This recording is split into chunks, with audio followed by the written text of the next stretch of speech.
how far fast their boss is dropping here. Are they going to get the one face? Hold on. I've changed my mind again. It's definitely possible. It can be done. Wow. Void meta on the side of Liquid. Now City is entering that Void meta. 15% on the boss for Liquid, but Dignitas have already downed Dignitas, stopping the clock at 12 minutes, 11 seconds. Yet find the Lithraxian, they've got him. The interrupt is out. Liquid now going into Divine Guile phase of their own, but Dignitas, they have the Ascendants back off cooldown. They're sending this boss home. Down goes Lithraxian, a 3-0 for Dignitas here, sweeping Team Liquid. Yeah, I mean, look at this for Liquid on the left side here. They are going to the moon. Wow. They killed it in the burn.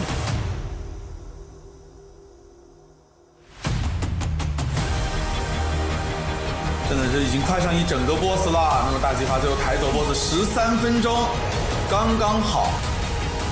We are dropping down to the single digits on Restless Heart, and in a series that couldn't have been any closer or any crazier.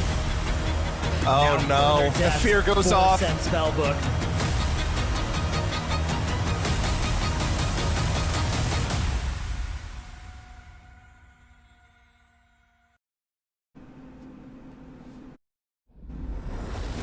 The finish line is in sight. The teams stand ready. Victory is the goal, and speed the only way to win it.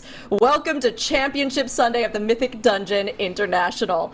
Season 1 of Midnight has been faster, fiercer, and more formidable than ever. On our final day of the season, our top 4 teams will race to the throne, but only the fastest among them will take their prize as champions. I'm your host, Rook, sounding the starting gun here with your MDI casters. And Dratnos, we've seen this season evolve from time trials all the way through to our finals now. So what's been the big story of Midnight Season 1 for you? Okay, well, it started off with Xalatath attacking Silvermoon. Then there was a big fight at the top of the Void Spire, and she, like, extracted Laura Okay. from... Oh, sure, yeah. You know, Dratnos, that's definitely one way to take it, but maybe we could focus on the MDI specifically, you know, not the game story, yeah. Okay, all right. That makes a bit more sense. It's my bad. So the MDI so far has also been really exciting. We've had some really, really strong teams. 32 total teams that we've seen across 4 group weekends, 8 of whom survived to this weekend, 4 of whom have survived to today, all of whom have qualified to BlizzCon as well. But today is going to be a really important day because this is going to determine not just the seeding for BlizzCon, but a lot of prize money implications and a lot of pride and glory. And coming out on top against the competition like this is a really, really big deal. Oh, absolutely. I mean, when you have teams that are so good, we have such a stacked lineup, and they're all going head-to-head, you know that they want to be able to overcome that competition. And of course, I think this sets us up for a pretty exciting day, but Makes, what do you think makes for the most exciting best MDI finals? Honestly, I mean, we're right in it. We have 4 teams, all of them already qualified. All of them are behemoths of their own caliber, and they're looking for the title for this season. It's going to be a blast, really. I agree. I think we have the perfect blend of just amazing skill, fierce competition, and a fantastic opening season. And speaking of which, I mean, Tuttles, a new expansion brings new opportunities for teams to rise to the top. What does it mean for our teams to be the first champions crowned here in Midnight? I mean, I think that this is an absolutely massive deal. Basically, since the beginning of the MDI, there's kind of essentially been one team that was super dominant, whether that be, you know, Method EU, Echo, Wunderbar, whatever you want to call them. That team basically is dissolved over the course of last expansion, and now there's a big question as to who's going to pick up the crown. You know, with Mandatory, we got some of the most accomplished players to ever do it. Are they going to be able to continue that winning streak? For Dignitas, are they going to go back-to-back in relatively unforeseen fashion? Basically never happened. We also have Big Lucky, the Chinese #1 seed. They've looked the best from any Chinese team that we've seen in an incredibly long time. And then we have Liquid, and, you know, they're back-to-back race world first champions. And are they going to be able to make it happen in Dungeons? We have 4 teams, and I think that they're all vying with equal share to be able to take down the MDI crown this season. I totally agree. Honestly, I can't wait to see how these series are going to play out today. But of course, we have a little bit ahead of us before then. Here we are standing at the end of one of our most competitive seasons yet. All of our group weekends and season as a whole have led us to this point, this day. But let's look back at our roadmap to see just how we got to the Season 1 finals. Of course, back in April, we had time trials across our regions. The top teams moved on from those into our group stages. We watched those groups unfold over last month, roughly, and the top 2 teams from each of those moved on here to our Season 1 finals, where we started with 8 and we're down to 4. Not only have they qualified for BlizzCon ahead, but they are vying today for a $100,000 prize pool. And if you become a champion here, you take home even more, especially when you look ahead to the additional prizes at BlizzCon. But it has been an absolutely incredible first season, and day 2 of our finals weekend actually led to eliminations for half of our teams. But the top 4 left standing have the making of champions. So Dratnos, can you help us keep our memories fresh by taking us through yesterday's action?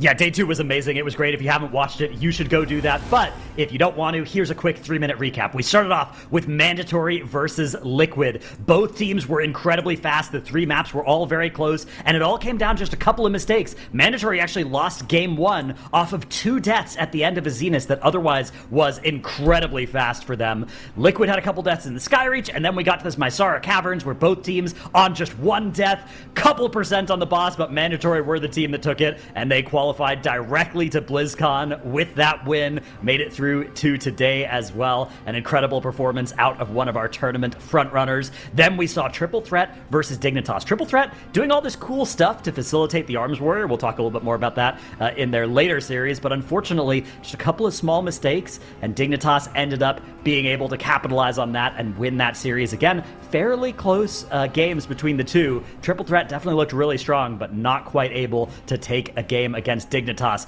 Big Lucky versus Interrupt down in the lower bracket now featured a disconnect from Big Lucky, unfortunately, that actually caused them to lose map 1 as the favorites against Interrupt, but they were able to rally and bring it back 2-1 against Interrupt, including this Pit of Sauron run, which was absurdly fast. Look at the timer there at the top right. Big Lucky able to finish this dungeon at 10 minutes and 40 seconds. Then we had the Battle of the Underdogs. Sen Spellbook versus Auntie's Angels, 2 of our lowest seeded teams that qualified through to this weekend. It ended up being Auntie's Angels that took this series 2-0 off of several deaths from Sen Spellbook, unfortunately, in both runs. Then Triple Threat versus Big Lucky. Triple Threat did a lot of really cool stuff to facilitate this Arms Warrior and make it look good. Look at the way that they pulled extra trash in, such that it would come in the middle of each of these boss fights, giving that Arms Warrior access to those extra targets, which really make it shine. Look at that damage meter, just doing huge amounts of damage by virtue of all this extra work that they were doing. So they did all this cool hard part, and then we messed up a couple of little things, like a skip here on the wind tunnel that ended up causing a lot of time loss. Big Lucky were going big as well, and they got lucky to have mistakes for both of the maps against Triple Threat as well, which meant that Big Lucky ended up taking that series 2-0, despite Triple Threat having a lot of really cool strategies that they showed off. Just minor to medium-sized mistakes in both maps ended up being more than enough for Big Lucky to take that series. Then Liquid versus Auntie's Angels, the final qualification match for BlizzCon that we had yesterday. Liquid had some really cool strategies, the way they played this Mysara Caverns, freeing those prisoners early and then getting straight into the first boss, hitting the Lust, but as a result, not getting quite as much count from the start of the dungeon, which meant they then owed us that big pull that we just saw there in the Mysara Caverns. Really big, really impressive pull, led them to winning that map. Then they won the Zenith as well, so they took that series 2-0, stamped their ticket to BlizzCon, and are still alive down in the lower bracket today. Yesterday had so much in it. My mind is like reeling thinking back through, and yet we are about to see these incredible top 4 teams face off today, so there is just even more ahead, everybody. And while you got to look at some of their runs in the replay, let's go ahead and focus in on the 4 teams that we have remaining today. Makes, can you tell us about our finalists vying to be kings, queens, or just general royalty in Season 1? Absolutely. So the big and most important thing everybody needs to know, and yes, this will be on the test, as all 4 of these teams have qualified. That means no further qualification matches are coming up. That also means all of these teams are fighting for the same thing, and that is the season title. Starting us off with Dignitas. This is, of course, a team many of you have formerly known under the name of Miscount. They got signed by Dignitas this season, and they're your current reigning TGP champions, looking to get that back-to-back title here at the MDI in Midnight. Moving on from them to a team that has gotten their few share of titles over the last couple of years across this team. I think you're looking at about 14 of them. And formerly, Mandatory was a very different team, but this season they signed up what they call the Avengers. So these guys are actually playing in the studio in France together. They've been boot camping for weeks, and they are looking to claim back that fame to themselves and maybe at that 15th title, you know? That's what people say. 15 is really where it's at. Moving on, though, to Liquid. Tattles was already mentioning it at the top of the day. They're back-to-back race to world first champions. But to the MDI and dungeon running scene, this team is a little bit younger still. They had a teeny tiny roster change in bringing in Sini instead of Boomy this season. That made them look a little bit shaky in the groups, but in this global final weekend, they have really shown up in a massive way, and they're certainly one of the chasing teams for the title that people are rooting for to maybe overtake those bigger teams like Dignitas and Mandatory. Last but not least, we do have Big Lucky. That's our CN number 1 seed. And this is a super interesting team because most of these players are very new to the competitive stage. Of course, somebody like Loda we have seen in green player in previous seasons, but in this constellation, many of these players really haven't gone through a tournament day, and the fact that they fought their way through that lower bracket just gauntlet on the Saturday, which is a very long tournament day, really speaks to the caliber of players that we're looking at. And I think this is a team you should be ready for. It might give you 1 or 2 surprises today. It's such a huge lineup, and each of these teams, they've had moments where they have like excelled incredibly, moments where we've seen some weakness, and it just feels like it's anybody's game today. And of course, they're not just competing for BlizzCon and the qualifications, which they've already landed. They would love to also be a Season 1 champion, because that also comes with some pretty huge rewards. If we take a look at our prize pool, $100,000 on the line here for these teams. If you get higher up, of course, you take a bigger portion of that. So $40,000 for our first place winners. And looking ahead to BlizzCon, there's even more for them to win.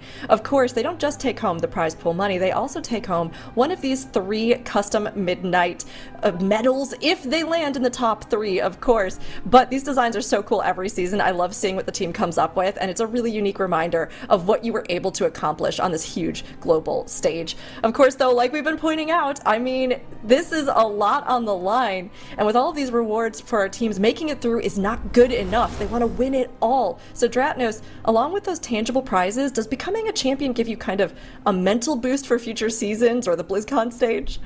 Absolutely, yeah, it's a huge deal. Winning today is it sets you up in a lot of different ways. So let's just run through the stakes real quick. Qualification to BlizzCon, that's already checked off. All 4 of these teams have qualified, the top 3 and then the top Chinese team. Those are the 4 teams we've got left, so bang, that's our BlizzCon competitors right there. So that one is a little bit of relief on the players' minds, right? They've already made it over that hill. What are they still playing for today? Prize money, medals, glory, okay, playing for those on a lot of season finals. BlizzCon seeding and also like positioning going into BlizzCon, right? You can beat somebody now and then you're setting yourself up to beat them again at BlizzCon, right? You proved you can, you proved that that's the expectation. A lot of value in that, the morale boost that comes from that as well. And then, yeah, of course, the prize being higher as well certainly doesn't hurt. So a lot to still motivate these teams, a whole lot to play for today. Oh, absolutely. And every single one of these teams that we have remaining are serious challengers, which means that all of our series today are stacked. So Tettles, can you run us through the bracket that we have going into our final day? Yeah, so far we only know about 2 matchups. We have the upper finals, which is Mandatory versus Dignitas. The winner of that is going to be going into the grand finals. That is a best of 5. The other matchup that we know about is Big Lucky versus Liquid. The winner of that is going to be facing the loser of the Mandatory versus Dignitas series in that lower finals. So those are the first 2 matchups that we have today. I think that Mandatory versus Dignitas one is going to be pivotal, because if you're able to, sit out into the finals, that is a really big deal, because then you have a better time of just practicing and becoming mentally more prepared for what's going to be facing you in the future. Yeah, I mean, these are two huge matchups, like literally right off at the start. Of course, when we have teams this good, all of them are going to be huge. So it's really hard to choose just one, honestly. But Makes, we heard a little bit about what Tettles thinks is going to be a kind of big one, but what do you think is going to be the biggest matchup of the day? Oh, I think it has to be the first matchup that we're looking at in just a couple of minutes. This mandatory versus Dignitas run is going to tell us who will be one of the two teams that are waiting in the grand finals later on today. So one step closer to that title already. So I'm really, really excited to see that one in particular. But of course, you know, that map number 3 is also very, very exciting to see the loser of match 1 and the winner of match 2 go up against each other to find out who the other team is that's waiting in the grand finals. I know, honestly, it's going to be so good, but I think you're both right. That first matchup, that huge series that's going to start us off, is definitely going to be one that sets the tone for the rest of the day and the matchups that we're going to see, especially at that grand finals. So, of course, after our opening show that we've been doing here, I hope you're all awake and ready to slam some keys.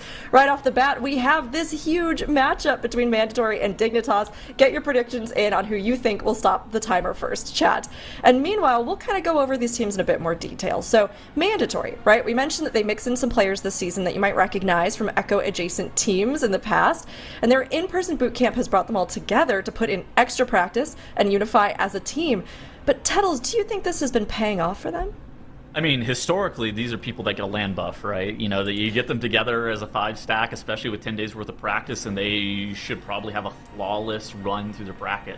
I will say, this weekend, they've kind of not performed to expectations. You know, we saw how they were going to play during the Group A weekend. They had basically deathless runs throughout the entirety of all of their maps. And now in the finals, they've kind of had uncharacteristic mistakes from a team that, again, we describe them as, you know, they should be getting a land buff. But maybe it's been a debuff for them, right? Maybe the nerves have been getting to them. Maybe the pressure of you know, playing Where'd in they person. go? They're no longer in their home environment. back. You have Maystein here, sitting here all alone, thinking about what could have been. It really just makes you think. I love this. They're like, yeah, we're about to start our first match. I don't know, we'll be back in a little bit. See you all in 5 minutes. It looks like they're assembling. They're back. They're here. And of course, I think it's interesting to see, does being Was together... Kush dual wielding his beverages there? What was going on there? That's a melee player. Yeah, that's melee player. That's top tier That's how you performance. do it. That's correct. He's like, oh, I got a little bit left. I'll go ahead and just pour that on in. I mean, listen, they're trying to overcome this buff or debuff, whichever way it plays out for them today. I think we'll get to see. And now on the other side of this, we have Dignitas, our returning champions, and they might not be playing together in the same facility, but they are one of the longest running just groups and standing squads that we have in the MDI. So they said they're not always at the forefront with ideas, but that their numbers and established synergy are kind of one of their greatest strengths. Dratinus, do you think that's enough, though, to take Mandatory down? Absolutely, yeah. I think that either of these teams could certainly win this series. We've been playing over the past month under this sort of assumption of, like, how will this team stack up against Mandatory? How will this team stack up against Dignitas, right? That has very often been the story of our group weekends, right? Is how well these teams compare to that benchmark being set. And now the two teams that have been setting those benchmarks are up against each other. So we will get to see how they compare against their best selves and against their best competition. Oh, I'm so ready. Honestly, this all kind of leads us to one big question, right? Which is, who's better? Mandatory or Dignitas? And I think that's something that really waits to be shown and settled. Of course, our predictions, I think, will show maybe what we're kind of imagining the answers to be. So we'll start off now. Makes, I don't mean to put you on the spot as the first one up, but I'm going to do it anyway. Who do you think is going to win in this one? Mandatory or Dignitas? That's so hard. 14 titles, reigning champion, behemoth of caliber of players. They have a new sign up on both sides. I'm going to give it a 2-1. And I am going to give it a 2-1 in favor of Dignitas. Ooh, That's going to okay. be my ruling. All right. Let's move on. Let's see. Tettles, are you in agreement, or do you feel like it's going to go a different way? I'm gonna go 2-0 Dignitas. Okay. Oh, very strong. All right. Okay. Dranos looks shocked. Dranos, what's your prediction? 2-0 I'm going to go Dignitas. 2-0 Mandatory. Yeah. I'm shocked to see so many Dignitas predictions going in here. Not because I think sure Dignitas both are of bad, you are but because saying Mandatory 2-0. are so good.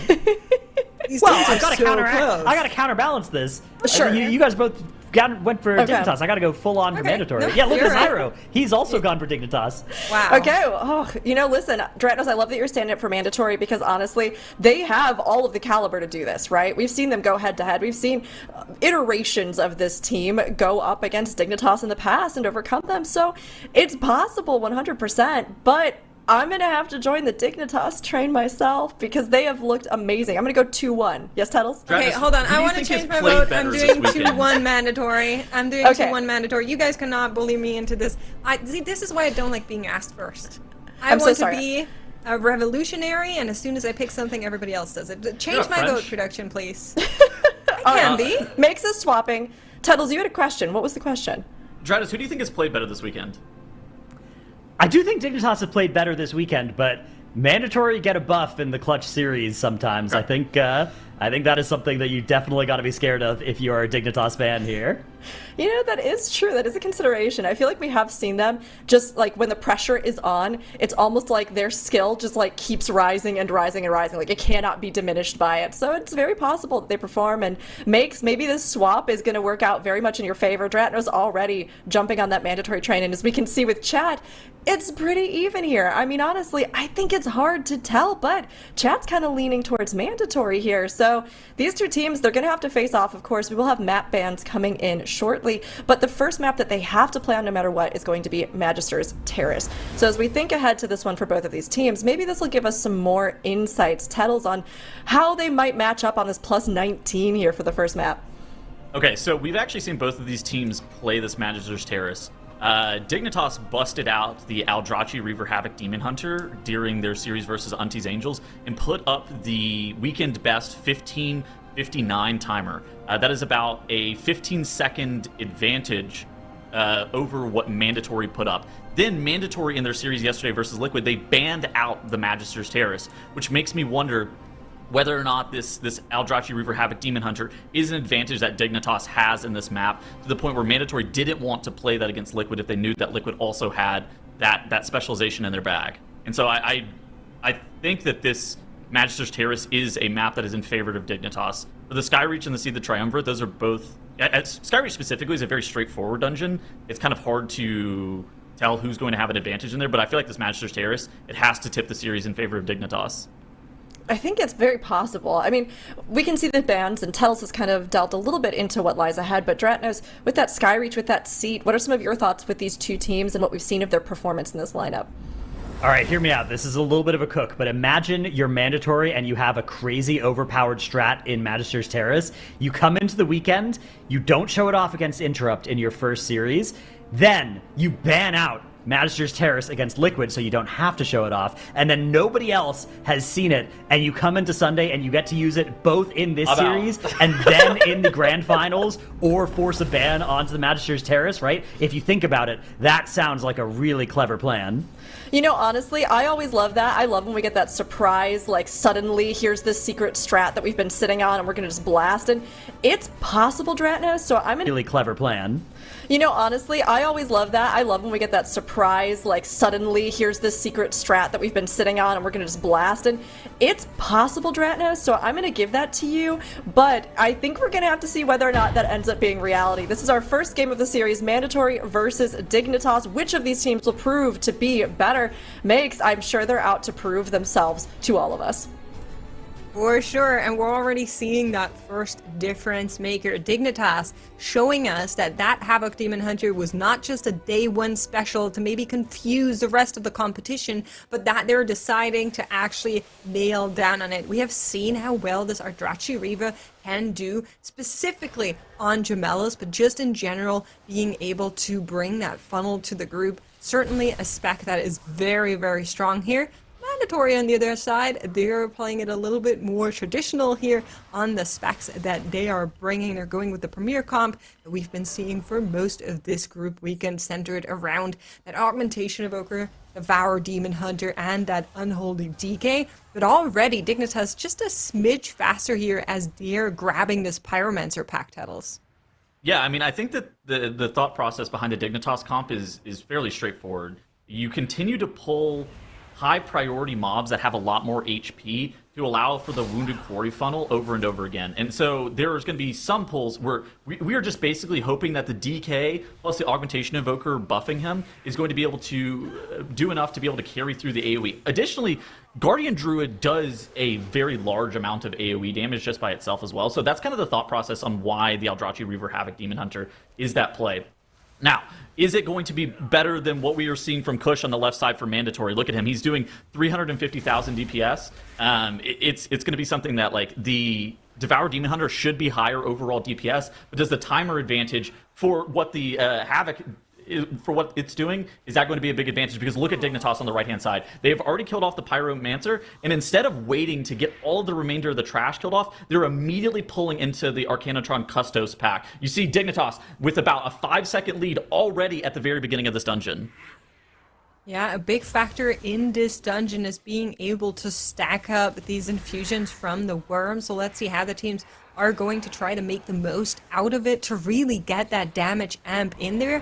Remember, every single time you get another one of these stacks, it adds onto it. It doesn't extend the duration. So the quicker you can get them all up together, the longer you are going to profit from something like that 1920 stack. But tragedy for Mandatory. Maystine down, followed by Maris, leading to a full team wipe in the very first map of our series here to start off our tournament day. I mean, this is what we've seen. The mandatory strategy in this dungeon is incredibly dangerous. Look at this. They still have Bloodlust available for them. The Bloodlust typically gets used in the hallway pull before Serenel Sunlash because those runic glaives, those dots that get applied to players, are so unbelievably deadly. But Dignitas, they know that this pull that they just did into Arcanotron Custos is also equally deadly. And so it's kind of like the pull that Mandatory was going to elect to Bloodlust, while dangerous, apparently that's the one that Dignitas determined. It's a difference in strategy. Mandatory ends up getting punished, though, because they don't end up Bloodlusting this pack. That is a very unfortunate full team wipe, resulting in 6 deaths. And now all eyes are on Dignitas. The ball is basically in their court. If they're able to play their strategy from what we saw over the course of this weekend, they should be able to take down this first map. They should be, but let's not forget that their strategy is not without risk. So this dungeon, the way they have practiced and shown it so many times, there's a lot of these massive pulls, and one you already called out is going to be happening next. That is that Runic Glaive pull, which has brought so much lethality. You can see the majority of the team is also running Shadow Melt here just to make sure they can avoid getting a 2-stack from these glaives. So that is what that is going to be used for. A nice little just Hornstone skip here to allow the team to come together as they're grouping up this pack. But there's no lust for this one, and there's all of these enforcers in here. They're actually waiting with 2 of the spell breakers in the back there. We have seen them pull this all together in previous runs from them. Oh, I think they may have gotten the news that Mandatory is wiped, and they're like, hold on, let's not don't do actually something need to play it that scary. Yeah, so like there's about, what would you say, a minute and a half delay from the main broadcast to where the competitors are currently playing. And with that being the case, I think that they may have gotten the news from somebody helping them, a 6th man perhaps, telling them, hold on, as long as you do not wipe, you are going to be winning the series. Or this map, at least. Well, we'll see how it goes. Zyro's letting us know that they did the same thing yesterday. In groups, however, we did see them do the full gauntlet run, so it might just also be their routing for the group finals season. Might be that is a change they made with this Eldrazi Reaver.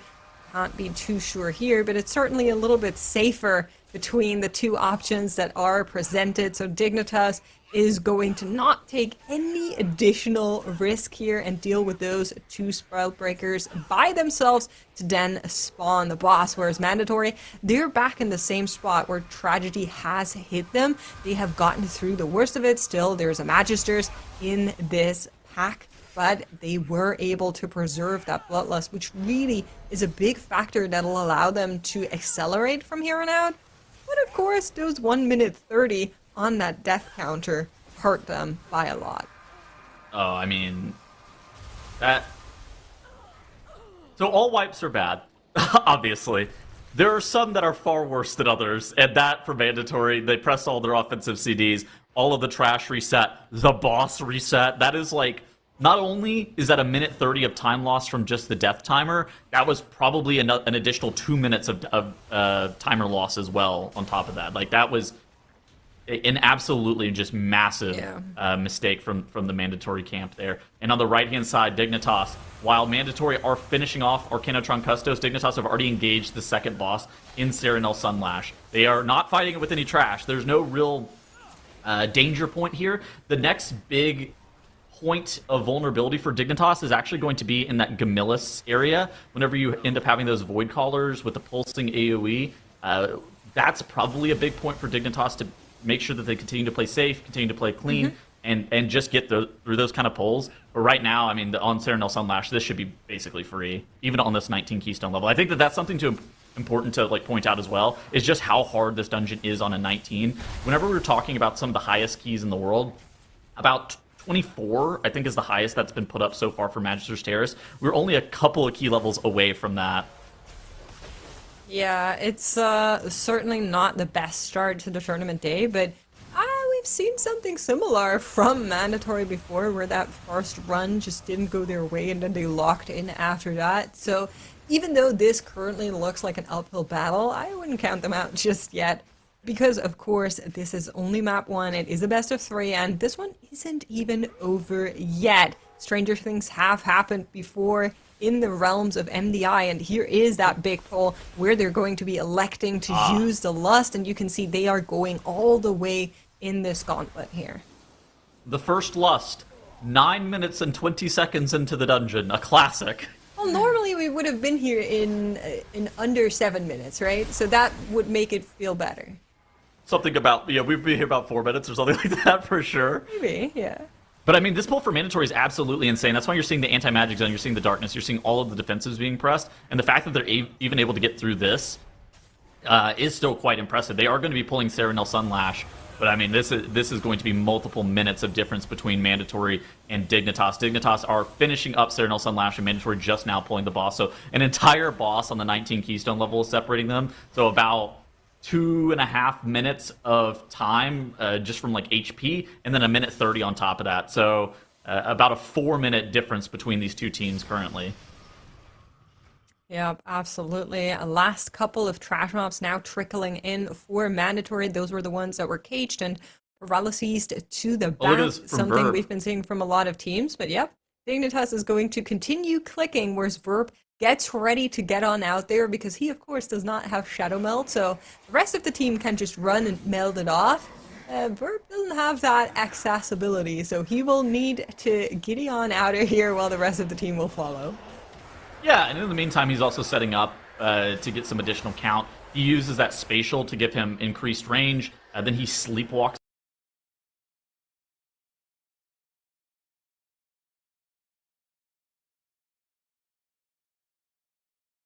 this season that are not linked to the trash pulls that they're in. And by also having that extended range, it allows that Shredder to come even further out to that sleepwalked location. And so that really allows Dignitas to be able to extract that extra Shredder just to get a little bit more count inside of this dungeon. And now Dignitas, they're going big here. They're grabbing the Void Caller. They're grabbing that Devouring Tyrant. And on this 19 Keystone level, Kira's HP is going to be the most important thing. He's getting these heal absorbs applied to him time and time again.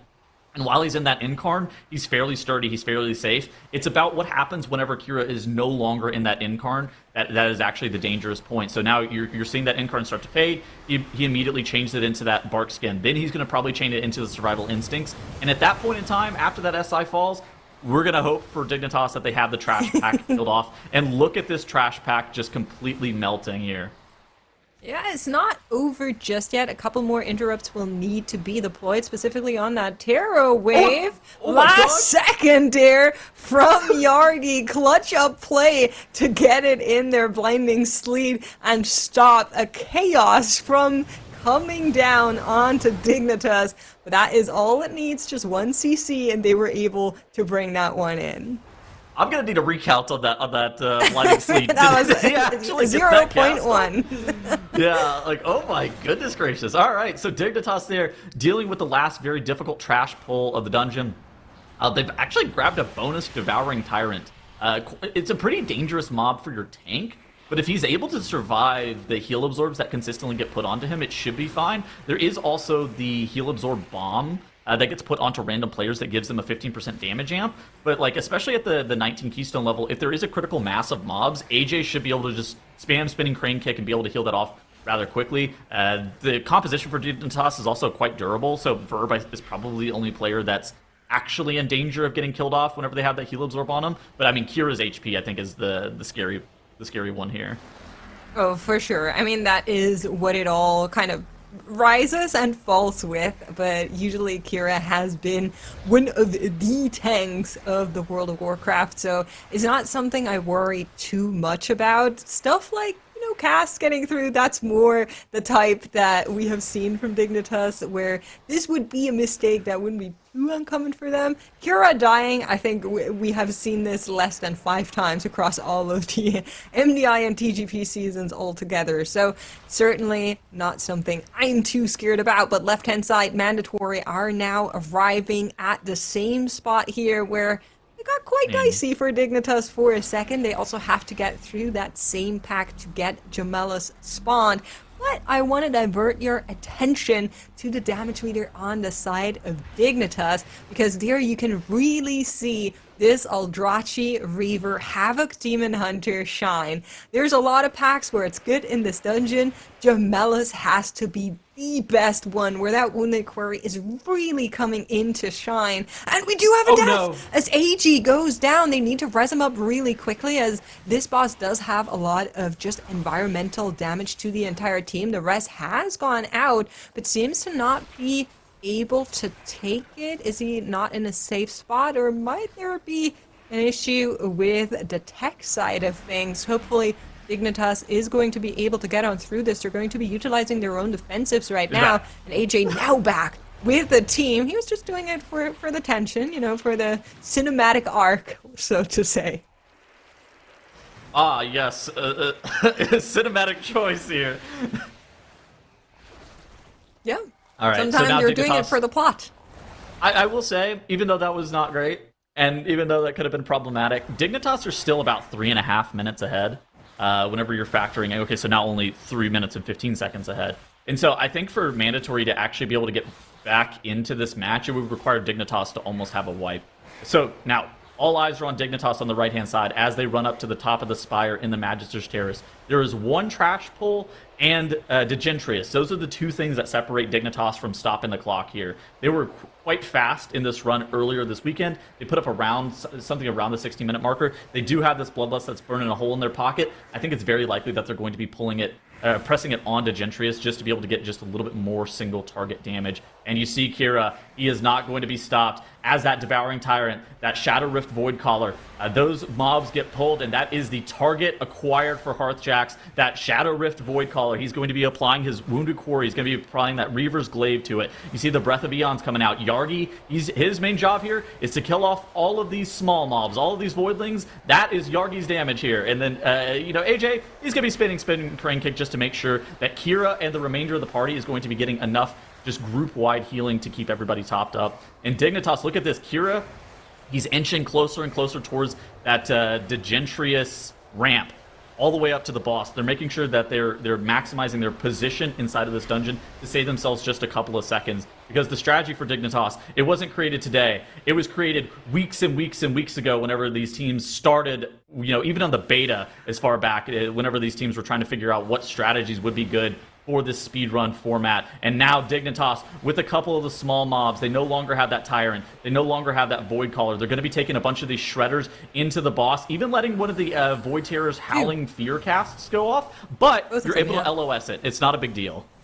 Exactly. So that is kind of how their strategy diverges here. They're waiting for the cast to go off at the bottom of the stairs to be able to interrupt them. Then they start running, and then because they move a little bit slower, that means that cast is then again going to go off on the ramp, and like you mentioned, that's where they can line of sight it, which means that locks out the mob for a little bit longer than an interrupt or a CC would. So really nicely done by Dignitas in getting up here onto this platform. Mandatory now looking to do that same pull, but Dignitas really want to close that door shut. The last couple of shredders are going to be falling right now as they're chewing their way through the Gentrius. That Lust is back up and running for them, and it is 5 players against 1 boss, nothing else to stop them here. I actually love how they were utilizing the Havoc Demon Hunter on this fight. So Kira and Hearthjax are actually on the same side of the beam, where Kira is actually tanking a lot of those shredders, a lot of those mobs slightly over the line. Yargi, he could in theory walk up and pad on those mobs. Instead, he is full single targeting the boss, and the only AoE damage that is actually going out on those shredders and on those mobs is his Death and Decay. He will occasionally drop his D&D on top of them, but he's not sitting over there. He's not spamming his AoE damage into them. Instead, he's allowing Hearthjax to actually use a lot of those shredders as like a vehicle to increase his funnel damage and just be able to do the most damage to Gentry as possible. I think that the way that Dignitas understand this dungeon, understand the key points of what makes this dungeon slow and what makes this dungeon fast, this feels like a really smart strategy for them and a really excellent use of the Eldrachi Reaver Havoc Demon Hunter. Not something that we saw too common during group play, but after the buffs that it received like 3 weeks ago, it seemed like maybe it was something that Dignitas keyed in as a potential time save and a potential advantage that they would have over the rest of their competition. And Dignitas, it wasn't the fastest run that we've seen out of them, but with a 17:35, they are going to be able to go up 1 map to 0 over Mandatory. Dignitas take that first point, bringing them that much more ahead here at the start of our first series of the day. Now, this sets them up in a nice position to be able to try to angle for that 2-0, but I'm sure Mandatory is going to have a response to that. But as we look back on this run, Mandatory obviously had those deaths that cost them the map. But if we're looking at how these two kind of measured up outside of that wipe, how do the routes look, do you think, Makes? So it's hard to say because there's that little bit of difference between what we saw from Dignitas in day 1 versus what we saw from Dignitas in the group stages. There is a good chance that they just made it a little bit safer based on how they're playing this dungeon, but of course the big factor here is how it all went wrong for Mandatory. You can kind of see how the spikes here are offset by that wipe that they had. Otherwise, they would have been much closer together, and I think generally it would have been really hard to see which of these two runs is actually faster based on how it went down. But I have an inclination that the Mandatory one is actually pretty fast just on the eye test on the paper, so I'm kind of hoping that we might get to see it again this weekend. We'll have to wait and see, but it certainly was a well-deserved win for Dignitas. It was a good run from them, even if it was a little bit on the slower side, like you were pointing out. And of course, this was our first look at both of these teams today. So Drat knows, how did it look for them on the analyst desk? Yeah, of course. So the decisive thing in this match, as you guys identified, this one wasn't a particularly hard one to catch, was the wipe for Mandatory that set them behind, and they were never really able to recover from it. Dignitas didn't give them the opportunity to come back after this happened. Mirez ended up going down here. Watch that Survival Instincts cooldown. It falls off him right now, and then he goes down right now. So it looks like maybe an issue with the timing, the cooldown overlaps, maybe just some unexpected incoming damage there. But yeah, then here's some stuff that Dignitas did that's cool. Sleepwalking from afar with the Spatial Paradox increasing its range, letting us bring that Hollow Soul Shredder forward. It's not actually linked to any of the other mobs that spawn over there, so if you can get it away from them without getting in combat, then you can pull it later, as you can see Kira doing here, and that's +1 enemy that is not too dangerous, filling out your enemy forces count. This Terror Cast almost goes off here for Dignitas. Very scary. Look at this Terror Wave cast coming up here in just a second. Yeah, these ones right now, as I was saying, right now, this one coming right now, look at this. Almost went off, but was stopped. A little bit of a foreshadowing of something that, okay, here we go. This is the one. This is the one. That Terror Wave, right, look at that. Oh, the Blinding Sleet at 0.1 before it would have gone off. So insane. That's the... That would have been a wipe almost certainly if that had gone through, so very good for Dignitas. They were able to prevent that one from actually going off. A little bit sketchy, though, that it did almost go off. You know, sometimes you want to kick late, you never want to kick that late. And they actually had another slight Terror Wave-related problem there. Look at Hearthjax. He's actually feared because he didn't quite line of sight the Void Terror that was casting it down on the ramp. So Maybe a little bit still to clean up for Dignitas. Maybe that helps explain, 5 or 10 seconds lost here or there to those sorts of minor mistakes. None of it came anywhere close to the 6 deaths that Mandatory had happen, though. That's a minute 30 plus a bunch of time lost from navigating through the dungeon as a result. So a decisive win for Dignitas. Almost perfection out of them, but not quite the actual perfection that we're hoping one of these teams will show us in one of these future maps. There's still a lot for them to be able to accomplish. I absolutely agree, Dratnos. And of course, up next is going to be our Skyreach, so that's at the plus 18 here. And as we see them get higher up here, I think there is that chance that we see these wipes, we see these deaths or these mistakes. And Tettles, thinking about both of these teams, maybe even taking into account some of what they're bringing into these dungeons, or might be, with Skyreach, are there specific points you think are going to be really dangerous for both of the teams? I mean, dangerous, yeah. I think that Skyreach, though, is probably the most on-rails dungeon that we have for this season, to the point where it's pretty common to where the Skyreach is almost determined whether or not you have a death. It's fairly uncommon to have, like, the Skyreach be determined from, like, any, like, strong compositional or strategy deviations. Although it is possible, it's just it's very unlikely. I think the only team that was playing something that was, like, super unique was the Triple Threat with how they're playing through their Warrior in this dungeon. Dignitas, we haven't seen them play Skyreach this weekend. They may end up busting out the Arms Warrior, and that may actually be the best strategy, but it's not something that we've actually seen out of them. We did see Mandatory play it yesterday, though, versus Liquid. Well, we'll see what they're bringing in as we get our first look. Mandatory versus Dignitas in our second map. If Dignitas takes this, they will send Mandatory down to the lower bracket makes. That's right. A first hurdle in this dungeon is getting on this platform here. We have seen teams fail to this time and time again. Let's make sure everybody is up here for the side of Mandatory. It looks as if that is the case, and the same is true for Dignitas. They're going to be trying to just play everything up here, but that is a whole mess. So they need to be very careful, especially with that Blade Talon. That one has killed people before as well, and it makes perfect sense that for the entire team, a lot of their defenses have blown up for a couple of seconds, but both teams neck and neck as they pull into Ranjit here. Bloodlust running now as they go on through it. In terms of specs, not much surprises here. Both teams playing on the meta team composition. I was kind of hoping that, maybe we'll see a Warlock again, maybe we'll see something else, but both of the teams deciding that this is going to be what brings them the win. I feel like this is going to be like a classic, just 1v1. The teams are running the same route. The teams are playing largely the same strategy for this dungeon. And it's really going to kind of come down to execution. If either team has a death, there's 15 seconds of death penalty, especially in a dungeon like Skyreach. That is obviously like a huge problem. Whenever we saw Mandatory versus Liquid yesterday, Liquid ended up accumulating 3 deaths at the very beginning. And that was effectively run losing. Whenever we saw Dignitas versus Liquid during the Group C finals, Dignitas actually lost the Skyreach to Liquid, and that really came down to Yargi having 1 death fairly early on in this dungeon, and I think that Skyreach is just that kind of dungeon. For these two teams, if they're able to play their strategy throughout the entirety of the dungeon and go deathless, I would not be shocked if we are within 5 to 10 seconds of one another at the very end of this map. Absolutely. I'm a little bit scared for the end boss of this dungeon, and by that I mean the wind platform, because that has been a factor for some of our teams as well. Verb in a little bit of a problem situation here. Oh my goodness!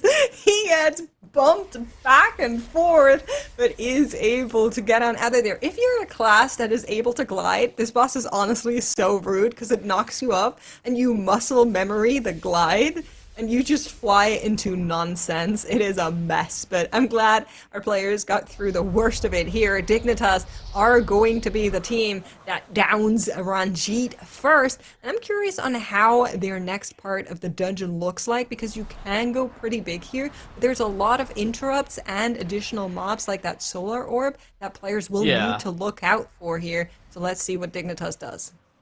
Yeah, Verb, while he didn't die, he did end up proccing his Defy Fate sheet death. But yeah, something you were calling out. Look on the right side here for Dignitas. The question is, like, what are they going to do with this trash? It's been fairly common that a lot of teams will end up killing off the Solar Elemental first. That's the mob that ends up spawning the, opening up the gate to allow you to go into the Arachnath room. But a lot of teams are also back pulling that other solar elemental that's on that left-hand side. When are Dignitas and or Mandatory going to grab those mobs is kind of a big question. These solar elementals, whenever they spawn that solar orb and it's like pulsing AoE, it's actually healing the pack.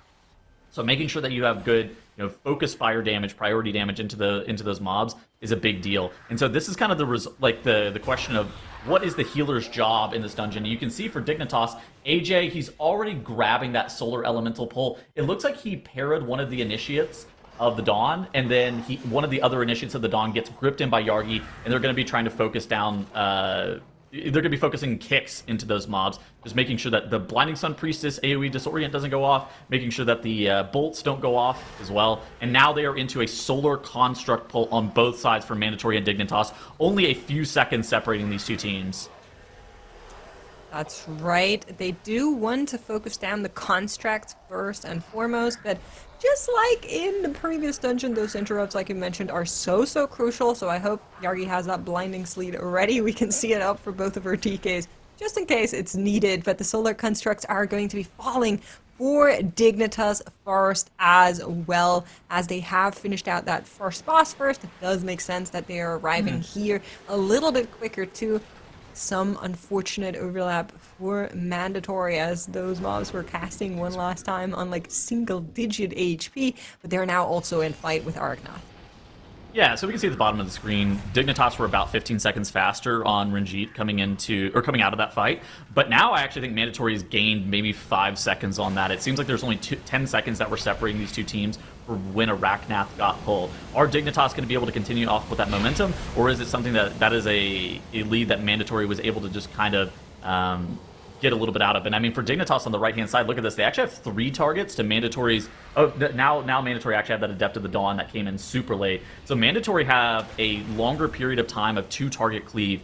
Is Genji on that Augmentation Evoker going to be able to convert that into higher duplicate uptime, into more damage, into more resources that are generated? That could actually be a fairly large single target damage gain for Genji on that Augmentation Evoker with just how Mandatory late pulled that Adept of the Dawn into the boss. But Dignitas are continuing to maintain that about 10% boss HP lead here on the right-hand side.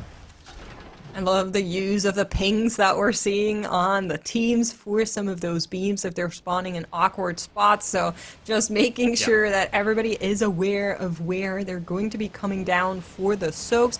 We're also seeing, of course, what we saw in group weekends as well. The tanks trying to help out the team when stacks get high and damage is ramping. It is, of course, an 18, so it is a little bit higher damage than what we saw in the group weekends for our teams here. But like you mentioned earlier, Tattle, Skyreach is a dungeon that's very much on rails. There's very little you can do in strat variation in this dungeon. There's very little you can do in pathing variation in this dungeon. So Mandatory being behind right now is going to be a tough ask for them to catch back up through sheer play. Hearthjax and Kush both actually pressing that Void Metamorphosis at like 15% HP left on Arachnath, only getting 2 collapsing stars off before that boss ends up going down, and now running to the next pull with that Void Metamorphosis just ticking away. Are they going to be able to extend that with the Void Ray? It looks like the answer is going to be yes. It does make sense if you're able to actually kill off this pack while just using that Void Metamorphosis, but you even see Yargi on the side of Dignitas. He's pressing that army, he's pressing that DT, and a lot of damage is actually being committed to killing off these Sun Talon Tamers for the side of Dignitas, and actually the exact same offensive cooldown situation being deployed from Mandatory here. I was just mentioning how hard it is to make up time. A small difference in strategy between Mandatory and Dignitas we could just see for a second. So Dignitas actually electing to go up the stairs here to get into the Rockron area, whereas Mandatory does the rescue of tank up into the platform, which allows the tank to gather up the mobs just a smidge quicker than if you were to run all the way. It's probably a difference of like 1 to 2 seconds at most. But that can matter quite a lot for those teams. So Mandatory in direct chasing position for Dignitas right now. Verb is going to be targeted. Needs to be a little bit careful. Ate some of those melees from the Sunwing, but is going to be able to survive here. AJ also dropping really low. Dignitas, they're just saving their defensives for being able to tank that wingspan. I'm sure in a little bit. Oh, actually, no, we're going to be hiding for the series. No, they're hiding for this first one. It's probably an offensive cooldown consideration. I mean, look at this. Yargi has his army here they in don't 7 have anything seconds. ready. I think they're saving the darkness and the anti-magic zone. So look on the left side here. Mandatory, they press the darkness, they press the anti-magic zone, and they're able to actually catch up in terms of boss HP to Dignitas. But I would not be shocked if Dignitas are able to accelerate on this next Sunwing phase when the boss is doing that Searing Quills cast. But if Mandatory are able to actually just like face tank it, they press defensives and they fully are able to face tank that Searing Quills, that could actually be an advantage for Mandatory just in terms of being able to get a little bit more boss HP out. Because I wouldn't be shocked here if Dignitas, they have that fully stacked Void Metamorphosis. Yargi still, those offensive cooldowns are lingering. Verb has just pressed that Breath of Eons, and now they're face tanking that Searing Quills. What is Mandatory going to do on the left-hand side? Wow, Mandatory is just going to face tank it with Hover. With Zephyr. Oh my gosh, are they going to die? I hope not. You can see their defensives also being pressed here, and that is good enough. This is how Mandatory gets back into the lead. The fact that Dignitas elected to sit that first Quills out meant a lot of damage uptime lost for them, and Mandatory, despite being behind on those first 2 bosses, are going to be catching up right now. But pay attention, wind tunnels are coming. This is a scary part for all of our players. Verb has that rescue on lock and is able to get the team up there. No deaths will be claimed to the winds of Skyreach today. Through the first 6 minutes of this dungeon, Dignitas had accumulated a 20-second time save.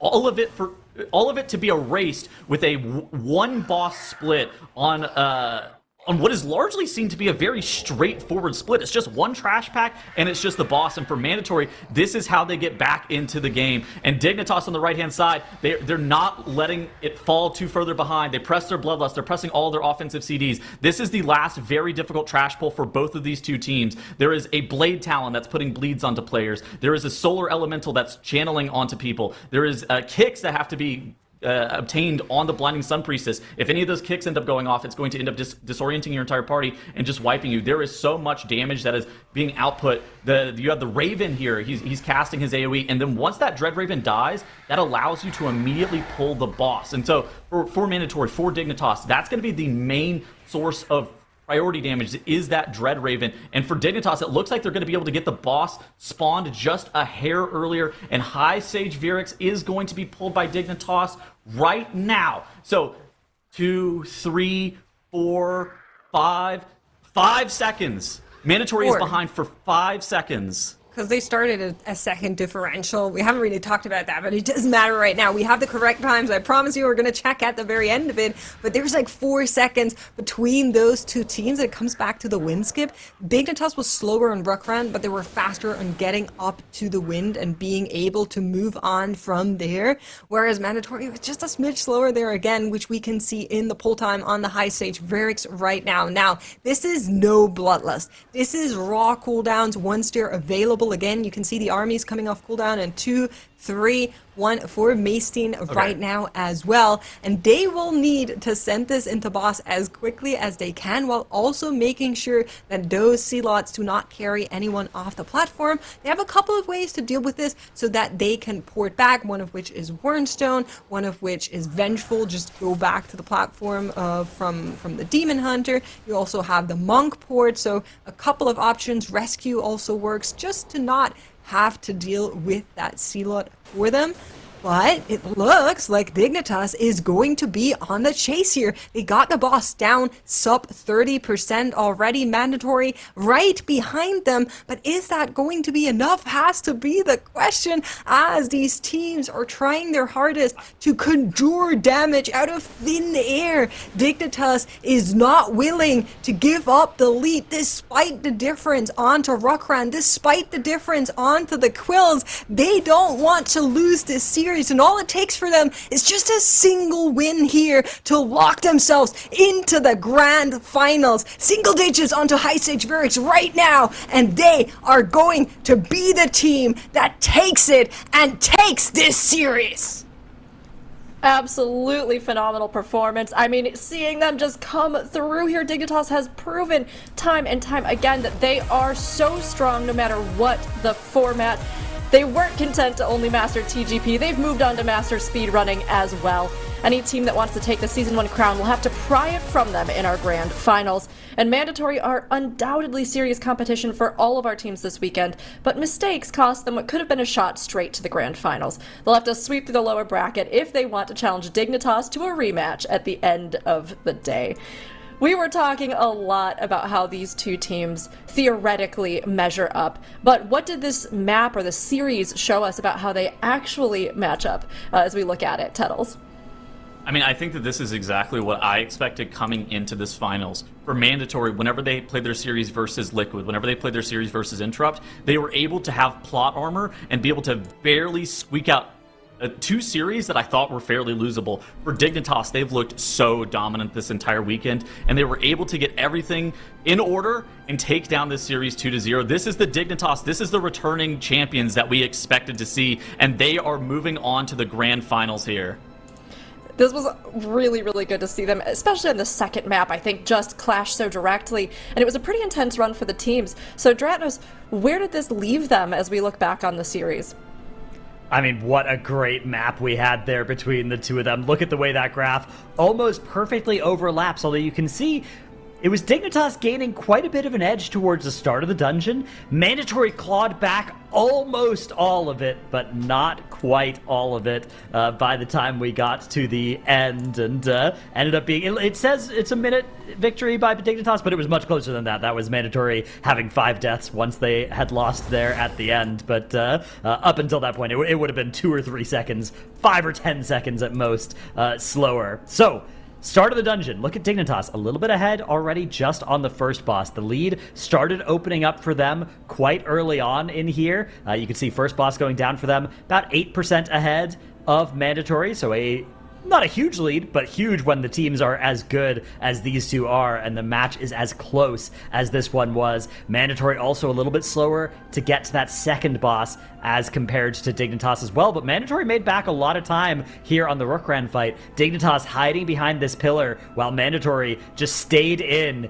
and did DPS during this Searing Quills cast. And this led to that boss 3 split actually being by far the biggest single split difference between the two teams, and it was in favor of Mandatory. They made back a huge chunk of time on the Rookran split and actually temporarily took the lead here, but Dignitas were able to be just slightly faster in getting into combat with the high, and you can see still about 10% health left on it for Mandatory when Dignitas put the dub on the board. Verb was doing 120,000 DPS there at the very end of that fight. That guy was actually cranking on the augmentation evoker. What is going on?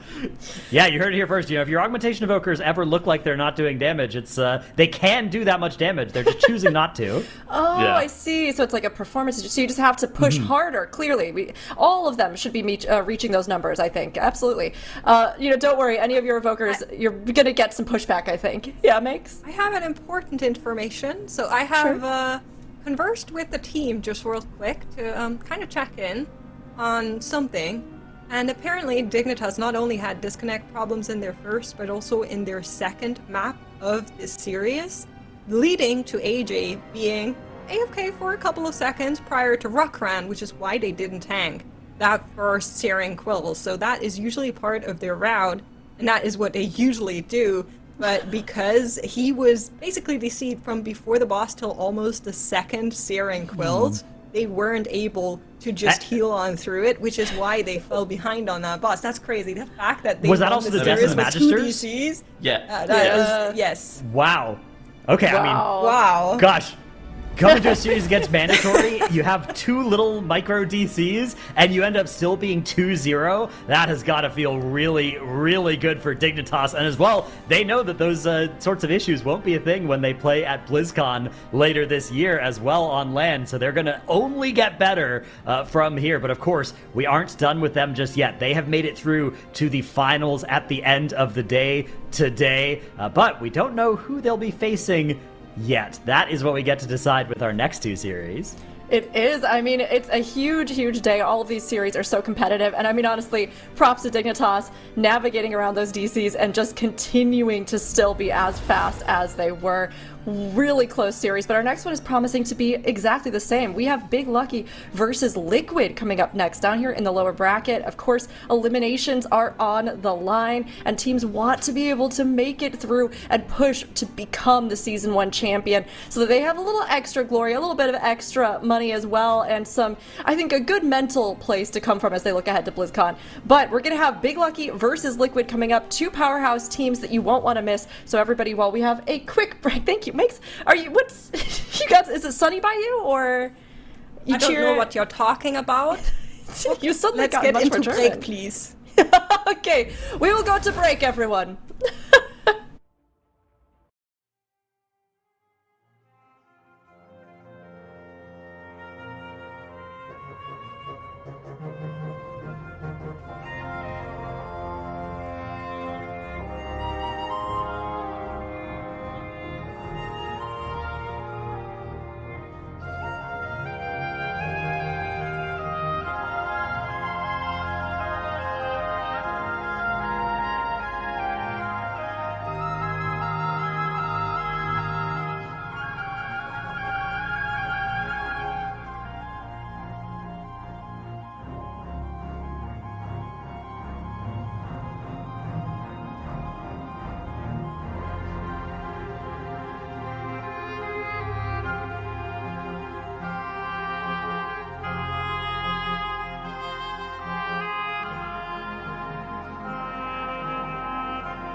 Welcome back from the break. Meg had to leave the desk because of, I don't know, something Germany pride, but she'll be back later, everybody. Here in our competition, our next series is Big Lucky versus Liquid, so let's see some predictions. Chat. Now, Big Lucky came out on top in the China group stages, and we've said that they're looking like they could be the best Chinese team since Aster. Why? Some of their runs seemed faster than our other teams out of groups, but have they been delivering that level of play this weekend, Dratnos? Yeah, I think so far they've definitely looked very strong. They've won some series down in that lower bracket in pretty impressive fashion, so I'm a fan of Big Lucky. I've liked what I've seen out of them so far, but of course, looks like chat is on the side of Liquid by a pretty overwhelming margin here. Yeah, is that chat or is that you, Tettles? I've had some reports that you may have just channel dropped points? A ton of channel points in there. Oh, I have it. Hold on. Dude, Okay. I will feel right like, now. I feel like Big Lucky at 2% is... Sure. Oh, I just okay, saw... 6%. I saw Liquid jump up, and I immediately assumed you had dropped like 200,000 channel points on them, Tettles. But we'll give you time. You can see how much you'll Now put I in there. Okay, great, perfect. Now, everybody, there's a lot of competition on both sides, though. And of course, you're all cheering for Liquid. So we have a lot to look at with Liquid this season. They had a last-minute replacement, and they've been refining their strats since group stages. Yesterday, though, it really looked like the team was beginning to click. But will they be strong enough to challenge Big Lucky, Zyro? I mean, it's a tough question because looking at this series from the start of the weekend, you would look at this and be like, yeah, Liquid look like they're the clear favorites. But Big Lucky, they put on a clinic yesterday in the lower bracket. After the healer DC, they came back looking like a new team. They reverse swept that series to secure the qualification by virtue of being the #1 Chinese team. And then they beat Triple Threat in an upset, making them just one of the top 4 teams on merit. So I feel like this is a lot closer than both we would have thought at the start of the weekend, and certainly closer than chat was thinking earlier on. Even closer than the poll right now after chat has started to rally behind them a little bit on points. I think this is probably more close to like a 30-70 or a 35-65. I still think Liquid is favored, but I think it's a lot closer than you would think. Okay, I mean, honestly, both of these teams have a lot to fight for. You're not only trying to get through so that you can become the Season 1 champions, but this match also determines around $5,000 additional prize pool. So you want to be able to get through this, and I think Big Lucky have a lot to fight for, even if Liquid seems like they're favored. And as we take a look at the map bans here, we're seeing another overlap, both of them banning out Windrunner Spire. Tettles, do you think there's a specific reason for this? Are they both kind of worried about this map? I don't feel like this is targeted towards either team. I would not be shocked, especially whenever you have the double overlap ban. It's more likely that both of these teams just see the Windrunner Spire is probably their weakest map in the pool. Just something that they feel like they could have had a better time in, and if the other team was going to go to that Windrunner Spire, they feel like their edge would be lost potentially in this series. I think that that's more along the lines of what happens when you have both teams double ban a map.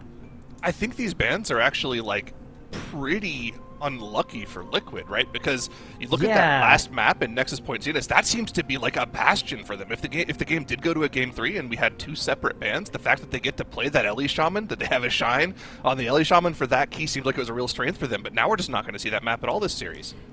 Yeah, it feels like a ban onto Pit of Saron would have made more sense from the times we've seen from the team so far. Big Lucky had a really fast Pit of Saron that they ran in the lower bracket yesterday. So because of this, it makes me think that Liquid maybe also have a really happy with Pit of Saron, right? Maybe also looking forward to that map being a potential decisive one. You know, it could be. Obviously, they feel confident if they didn't go to ban it out. They think they at least, could keep it in the pool and can take the risk on it. So, given the fact that we're seeing both of these teams come in, even with their strengths shining, I think that it's going to take some real weakness from either one of them for there to be a huge gap, because this is looking to be a very strong series. Now, chat, you've gotten your predictions in, but we need to get ours in officially. So, Zyra, I'll start with you, but what are you thinking for this series? Magister's Mysara Pit. God, if this goes to game 3, I feel like Big Lucky should be favored. They have pretty much the best Pit of Saron of anybody in the tournament. They lost the pit to Liquid earlier this weekend. Yeah, they made mistakes in that key, though. I don't know. I'm going to go with my heart here. I'm going to go 2-1 Liquid. I think they're the better team. I think they should be able to barely eke it out, but I think it's going to be stupidly close. I feel ya. All right, Dratos, where are you kind of leaning? Yeah, I'm a believer in Team Liquid. I'm going to go with a 2-0 for Team Liquid. My last 2-0 prediction didn't quite work out. I got it correct that there was going to be a 2-0. I just messed up which team was going to win, so it was very close to being the right prediction. But this time around, I'm feeling really good about it. Yeah, very close is definitely something we consider with the prediction scores. You know, we add some little half points in. Tettles, how about you? What do you think you're going to go for with this lineup? So we saw Big Lucky versus Liquid on Friday, and I actually predicted 2-1 Big Lucky to be able to take down that series. I think since then, I feel like Liquid has faster strategies in pretty much every single dungeon that we've seen, but it's only by like 10 to 15 seconds. With that being the case, I think I'm just going to go 2-0 Liquid.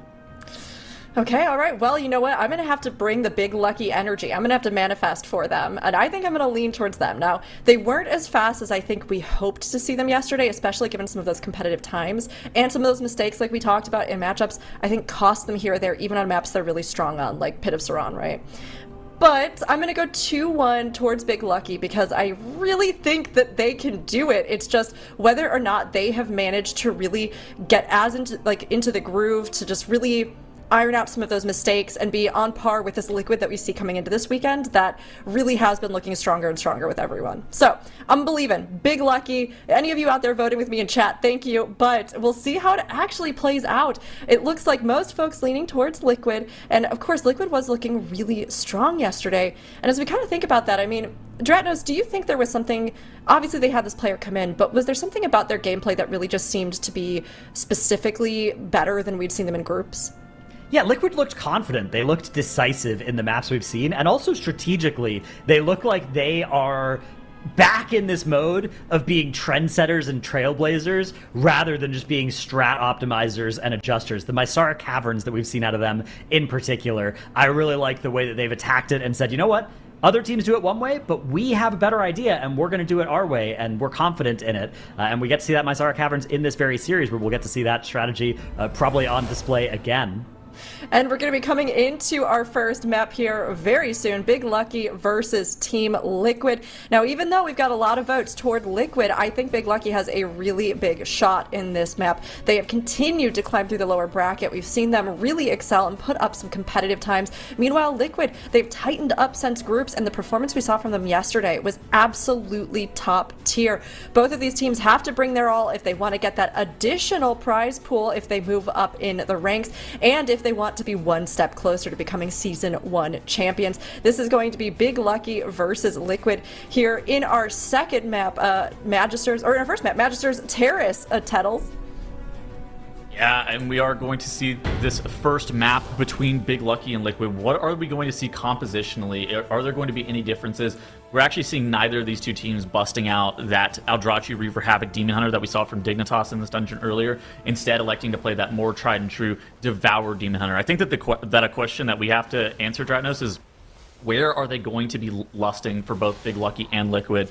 There's basically 2 points inside this dungeon that teams are electing to lust. The Arcanatron Custos pack and the Spellblade pack that's right before Serenel Sunlash.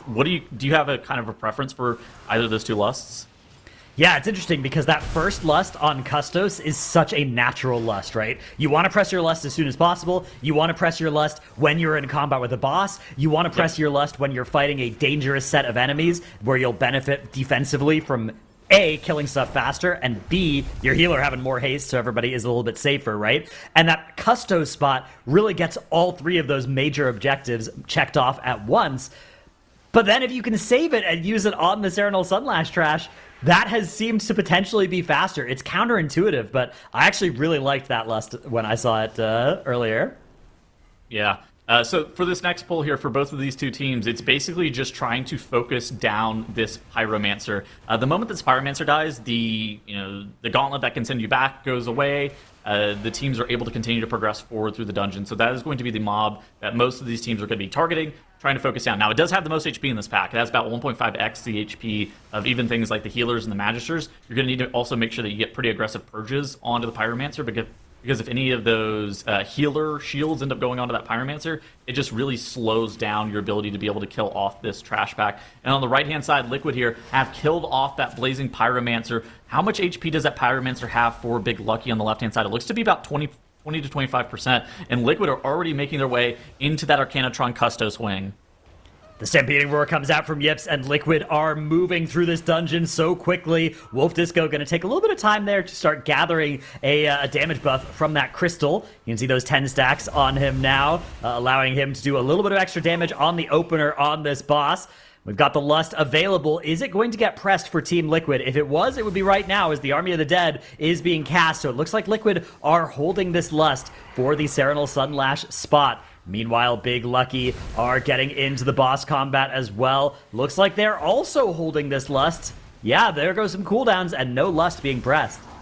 Okay, interesting. This pull is actually quite dangerous. We saw it take out Merez earlier.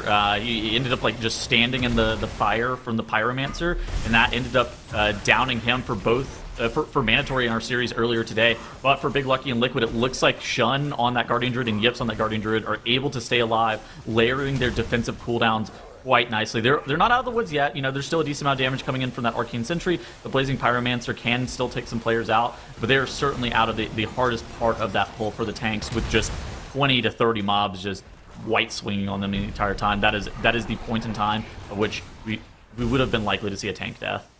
Yeah, we saw a tank death from Mandatory, and when a team even like as strong as Mandatory can have a tank death in an area, you know that it is a very dangerous section of the dungeon for those tanks. But yeah, both teams now working on the boss. Despite Big Lucky getting into boss combat a little bit slower than Liquid, they are deploying so much damage. They've got the boss lower, and they've also already dealt with the trash that it looks like Liquid are currently in combat with here as well. So Big Lucky, I would say, have opened up a little bit of a lead here over Team Liquid. Liquid still gathering a little bit more trash in. I think that that's the difference right there. So that crystal, it gives Wolf Disco 10 stacks of the empowered ability that the mana worms give you. So it's basically a 10% damage gain. I would not have been shocked if the Big Lucky DK, while Shun was setting up the pull into Arcanatron Custos, grabbed that and layered it with all of his offensive cooldowns. Now, let's look at the offensive CD situation for Big Lucky and Liquid. Big Lucky, they have the army available. They're basically just going to be pressing this Breath of Eons with that Void Metamorphosis and the second refueling protocol. That's going to be able to bring it home for Big Lucky in terms of being able to kill off Arcanatron Custos. On the right-hand side, Liquid, Wolf Disco, on his second army DT combo, he picked up that crystal and he pressed that offensive CD. Is this going to give Big Lucky a big advantage during this Bloodlust pull, or is Big Lucky's DK just losing a use? Yeah, I mean, Wolf Disco's army is going to almost be up in time here. It's not going to be right at the start of this pull, but it should be within that Lust window as well. Army of the Dead, a really strong effect for the Unholy Death Knights, not just for pure single target like it sort of used to be, but with the way that it interacts with the Apex talent, it also increases your AoE damage by quite a lot. So, really important ability for both teams to have access to here. But yeah, Wolf Disco is going to have it in just 20 seconds. I mean, he's 20 seconds off. I mean, how valuable is it to be pressed on pull versus getting it 20 seconds into the pull, though, is so kind of the question. So it would be inside this Breath of Eons, which would be nice, right? Look over on the side of Big Lucky. There's that Lust, and we expect to see that Army of the Dead pressed any second now by the DK over there. Yep, there it goes. So, I mean, it's a little bit ahead of when Wolf Disco got to do it. It's going to fall within the Breath of Eons window rather than after it, which is an advantage for Big Lucky. Is it enough of an advantage to make up for that boss timer split? I mean, Big Lucky were ahead on the boss, and Liquid ended up killing it 10 seconds faster. Look at this. Wolf Disco did not press it on the Bloodlust pull, instead electing to save it for boss damage. Wow, okay, yeah, so really trying to emphasize that single target's DPS versus the overall DPS, but look at this, Liquid still getting into boss combat well ahead of Big Lucky, and they're going to have, oh my goodness, they're actually going to get to overlap the final few seconds of Lust with the start of this Army of the Dead window as well, so they're kind of getting the best of both worlds here. What a really interesting use of offensive cooldowns for Liquid. I feel like this is one of the teams that has the most... I would say long-term players in MDI history. Wolf Disco dating back to a team called Sneaky Snakes all the way in 2017. Shine and Zevi both on the scene in 2018. And for Zevi, he was on FSY with Merez, and Shine, he was on the eventual champions in Shell's Angels. So I feel like for Liquid, they have some of the most storied players in MDI history, and I feel like with those players, they've kind of seen a bunch of different iterations of the MDI, and I think have a really good understanding of how to completely optimize their offensive cooldown usage. Yeah, exactly. It's sort of some race to world first mindset as well, right? Of just sort of figuring out where you're going to be able to use your cooldowns for the most damage. What are the actual progression points that are gating you from moving through the dungeon? So often it is that single target damage, but optimizing for that is hard because your overall DPS number is going to go down. It can be hard to identify what is actually going to make the dungeon the fastest. You can see here, though, it is certainly a lead for Liquid. Only about 5% on the boss, though, is the lead for Liquid. But they are going to be getting to another army, whereas Big Lucky have just used that. So I expect that this gap is going to widen rather than narrow over the next few seconds here. Yeah. So there is a question as to what is going to be pulled next. Where is this army going to be pressed for the DK on the side of Big Lucky? Because right now, he sat on that army for about a minute and 10 seconds, where Liquid was able to... I would not be shocked if Liquid actually gets one additional use of that army throughout the entirety of this dungeon, and that is probably the most potent offensive cooldown in this meta composition's arsenal. So if Big Lucky aren't able to, I would say, get like a really big use of the army this next press, I feel like that holding it for as long as they did was a massive mistake. Yeah, absolutely. I think so as well. I wouldn't describe it as a massive mistake. It's a subtle, evil mistake that is hard to catch, right? It's hard to identify that there is even something you could be doing differently with a cooldown like that, but I think Liquid have found a really good way to navigate this section, as the boss is going to be going down for them with about 9% health left for Big Lucky.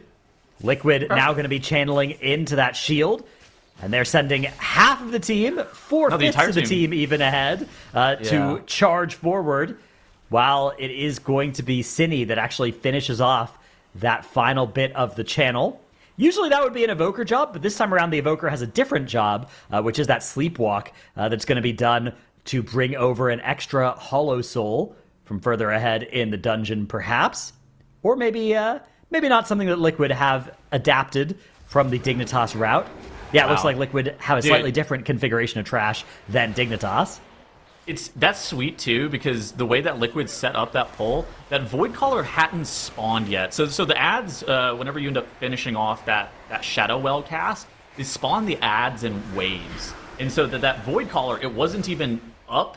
And instead, Yips ended up grabbing a 3-pack off to the side, extracting it, pulling it past that Void Caller spawn location. And now Liquid, they're going to be getting the count, except it's going to be slightly less dangerous. Because on the left side, Big Lucky, they actually have that Shadow Rift Void Caller into that pull. And now, Big Lucky here, they do press that army as it comes up.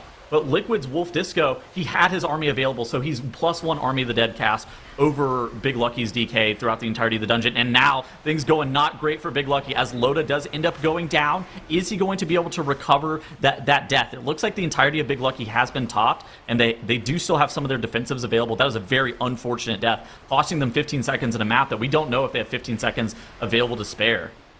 Yeah, that is going to be a big factor as we move into the second half of this dungeon. Jamelis about to spawn here for Team Liquid. So we can see Sevi actually going to be traveling backwards with that Spatial Paradox, able to use this max range para into Crackling Jade Lightning. Wow, getting some real clever use out of the Spatial Paradox there.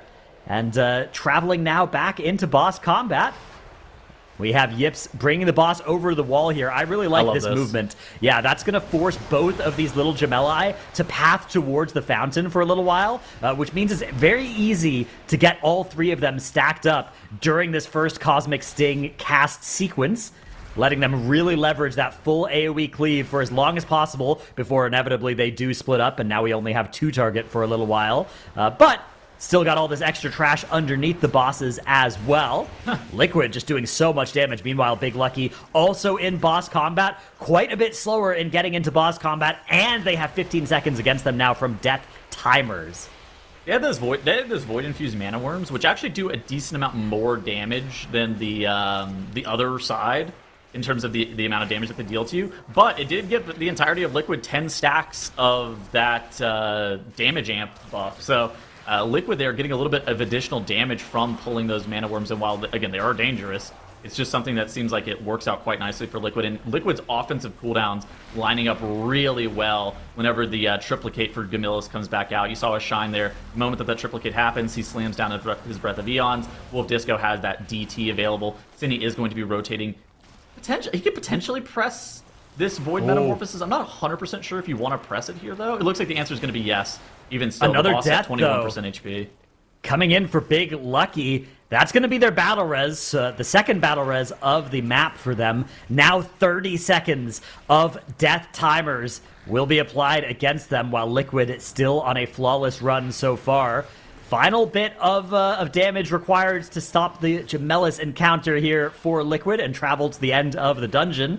We can get a little bit of an idea of how far ahead they are with just how much health is still remaining on the boss for Big Lucky when it does go down for Liquid. 2% left for Team Liquid. Down it goes. Still 1/3 of the boss's HP plus 30 seconds of death timers. That is the size of the lead right now in favor of Team Liquid. They're going to be gathering a little bit of trash, and let's see how far they decide to take this one. So we have one Voidwalker that was still alive, actually from even before Gemellis. Liquid have finished that one off and are now heading upstairs. They're going to be hugging the wall here to make sure that they don't pull that unfavorable trash that spawns in the center of this spiral rampway. Actually, It looks like they're interestingly doing something different than a lot of other teams do. They're stopping midway up and fighting a trash pull that does spawn in the middle of one of these platforms. I wonder what that's going to allow them to skip is kind of the question, because most teams, they end up only doing one pull in this area. That is fairly common, but I do wonder how much that is going to... is this the only pull that they're doing in this area? They maybe are actually going to be able to take some trash into DIGNITAS at the very end, but...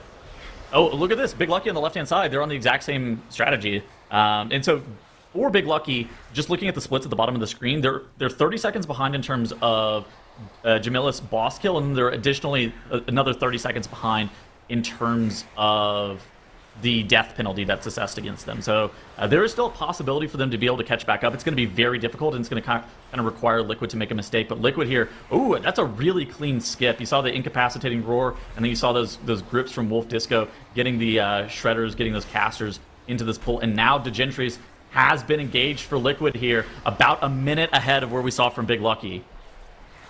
Yeah, Liquid are zooming through this section of the dungeon. Only one boss and 5% count stand between them and a lead in the series. Big Lucky finishing off some of that trash as well, heading up to their final pull onto boss. Also, looks like the two teams on a very similar grand strategy in this dungeon. Big Lucky having to wait a little while to get this set up, though. Of course, that is the way that this skip does work, and we are going to see the grip coming in on that Void Terror, while the Hollow Soul Shredders will teleport over, allowing them to skip past that nasty trash at the bottom of that ramp. They are going to be able to get into boss combat soon, but the boss already at 79% for Liquid, plus there are 30 seconds of death timer in favor of Liquid. I mean, this is tough. I mean, I feel like for Big Lucky, while their first couple of boss splits were just a hair slower, you know, I think they lost 10 seconds on the Custo split.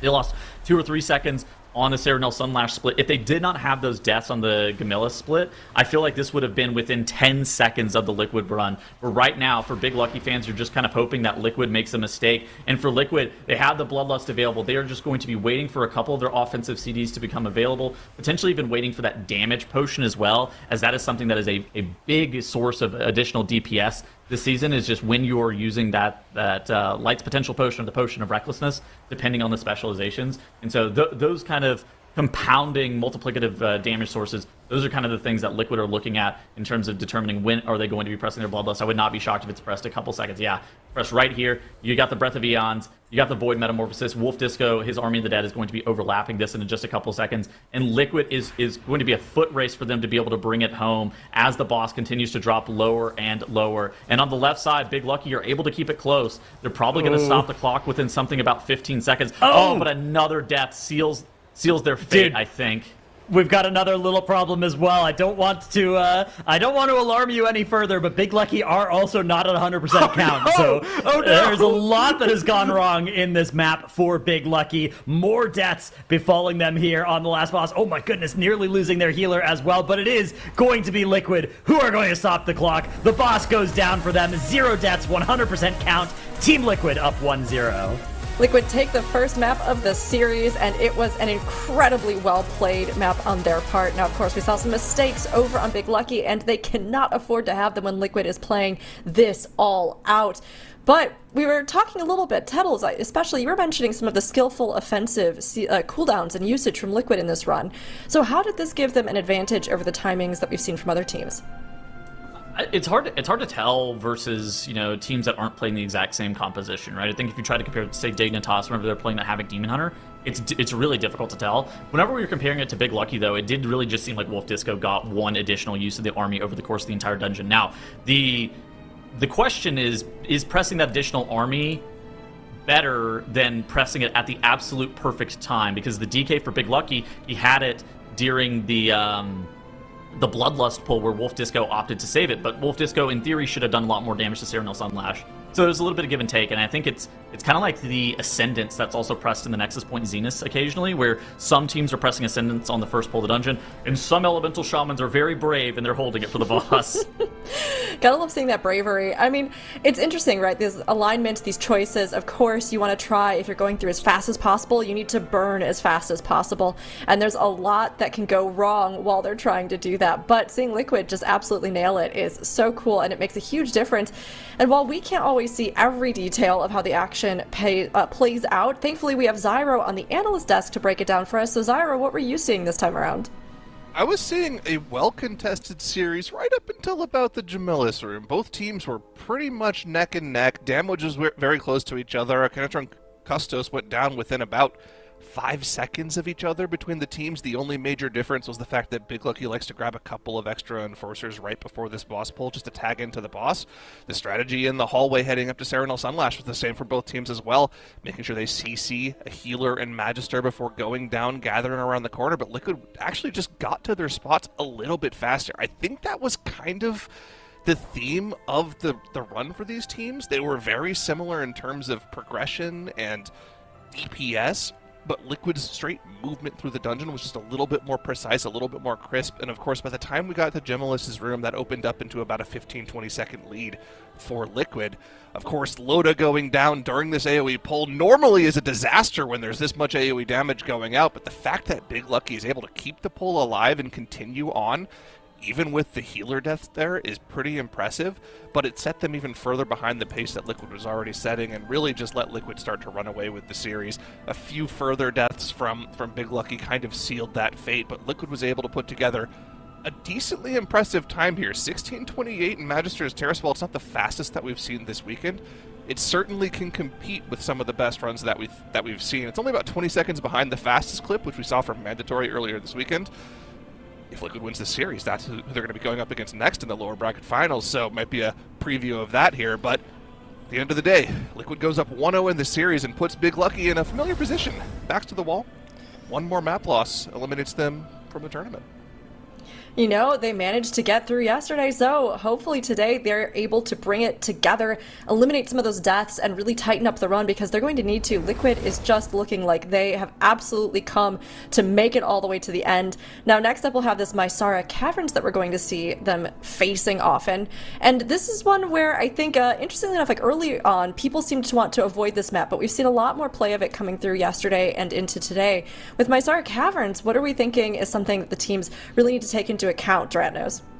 Yeah, Liquid have a different strategy in the Mysara Caverns than we've seen out of a lot of other teams. They get a bunch of the prisoners freed early and then just go straight into the first boss, hit that lust. It's like their second pull of the dungeon, not messing around at all. Does mean they need to get a little bit more trash later. They have to do a big pull after the mini-boss in order to catch back up on count. But this is an interesting dungeon because when we saw the Chinese group weekend, this was a dungeon where the full tech of the Aug Evoker, Wernstone, activating the spirit was something that not a lot of teams were successfully executing. So I'm very curious what Big Lucky looked like in this map.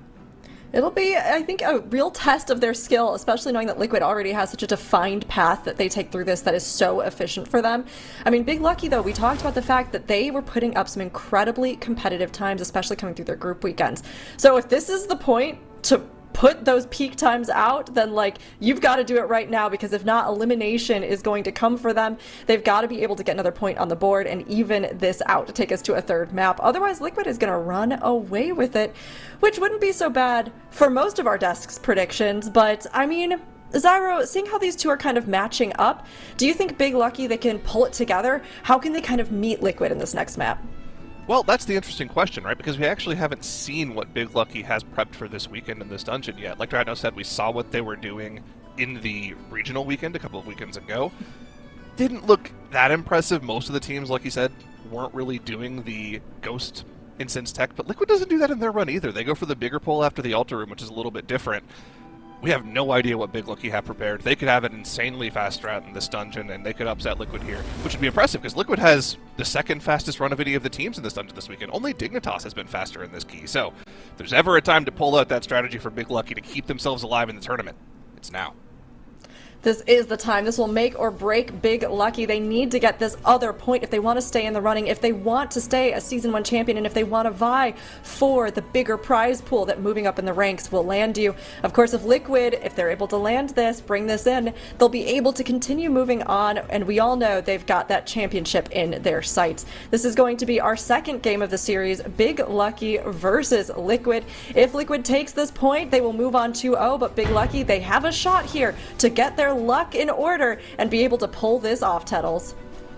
All right, so we're going to be immediately starting to talk about strategy for this dungeon. We've seen what route Liquid runs in this dungeon. They're basically going to do a very large pull up the left-hand side. They're going to end up pulling a mask. They're going to be utilizing the spatial paradox with the Crackling Jade Lightning to be able to pull just a bunch of different mobs into this first pull and optimizing the offensive cooldowns with the Bloodlust. And it looks like on the left-hand side, Big Lucky's on something kind of similar. How much trash count is Big Lucky going to be getting here? It looks like it's going to be that 28.83% if our tracker is correct, and Liquid's going to be something that's slightly lower, but overall, I think that the 0.5% difference between these two teams, that's just a couple of mobs. Maybe that's some additional of those small masks that give a couple of count. And now, the question for me is, what is Big Lucky going to do next? Because Liquid, they are going to be deploying some really interesting CC, utilizing things like Sleepwalk, like Cage, to be able to keep their players out of combat and go straight into the boss after freeing those prisoners. What is Big Lucky going to do here, Dratnos? What do you think? Yeah, that is a big open question. I suspect it's going to be a big pull for Big Lucky, but let's see it. You can see Shun starting to walk forward. We have some prisoners getting freed. And it looks like Shun in cap form right now, getting a little bit more distance here. Is this the same route? Yeah, okay. Grabbing a little bit more enemies. And I don't think this is going to go all the way into boss, but maybe. Let's see how far they go. Do they have all 8 prisoners freed? It looks like they might have done the Liquid strat. Yeah, all right, nice. So Big Lucky on a very similar idea here to Liquid. They are actually going to be the team that gets in boss combat first here, ahead of Team Liquid. They also have 1% more count from their very first pull. So Big Lucky, again, slightly faster on the early metrics here. Yeah, and so this fight is actually one that your tank and your tank's ability to be able to and your group's ability to be able to bait the Murogen like leap and the Necrax whenever it does the carrying swoop and stuff like that, that can actually be a very large damage swing for some of these specializations.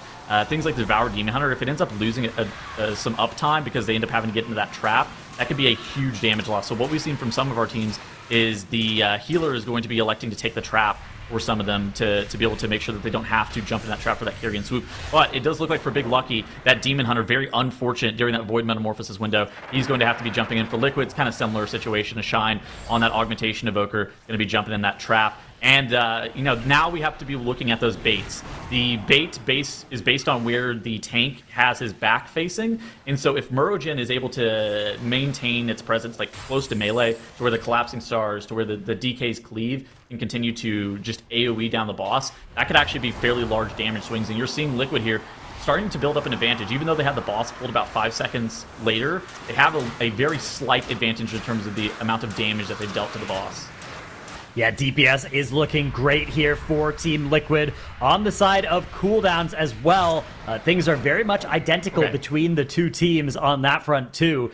So hopefully Big Lucky will be able to find a way to get some more damage going here. Both teams able to tag in a little bit of trash to join the second half of the boss fight here as well, and just keep that efficiency as high as possible. Both teams have skipped some of the trash that a lot of the other teams are pulling near the start of the dungeon. Both of them are going to need to grab quite a bit towards the end of the dungeon. We know how Liquid plan to do that. They like to grab a big pull after the mini-boss, but I'm curious what Big Lucky are going to do. Very likely will be something similar, but of course, you never know until you see it. Liquid, though, have really accelerated on this boss DPS metric here. Almost 15%, more than 15% ahead, despite having pulled the boss second.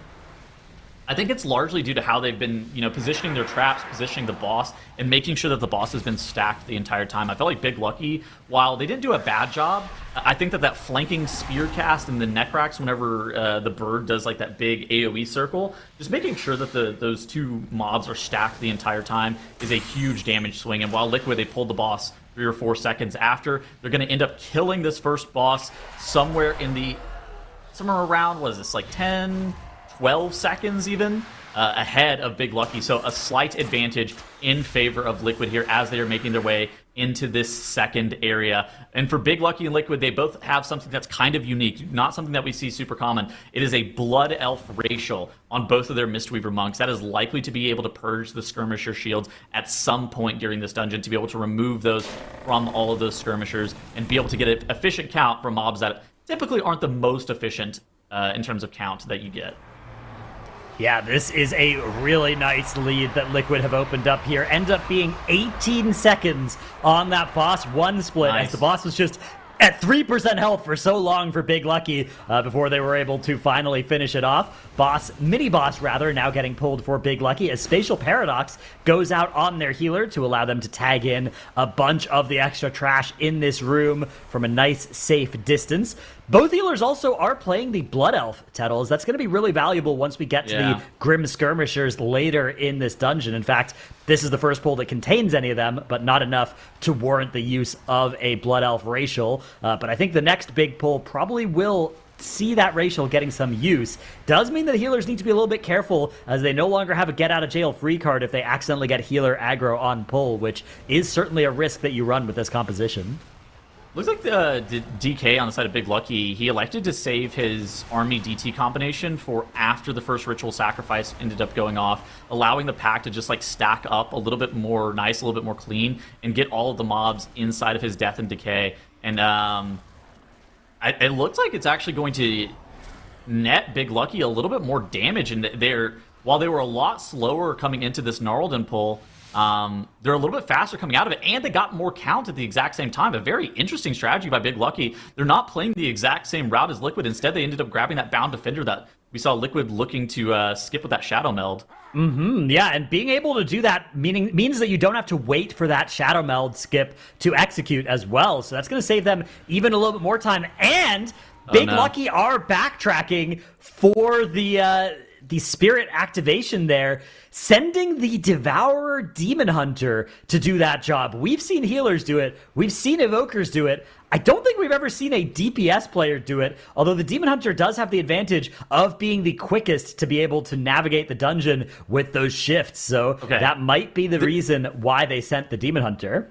There's a little bit of this like kind of unknown way that spirit works. So it applies the damage amp to the mobs.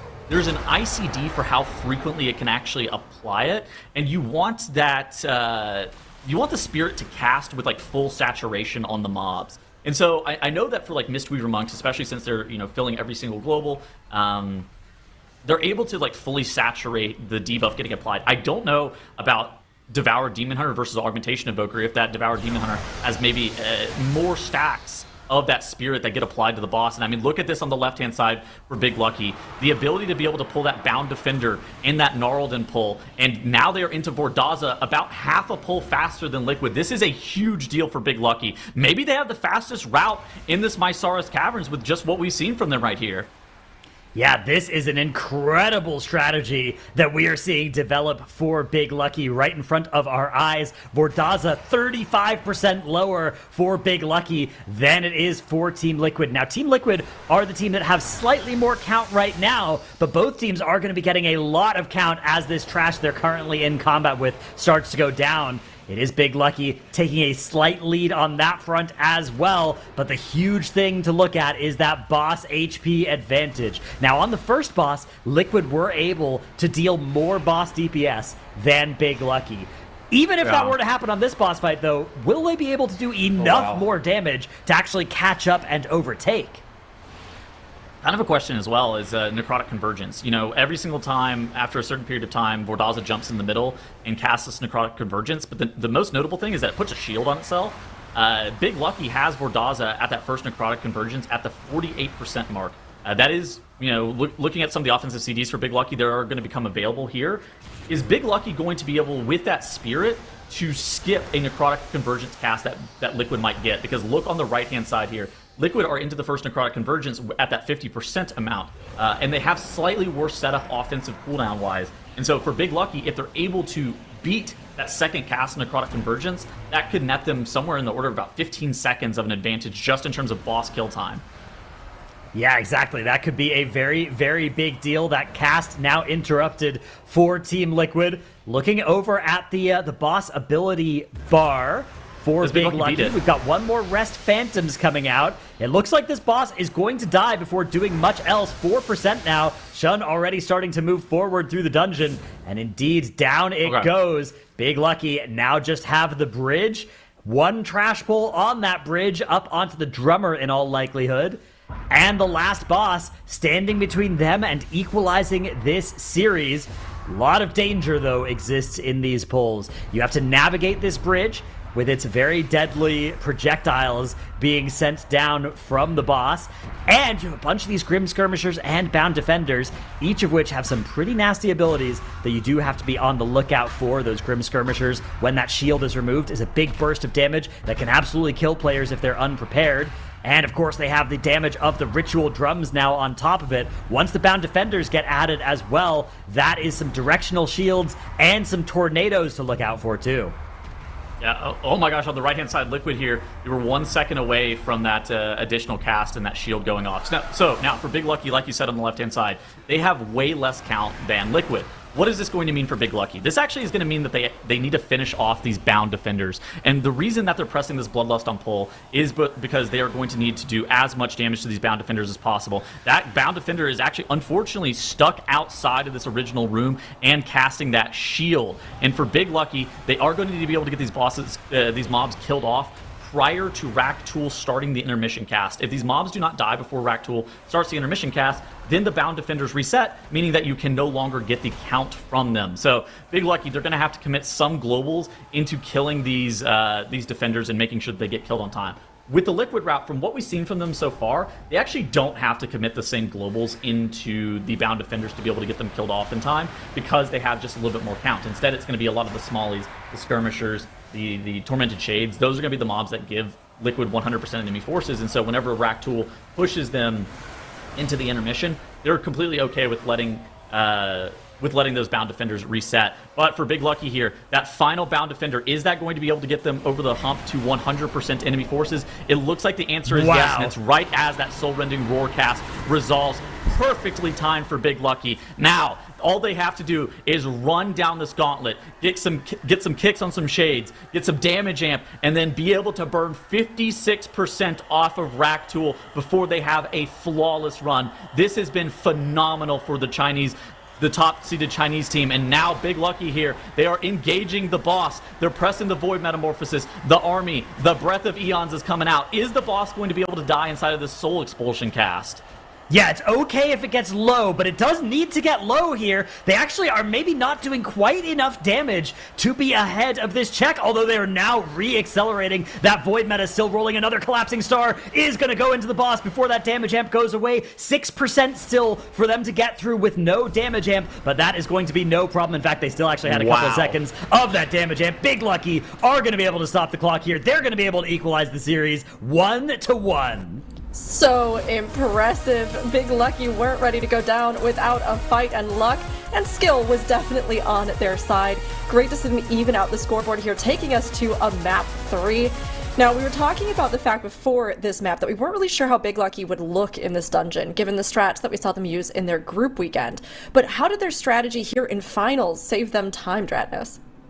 Yeah, Big Lucky looked like they had a synthesis of the best of all worlds between a lot of our different teams there, right? Merging some of the best ideas from Liquid and from the other teams that have played so far. That was So the fastest Mysaris Caverns that we've seen all weekend. Just to jump in, like that was the Yeah. fastest Mysaris Caverns, and I would not be shocked if Big Lucky, if they're able to take down the series, if that could be the dungeon that they need to see to be able to beat some of the best teams in the world. A 12-minute, 40 seconds Mysaris is insanely quick. That was really, really good, and we keep thinking about these series up ahead and the times that they have to beat, and this is definitely, just like you said, Tuddles, a competitive time that could let them overtake some of these other top teams. But Zyro, can you give us a deeper dive into our team's runs?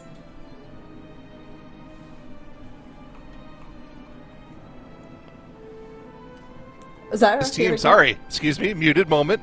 There it You're all is. good. Listen, Muted. it happens to the best of us. Oh, hyped, I forgot to unmute myself. This is why we've been hyping up this team as being one of the best Chinese teams since the Asteroid days, since the Shadowlands times when they won a great push. They could have won an MDI if it wasn't for a certain boss named Nelthor the Rhymebinder. Oh, man.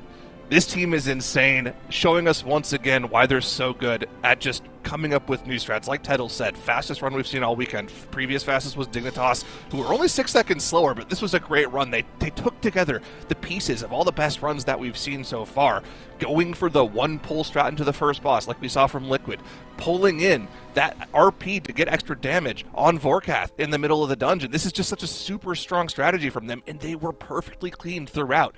They get a little bit of extra count on every single pull in the dungeon, 2% on the first pull compared to Liquid, a little bit of extra trash on the first boss. They kind of start to slowly fill in the gaps that makes it so they don't have to do that giant extra pull after the second boss that Liquid has to do. It's still really cool to see the strats that the teams are evolving over the course of the weekend here.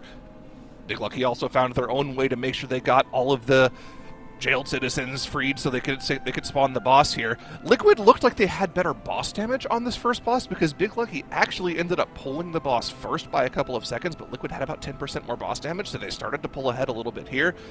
But the strategy in the middle of the dungeon was just so much better from Big Lucky. In the next room, they actually end up pulling extra trash on top of that giant gnarled in plus reanimated warrior pull. They grab the defender in the doorway as well as the two mobs next to it. That gets them an extra 4 or 5% trash count here. So by the time this pull is all said and done, Big Lucky have about 8% more count, and that's all they need to skip the pull that Liquid sets up here. And with that extra damage on Vordaza on the second boss, it just catapults them ahead. By the time all is said and done here, their second boss split is an entire minute faster than Liquid's, and even though the Soul Expulsion burn wasn't the best for them, they were so far ahead that they just sent the dungeon home. Incredible to see, and that's what we were hoping for. Now we can take a look at some of the meters here, and of course, kind of review. This is the first boss. Yeah, Zyra, what are you seeing? Yeah, I was really confused because it looked like every part of the run for Big Lucky was fantastic, except for the first boss damage. It looked like because they pulled a little extra count, they were more indexed on just killing the trash and playing it safe, rather than going for more boss damage. You can see Liquid across the board did about 70k more DPS on the boss specifically during the boss pull. If they could clean up that section of the dungeon, this will be an untouchable dungeon for them. They would be about 15-20 seconds faster. They'd be 30 seconds faster than any other team. That being said, still an incredibly impressive run. Evens out our series and keeps their dreams alive of medaling in a competition for, again, the first time for a Chinese team since Shadowlands. That would be huge for them, and we can only hope they're able to pull it off, because honestly, this is the Big Lucky that we knew was a possibility coming into the finals, and we're finally seeing them really play up to that. Of course, we have this big decisive third map, though. Whoever takes this one is going to be moving on, and whoever doesn't is going to be eliminated. So Teddles, looking at Pit of Saran, what strats can these teams possibly bring to the table? This is about to be absolute fireworks. I got some stats on the left-hand side. So Big Lucky versus Liquid, they played this on Friday. Big Lucky ended up putting a 10:46 time on the board. Liquid put up a 10:34. Then Big Lucky has ran Pit of Saran again and put up a 10:41. So 7 seconds separate these teams. in terms of their Pit of Sauron strategy, to the point where if anybody has a mistake, if there's any death, if there's a slight loss in terms of damage, if a Breath of Eons only hits half a pack, that would be map losing. Oh, it would be, and let's hope that doesn't happen. Let's hope these teams give us incredible runs and keep this as close and competitive as possible. They need to, because this is map 3, Big Lucky versus Liquid. Whoever wins it wins the series, Ratnos. Indeed they do, and right off the bat we have massive pulls underway with that spatial paradox, facilitating the ability for both healers to be able to tag in extra trash from far away. This is a huge and dangerous pull, but they do have all of their cooldowns and their bloodlust to use against it.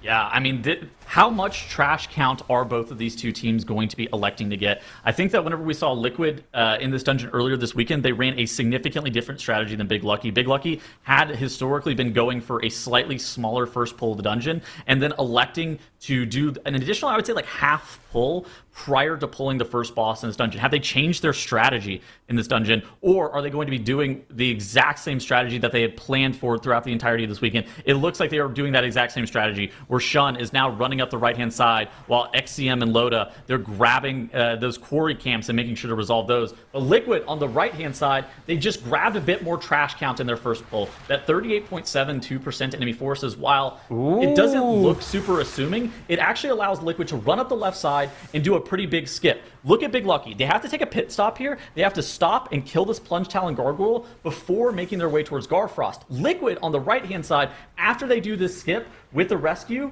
then they are going to be able to just run this entire trash pack straight into Garfrost, and that is about a 10-second advantage for Liquid here. Yeah, nice little Wernstone into rescue maneuver is going to allow them to free all the prisoners they wanted to over there, while also taking this trash straight into the boss. Like you said, they already have a little bit more percent also, although there is some enemies that are low HP that Big Lucky will be able to kill off fairly soon here. Liquid getting into boss combat just before that 2-minute marker.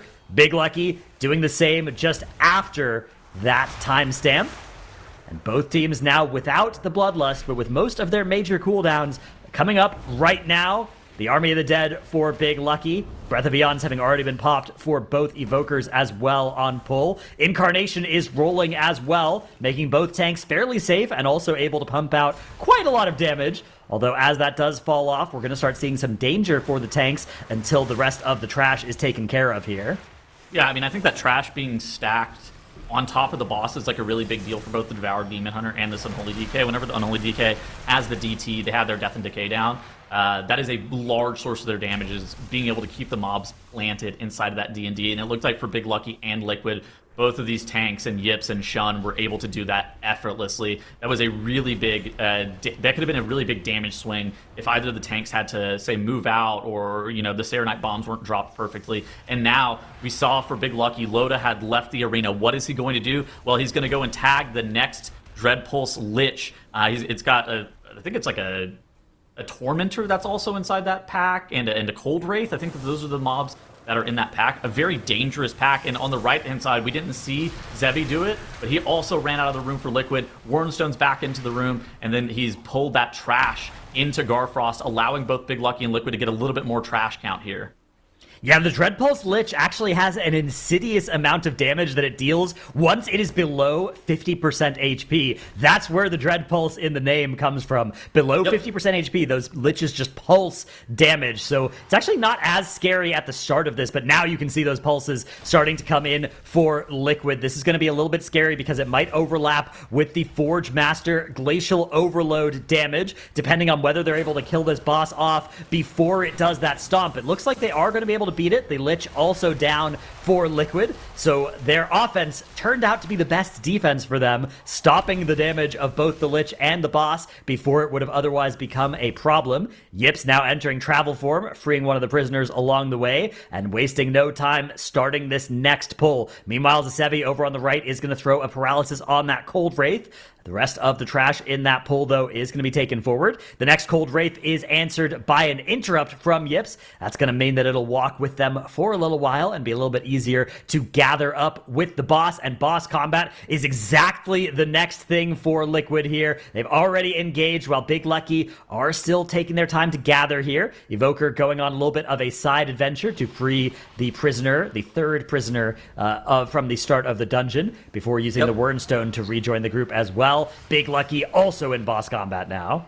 Yep, 13 seconds separate these two teams, and for Big Lucky, there is a slight strategy divergence that I think is going to allow them to accelerate in the last half of the dungeon. Basically, they don't end up wasting any time and waiting for the skip that it's at the very end that Liquid was doing and pulling those Grave Blades into Scourgelord Tyrannus. Instead, Big Lucky, they just played the Grave Blades straight up. They take them into Glaciath, and they end up dealing with it on that mini-boss. And so I think that is a time save that can be obtained by Big Lucky here at the very end. But right now, you have to be happy if you're Liquid. You see Ick and Crick, it's down to 69%, 67% even, as the boss continues to drop lower and lower. And now that Cold Wraith starting to trickle in. And for Liquid, they ended up killing off those Shades of Crick, and now they're going to be all-inning the boss. And I think that for Big Lucky as well, the exact same strategy, we're going to see that unfolding for them as they're all-inning the boss. And Big Lucky, they've accelerated in terms of boss HP. Yeah, we have another Void meta starting up here for Liquid, but the army has already been used. Breath of Eons will be available here, and in fact is available for Liquid, so that will be a way for them to accelerate a little bit as well. And you can see the boss HP is neck and neck between these two teams. It is a game 3. Both teams have been able to win one map so far. Both of those maps were extremely close, but Liquid are now slightly ahead on Ick and Crick. Looks like they've found a lot of damage, while Big Lucky have really slowed down for the last few seconds here as that Cold Wraith has come in. Maybe just the logistics of managing that has cost them some damage. Liquid actually able to get this boss dead well ahead of Big Lucky. It's not just as well the same speed. Look at that, the boss 2 split is now also advancing. No! Oh my god, a shine fell off as Zevi was actually clicking that final Quarry Camp. He was fortunately enough able to get back up to that ledge in time as Zevi ended up clicking that Quarry Camp. But that was about 3 or 4 seconds of time loss. And look at what Liquid did. They did a skip, and on the side of Big Lucky, they do not do the same skip. Instead, they activate the pack, and they pull this Grave Blade all the way up into the mini-boss. And so while Liquid, the skip was nice, the skip was fancy, Big Lucky have determined that pulling the trash into Scourgelord Tyrannus is a very small and slight time loss, and they would rather play the scarier mini-boss pull as opposed to the slightly slower Scourgelord Tyrannus. That's going to allow Big Lucky to accelerate just a hair on the boss, but on the right-hand side, Liquid are still in the lead.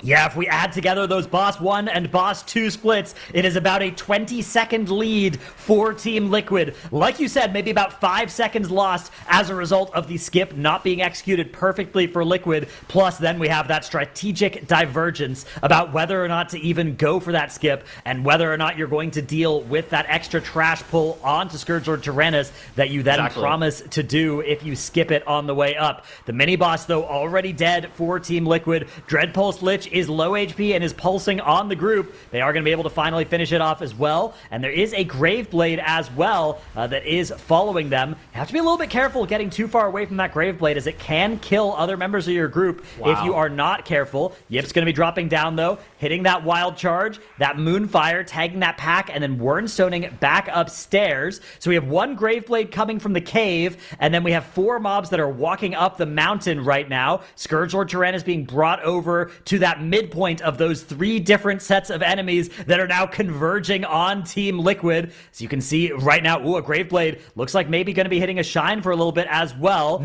but he's been able to bring it into melee. That was a little bit sketchy, though, for a second. Big Lucky getting into combat as well, and for them, this is a lot less dangerous. There's only 1 Grave Blade, 2 Grave Blades, 3 Grave Blades. Okay, it's still pretty dangerous that are going to be running in from the cave.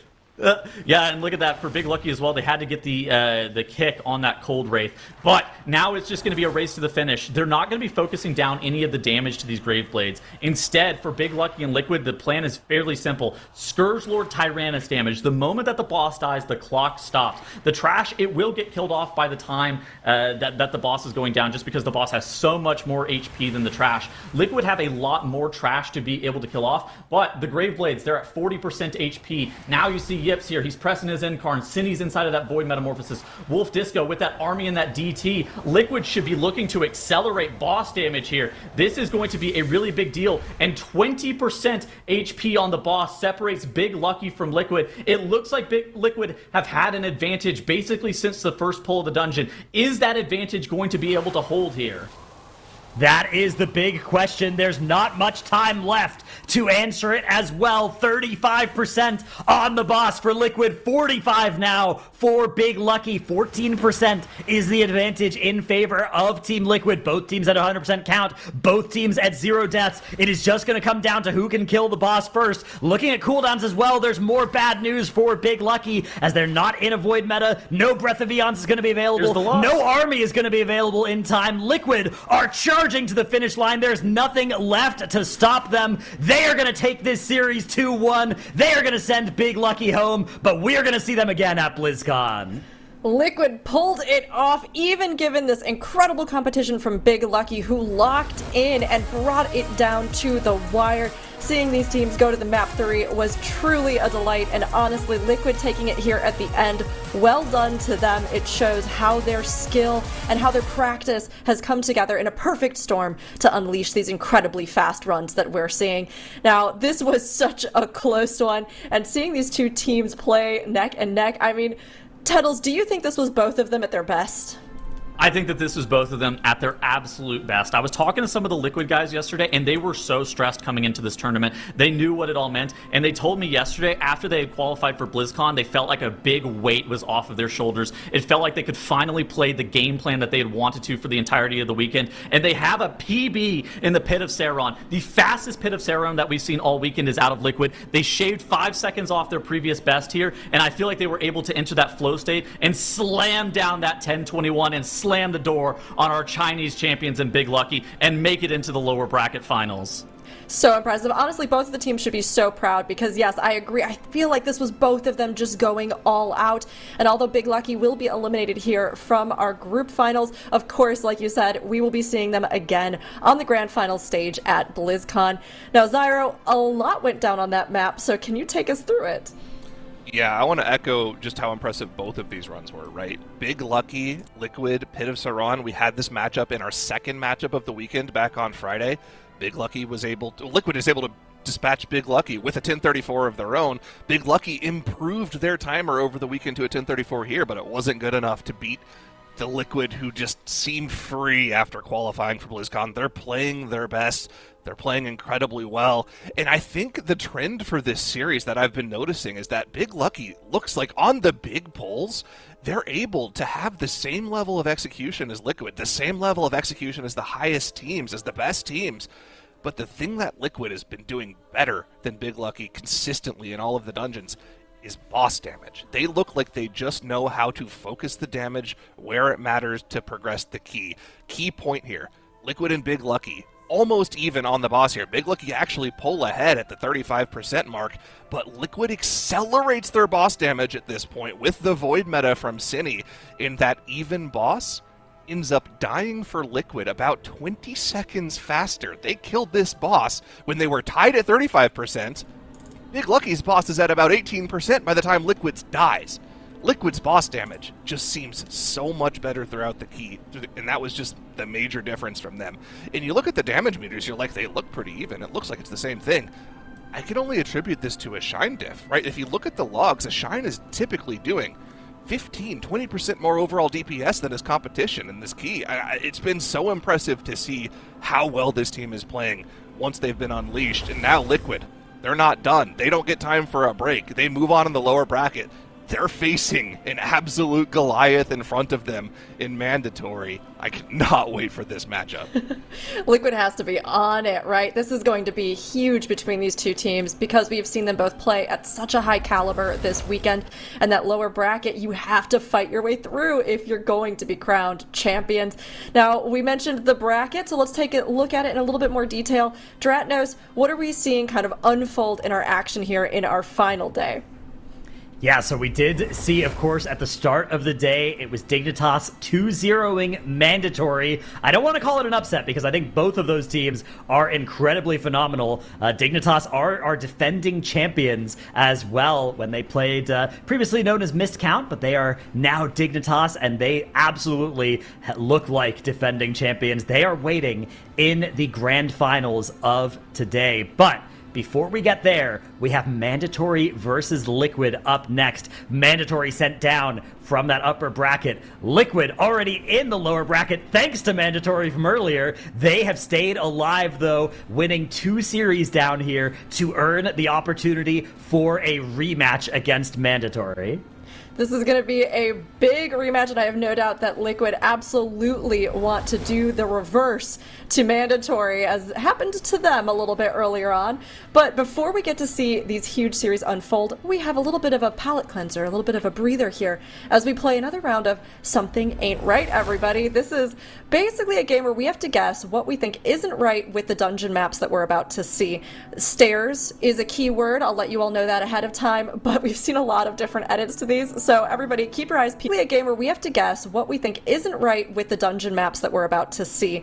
Stairs is a keyword. I'll let you all know that ahead of time, but we've seen a lot of different edits to these, so everybody keep your eyes peeled and let's see if we can figure out what ain't right about this dungeon.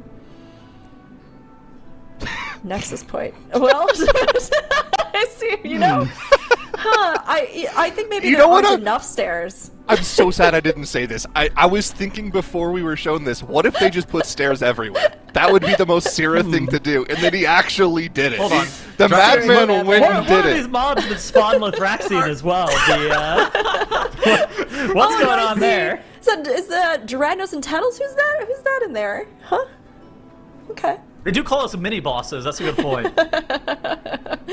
So the stairs definitely are correct. We can all agree with that. But no, the mobs, okay. There should be a third.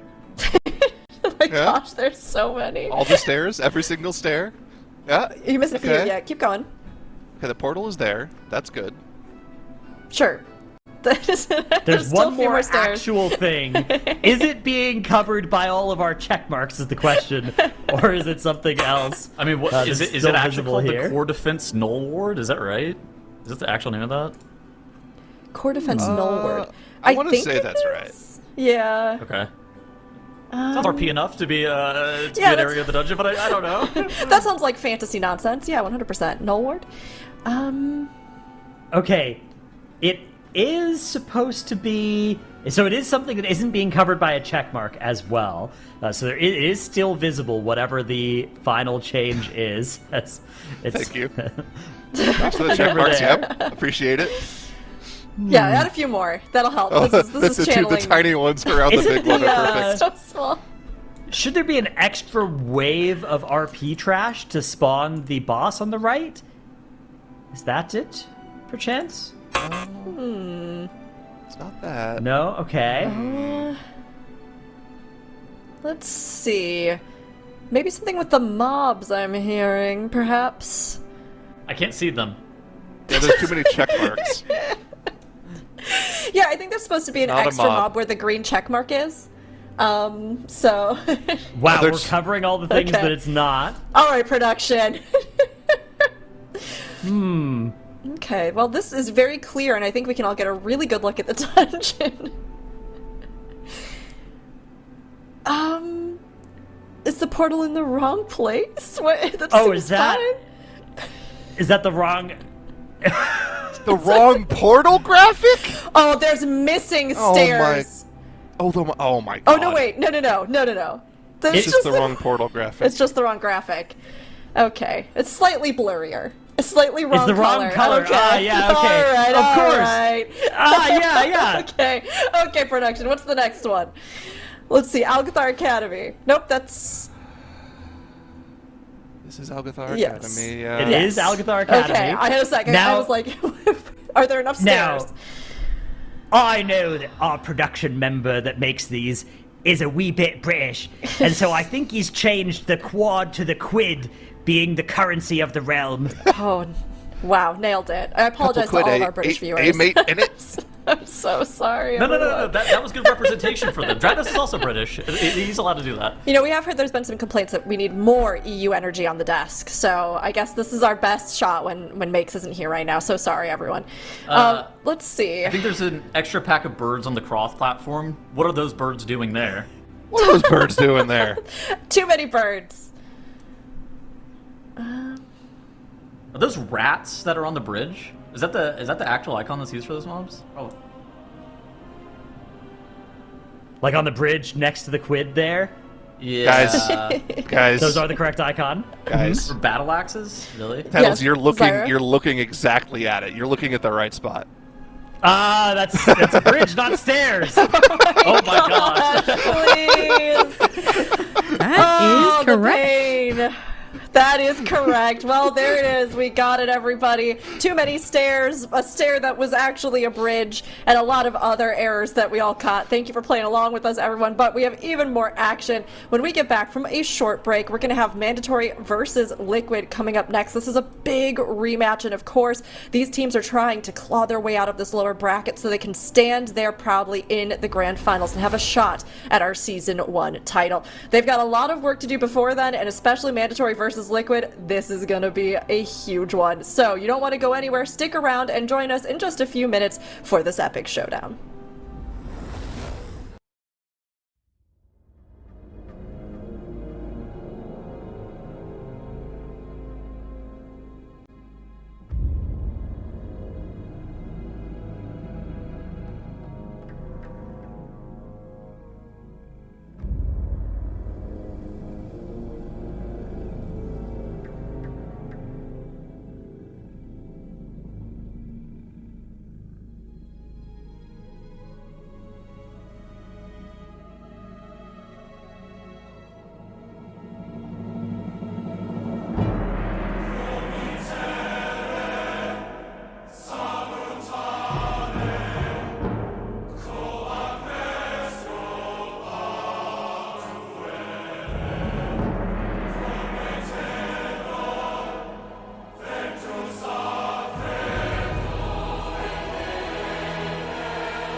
The lower semis are about to kick off, and it's going to be a battle of giants. We've got Mandatory versus Liquid, so let's see your predictions, chat. Liquid is going back-to-back, though, in their series. So, Zyra, do you think that this is going to help them stay in the zone, or will fatigue be setting in? I feel like you go with the hot hand here, man. They look so strong in that last series. Their dungeon runs are competitive, sometimes even faster than mandatories in some of these keys. Liquid looks so strong. Also, listen, a lot of the players on mandatory are Echo players, and Liquid might be back-to-back if you count, all 3 raids for this tier. World First to World First champions. And then they're going to be adding another one next week when Rot guy dude Sporeman comes out. So that'll be a 7th straight race to World First. Rot guy dude Sporeman. That's his official name. Rotmeyer, that's his name. Yeah. Liquid can't lose to these guys. That's what I'm saying. Okay, alright, Zyro. Way to just rub salt in the wound. Yeah, Tattles? I mean, mandatory on social media has been called the WoW Avengers. They keep that's how they've been referred to, as the WoW Avengers. I mean, yeah, I don't know. They could do it here. I mean, look, there's a good chance. This is a different setting, it's a different context, it's a different competition. And of course, we saw Mandatory already beat out Liquid yesterday, but today, they're kind of looking a little bit shaky. So, Makes, do you think that this series is going to go the same way for them? It's so hard to tell with this team, because historically speaking, they're a team that does this. They're a team that kind of throws away a series or a first map and then they lock in. Something about the adrenaline for these players just does so much. But this weekend, I feel like we haven't really seen them be at their very best. I don't know what it is this time around, but it feels like Mandatory is just a little bit shaky in these grand finals. So if there was ever a time where it happens, it might be this series, as we do see your bans coming in. I was expecting this Windrunner Spire out of Mandatory. They are continuously banning out this dungeon. I feel like they just don't want to play that one. Team Liquid deciding to ban out that Sky Reach is a very interesting choice to me here, because we were talking about how kind of streamlined that dungeon is, and they just saw the Sky Reach that Mandatory has prepared, so that might just be a oh, we have seen your time, and we're not willing to go toe-to-toe with you on this one. This is definitely, I mean, these considerations that the teams have to take into account for how they want to set up this series, right? Especially if you're kind of looking at, well, are we going to go to that third map or not? Where do we think we can really take this? So seeing what's been banned out and what we've seen of the play this weekend, Tettles, are you kind of feeling the same? Does it seem like they were going to eliminate some weaknesses from that pool, or do you think they're really playing to their strengths? I mean, this is about to be ridiculous. Okay, so I think Alcathar Academy, I think that is probably mandatory favorite. Having seen the Liquid Alg, I did not think it was like anything to write home about. Liquid, I think, had the fastest Pitacera on the weekend. So I would not be shocked if we go 1-1, and then the pivotal game 3 in the Nexus Point Zenith, we saw that in the upper bracket whenever Liquid played mandatory earlier yesterday. I feel like this is going to be a very close 3-map series. I feel like both teams have a map that they should be quite strong in. And then that Nexus Point Zenith, we saw Mandatory have 2 deaths at the very end, and that sealed the deal, but it was going to be within 5 seconds. Both Liquid and Mandatory in that Nexus Point were very close to one another. Yeah, I'm expecting a very similar kind of 3-map push here, really close runs, but we have to get our predictions in, so let's see if everybody feels the same. Zyro, what are you thinking, Liquid versus Mandatory? I think I'm going to go 2-1 for Liquid. I think it's going to be the closest series of the tournament. I think Tettles identified strengths and weaknesses for both teams perfectly. I think we're going to go to that Nexus Point Zenith. I think Liquid just looks so strong in that map. Even though they lost a mandatory earlier in the weekend, I think they have a better potential run in that key. Okay, all right. Makes, how are you feeling? Torn. For starters, yep. I'm feeling pretty torn between these two teams. On one side, you do have all that pedigree, right? And we've been talking about how Mandatory is a team that you can rarely underestimate because they always somehow manage to show up in ridiculous ways. On the other side, I'm not sure that is the same Mandatory I've been seeing. I'm leaning 2-1 Liquid. Okay, Tettles, where are you going? I don't think... This is weird. I don't think Mandatory have had a series yet this weekend where they've played completely clean. Like, it's really tough to win, I think. If if they're going to continue that same trajectory this entire weekend, you kind of just expected them at some point. This is a team with so much pedigree that they were just going to be able to figure it out and get the land buff. But it just seems like they haven't been able to kind of make it happen in every single series. I think for that, I'm going to go 2-1 Liquid. I think that they're going to win the Nexus Point Zenith. But I think that the Nexus Point is within 10 seconds. But it requires Mandatory to have a perfect run. Like, Mandatory can't have deaths. Interesting. Our desk leaning very strongly towards Liquid, although I should say a lot of acknowledgement of the fact that this is probably going to be an incredibly close series. But chat, in the opposite sweep, has been putting all their points in on Mandatory. So, you know what, chat? I think you're pretty much always right, and I'm going to have to lean with you. I'm going to say Mandatory, because I don't disagree. I think some good points are made on desk about the fact that Mandatory just does not seem like they've really locked in a way that we've seen these players do in the past, right? Yet at the same time, I know we've seen them do it, especially at the 11th hour, and if there was ever a time to actually really pull out the stops, really make all of that practice and this LAN, boot camp that they've been doing shine, this is it. This is where they have to do that. So I'm going to go ahead. I'm going to put the faith in Mandatory. I'm going to go 2-1 towards Mandatory over here. Chat, don't leave me wrong. We'll see if it turns out that we're right or if this Liquid belief leans a little bit more either way. But honestly, I think this is going to be such an incredible series. These two teams truly have so much skill behind them. And in what we've seen of their runs, I mean, we talked about this weekend, Mandatory's been looking a little weak. Liquid has been gaining steam. But Zyro, is there anything with how they've played over the course of the whole season that you think maybe showed something that we didn't get to touch on yet?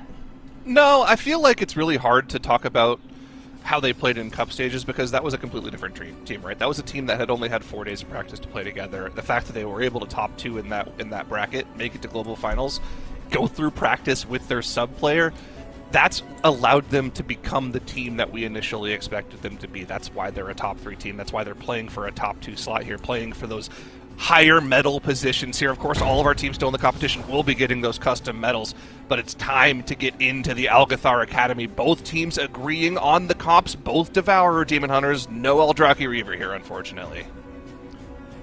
Honestly, I'm not too upset at this one. I feel like there's a time and place, and it's probably not the Algathar Academy. Let's see if they agree on the routing, though, as well. Looks like the answer is going to be yes. You can see that both of our teams are grabbing the stuff on the bridge here. However, it looks like on the side of Liquid, we're going to be meld skipping this one, whereas Mandatory seems to have just grabbed everything. So they are in fight with those 2 bridge packs on top of the entire Veximus Thrash, and that takes Ryzen down immediately in a mana void before they can even get everything grouped up. That is the first death on the board for the side of Mandatory. Yeah, that was that extra trash from the bridge, an extra kit coming in, more damage on the squad, a missed mana void.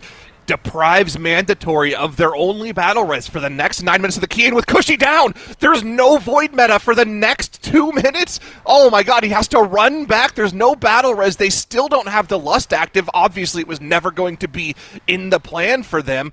He's able to run back to the group, starting to regen those souls, but they're without a damage dealer for the remainder of this pull. Liquid, in the meantime, has had no issues. A Shine dropping low to that dot, but Sevi doing a good job of keeping him alive. Only the Ravager left alive for them.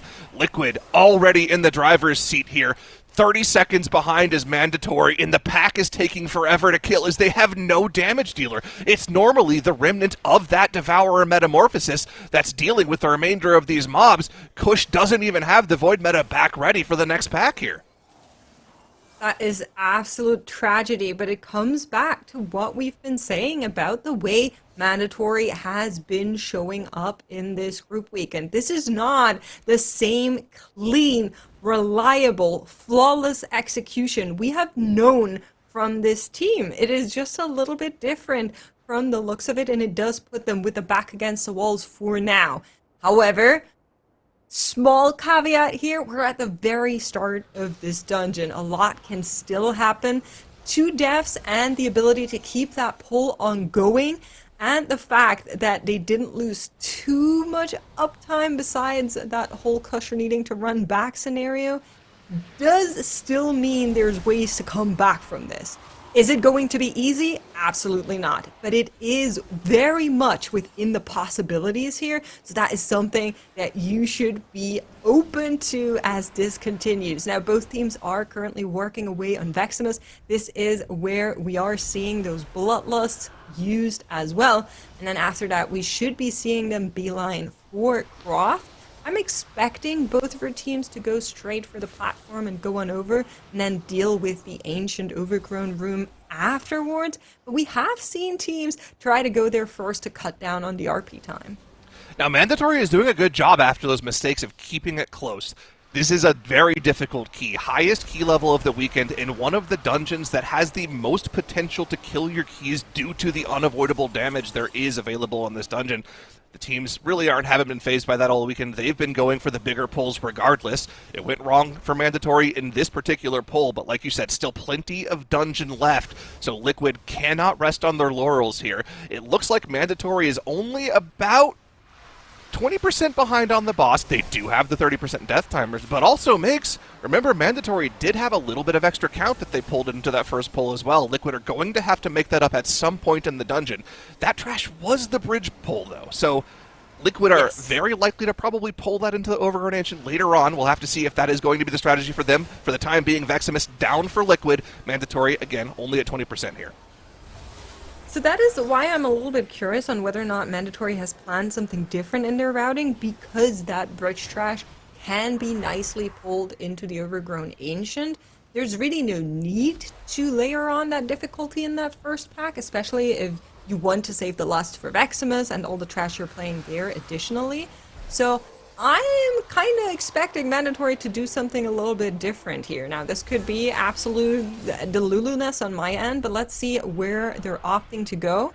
It looks like, no, they're going to be going towards Croth here as well. So that extra bridge trash, maybe cutting down on the difficulty. We had seen some of the teams struggle with adding in those bridge packs, just taking a little bit too long, or even being yanked back by those mobs for one of our teams. So that is something that, of course, if you don't need to go into the risk, then it is nicer to avoid it altogether. But Mandatory now also arriving on the Sentry platform here.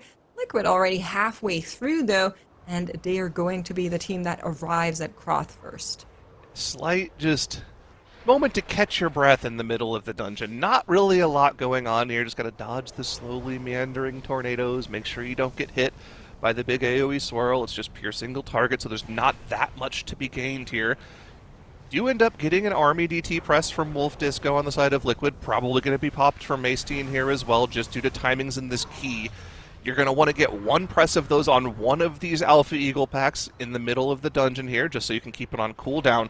But it really comes down to big burst push timings on Croth here. Because of how much HP these bosses have on the plus 19 key level, you really need to make sure you're maximizing both the wind and the fire buffs that you get during the boss to try to chew through that massive HP pool. The teams are going to have to do as much damage as possible, because by the end of the boss, when the boss is pulsing fire damage, when the winds are pushing you all over the place, trying to dodge tornadoes, you want to be dealing with as few of the deafening screeches as possible. Usually teams are able to beat the third screech, but if you get a bad push on the fire burn or a player dies during one of the burns, you could be in for a lot of danger here. That is for certain, so something we'll need to keep an eye out on. I'm very curious how much damage they're going to be able to just push into that burn phase that you're mentioning. A lot on Croth depends on that because of the rot damage getting so high towards the end of this boss fight. Well, for now, we're getting a couple more breather packs, you know. Lots of birds in this area for unknown reasons between them. I'm curious if the end of dungeon is going to look like it's very 5 Echo Knight shaped or more 3 Echo Knight shaped. That's one of the questions I have on my mind as we are getting closer towards the completion of this run, because that would add a lot of lethality to that very end part that I usually don't prefer, but it could be a Hail Mary pull to maybe try and catch up some of that lost time. You can see Liquid is on that last pack. Mandatory right now engaging the double Alpha Eagle pack, and that then allows you to spawn Croth. Quick look across our cooldowns. Going to be waiting just a little bit on the army here, but of course, the big timing you would want to hit is that burn phase that we've been talking about. Yeah, this is like perfect timing cooldown-wise for Liquid, right? They've got the army coming up. They can press this the second the boss spawns, and then it'll be back up for that double damage amp burn on the boss when they get the second ritual wins phase and the boss eats the fire orb debuff. That's the play for them here, as we'll see them pop it momentarily, I would assume. There it is. There's the cooldown Void meta and DT army active for our DPS players. Breath of Eon soon to follow here for a Shine. Not a while until we get to that first ritual wins, but you can really see where the gap has opened up for Liquid here. They are now 20% still ahead on the boss. Mandatory actually able to make up a little bit of a difference in that trash in the middle of the two bosses here. They still have a little more to catch up, though. That's right. They, of course, want to tie in overall dungeon progression.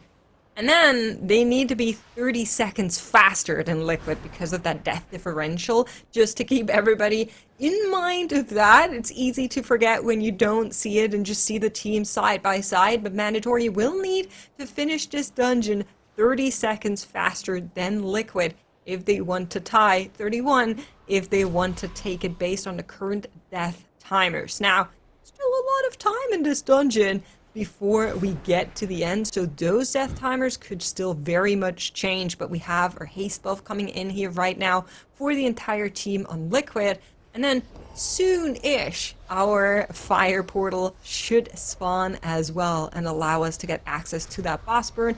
10 seconds on the army still. Of course, Void meta by Cine has been getting charged up, so he should be ready anytime soon, and there it is.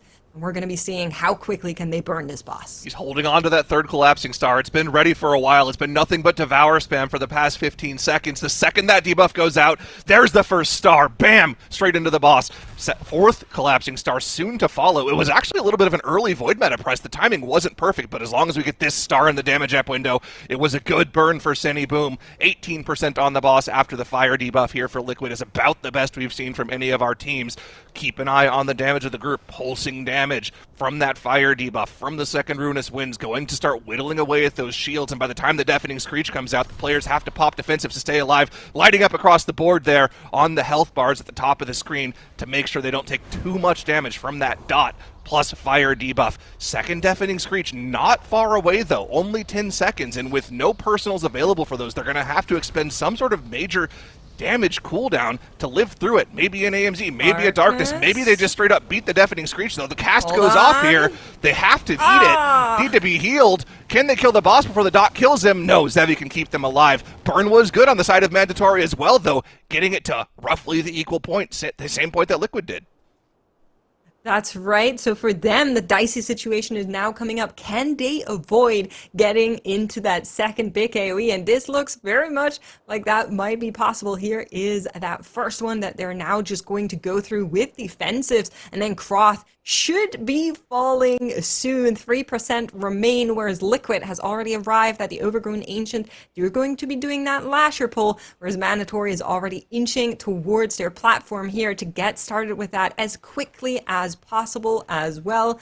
And they will still be behind, but less than they were behind on that first boss split. A 4-second differential between those two teams right now. And Mandatory, of course, doesn't need to do that bridge pack that we were talking about. Now, normally that is not a time waste. That is not something that costs you extra time because you're just standing around waiting for the RP regardless. But it is something that we might need to take a look at for Liquid here on the right-hand side. Yips fighting for his life right now as the Lashers just taking him apart.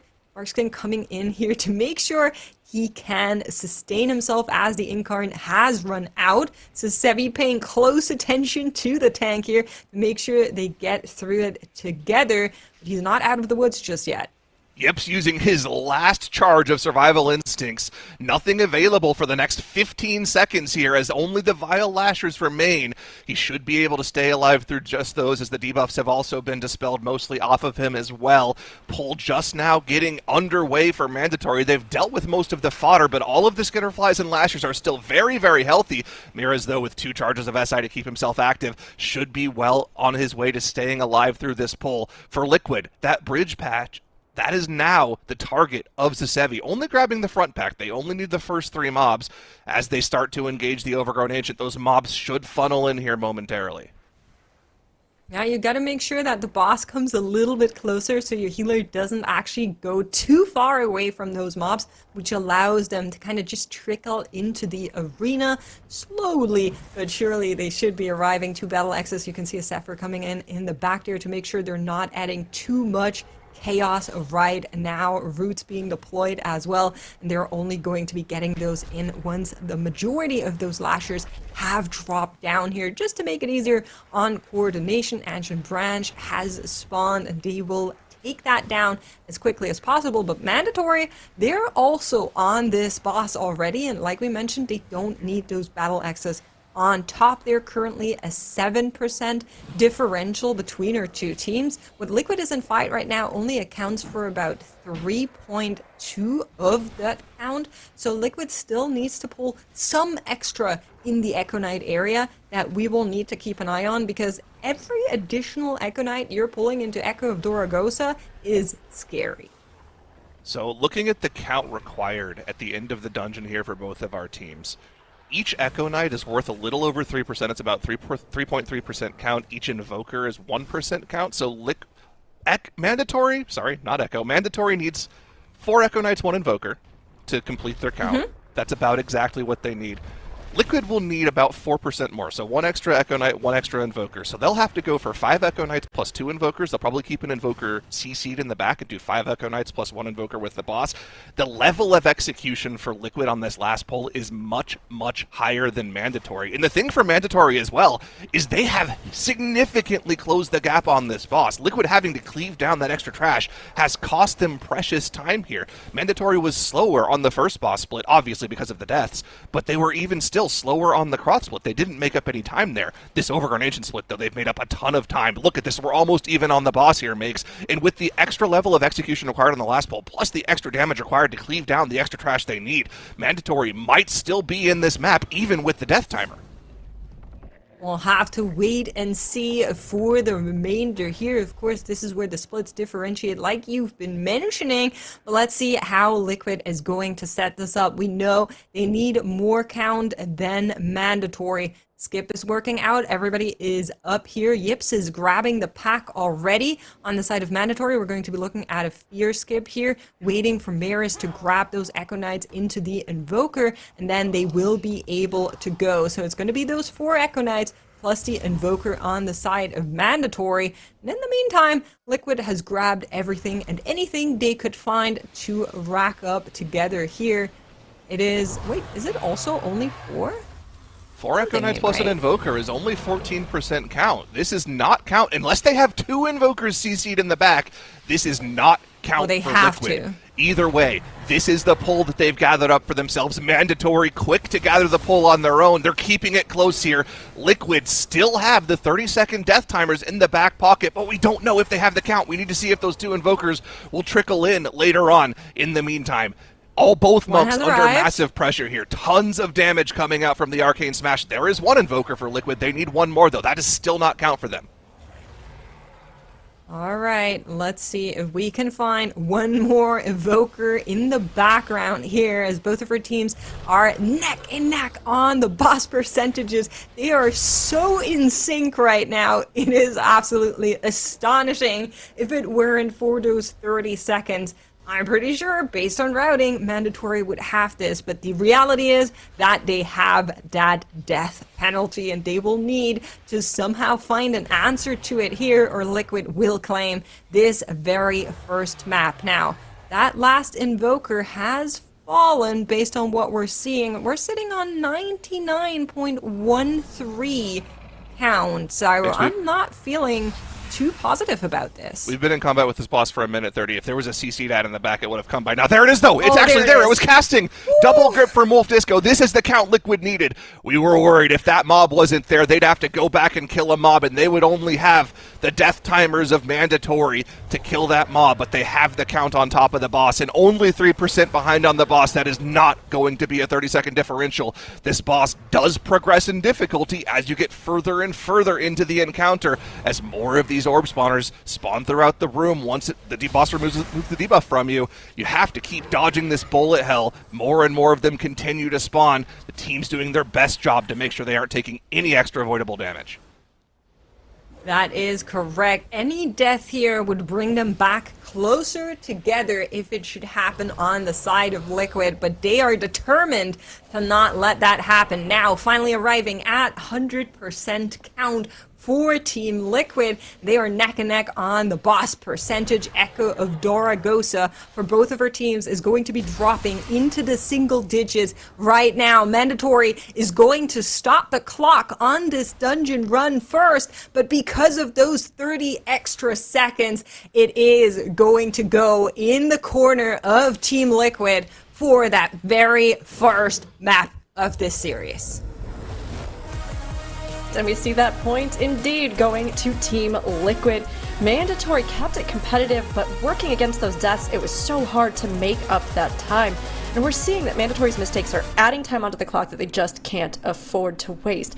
Compared to their performance in groups, I mean, Zyro, do we think that these mistakes might be because they're going bigger and riskier for finals, or does it just seem like there's something not gelling?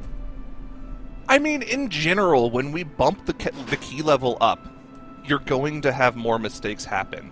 The fact that the mistakes have been happening to Mandatory and not their competition has been surprising, to say the least.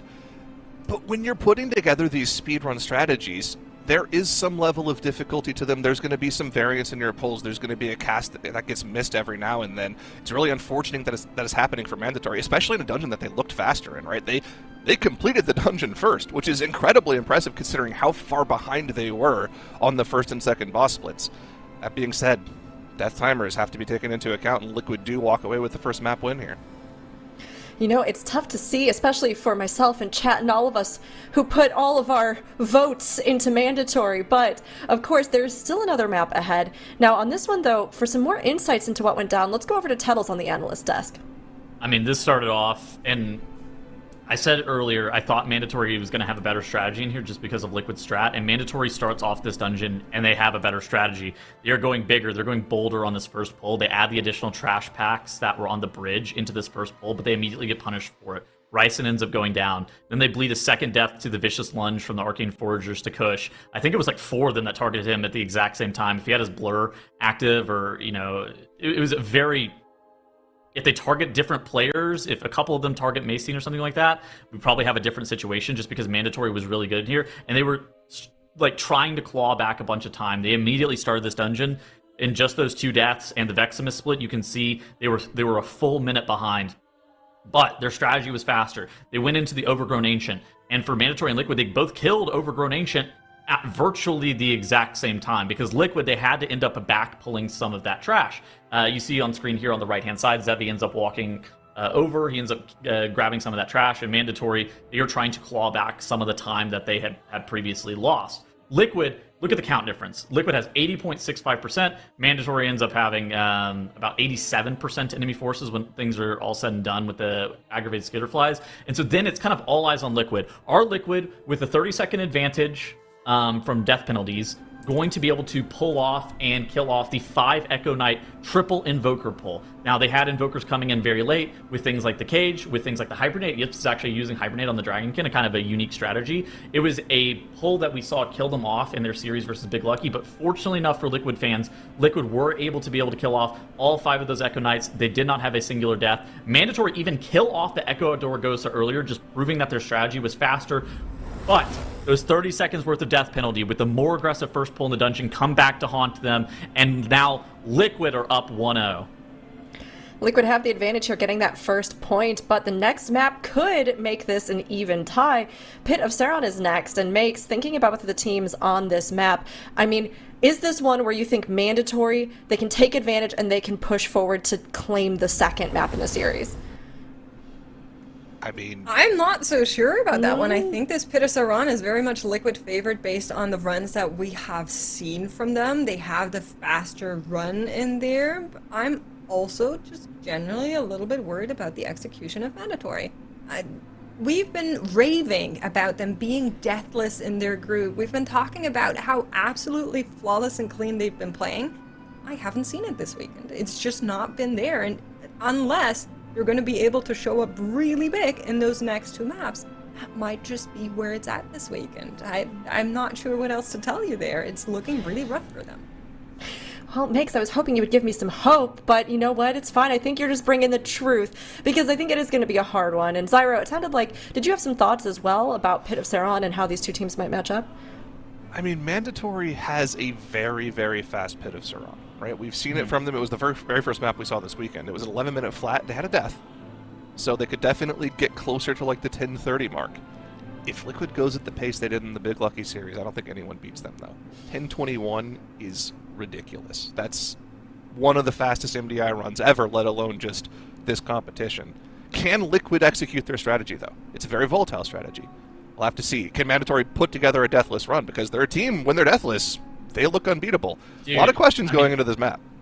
They have not had a deathless series this entire weekend. It feels like for a team, whenever we were talking about, I think Rook said it earlier, we were raving about how they were deathless during the group weekend. I mean, this is not consistent with what we thought Mandatory was going to be. We thought that they were going to be the clean, the consistent team. They were going to come in with strategies that were fast, but they were always going to be 100% guaranteed to not falter. And it seems like they have been taking some risks that have been coming back to bite them, or maybe they've just had one-off mistakes. It's hard to really assign as to what exactly those reasons were, but I mean, I think that that's really halted their ability to be able to perform at their maximum potential, is just those deaths. And I think that this Pit of Saran, I think that this is going to be heavily Liquid favored. I think it's probably like a 80% chance that Liquid's going to win this map. And so, but the only way that Mandatory can be able to take down this map is if they have a perfect run. Yeah, they've got to tighten this up, because I agree. I mean, this is a team that, again, we know they can do this. We have seen them time and time again become champions of the MDI stage. So the fact that this weekend seems to be so off for them is definitely something that I'm sure is even just like plaguing them as they're kind of going, why are we having these deaths? Why are these runs not coming together? And of course, it just takes one thing wrong at these high levels, in these high difficulty dungeons, and with these risky speedrunning strats for everything to fall apart. And I mean, as everybody was pointing out, Liquid had an incredibly impressive Pit of Saran earlier. Can they replicate it, though, being a huge question, because sometimes that perfect run is just a perfect run that you had and not always the way that things go. This is going to be our second game, Mandatory versus Team Liquid. Mandatory, they have multiple championships under their belt, but can this be one they also add in, or is this where they face elimination? And Team Liquid already 1 point up, absolutely locking in for this weekend. We've only seen them get better, and let's see if they're able to knock it out of the park. Here we go, Zyro. Into the Pit of Saran, into Liquid's favorite dungeon of the entire map set. Can they send Mandatory home, or will Mandatory be able to find the form that has been eluding them all weekend? We haven't seen it since Cup A. First pull being gathered, Ryzen dropping low as he starts to gather extra trash here with the Spatial Paradox, but plus Crackling Jade Lightning. The self-cocoon on both of our Mistweavers, though, keeping them healthy, keeping them alive as the pull is gathered together for both teams. Exactly. Everybody chime in. This is match point between Mandatory and Liquid. We're underway in this very first Lust pull for both of the teams. We're getting through it pretty cleanly on the side of Mandatory. Incarn has already run out, so Maris is a little bit more in danger. Similar story for Liquid now, but they have finished off more of that pack already, so it is going to be a little bit of easier cruising for them. You can already see it reflected in our overall percentage of the count. Liquid done with their pack, whereas Mandatory still kiting it out. Maris fighting for his life, trying to make sure that he doesn't actually get blown into smithereens here, but he basically doesn't have anything else left here. Is just fully trusting Ryzen to get him back up, as they are losing so much time on the tail end of this poll, Zyro. Finally gets back to the bark as the pack starts to die here. Gingy was just full eating a torrent of misery there to the face, but able to stay alive even without a charge of scales. It was a slightly bigger first pull for Mandatory, but the gather wasn't as clean, it wasn't as crisp as it was for Liquid, and that caused them to take more time dispatching the pull. Liquid already at Forge Master, Mandatory still now making the trek up there. Liquid off the back of that first pull appeared to be somewhere in the realm of 15 to 20 seconds ahead already. That is right, and you can see it once again as they're now already in fight with Forge Master Garfrost. To gather on this boss is not easy. We've seen many healers fall prey to it. You can see Gingy actually dropping here a little bit, probably is getting cast on before Ryzen can reach that team. They need to be so careful right now as they're going into Garfrost. Gingy just barely making it through here, but is going to be able to survive. Liquid, though, they're already through that first third of the boss fight. They're into the 70s. Most of the pack has already died off. They're still dealing with that Lich and that Graveblade, but the rest of them really isn't a problem anymore, and they're just cruising, whereas Mandatory once again does have a death as Ryzen goes down to Frost Breath, takes down Gingy with him as he's unable to heal him. Another unfortunate situation for Mandatory. They just cannot get away from it. And what do? You have a DPS player down, you're in boss combat, but this trash is so low. Nomir is dying, seals the pull. It's going to be a full team wipe for Mandatory. There's no recovering from this. All of the cooldowns are gone. 7 now deaths on the board for them. Liquid careening ahead. Their trash is all dead. They only have the late Lich pull. Liquid look like they're in the clear here. Liquid might be sending Mandatory home, but there's still almost all of the dungeon left makes.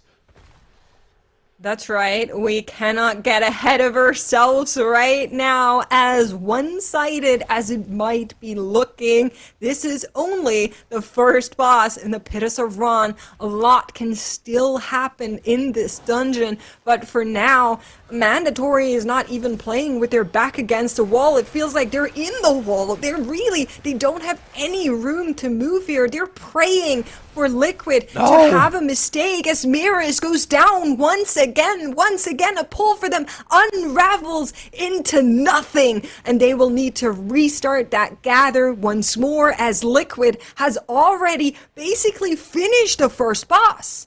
The thing that we've been saying this particular squad of players in different configurations throughout the years have been so good at is playing on the fly, making pulls work that shouldn't work, even when the cooldowns might not be there. On the regather here, Maris just did not have the same buttons he's used to having.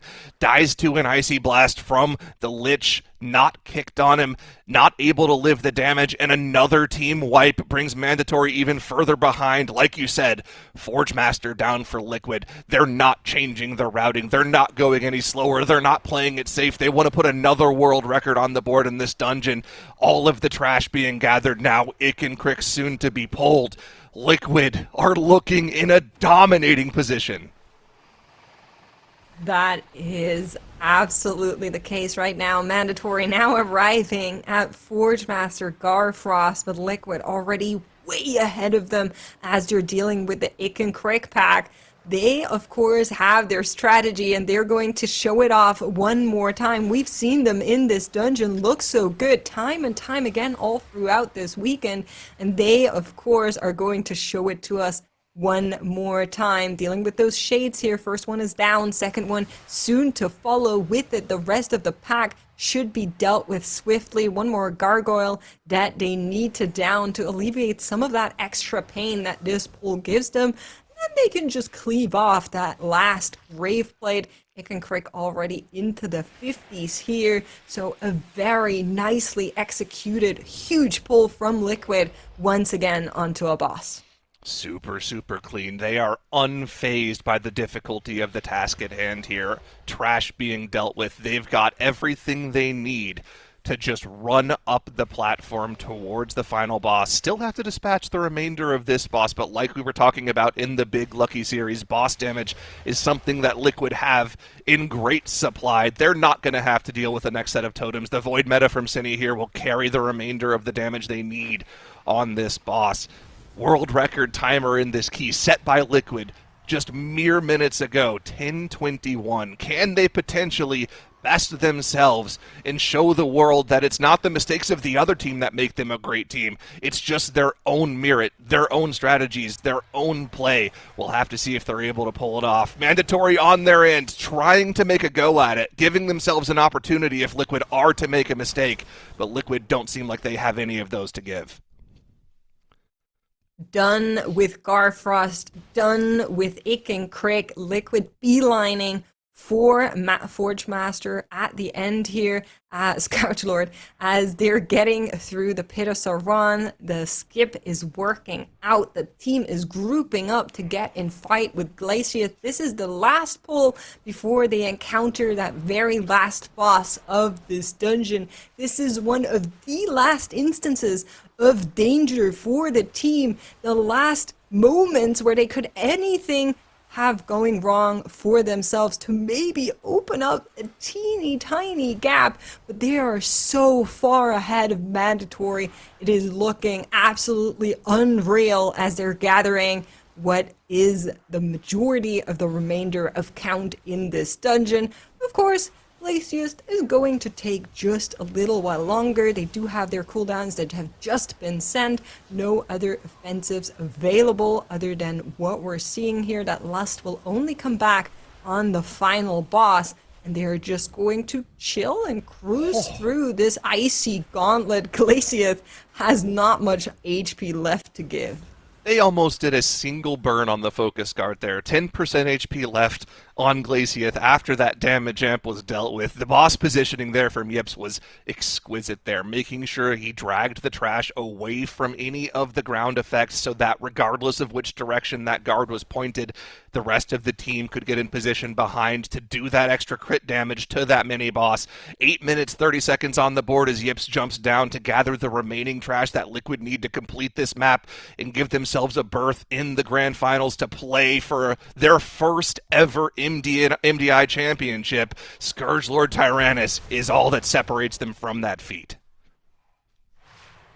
What is showing here from Liquid in these lower finals? A team that in this constellation is new to this season. They have played in a similar constellation in previous seasons, but never to that high title pedigree. Always been chasing, always been right behind it. But this time around, Liquid is looking like they might be able to do it all. They're on that match point. They're on that final way to get the 2-0 here as they are dealing with the last couple of percentages. Did Ashine just miss that breath of Eons on the pole? He casted the breath and got stuck on the bones.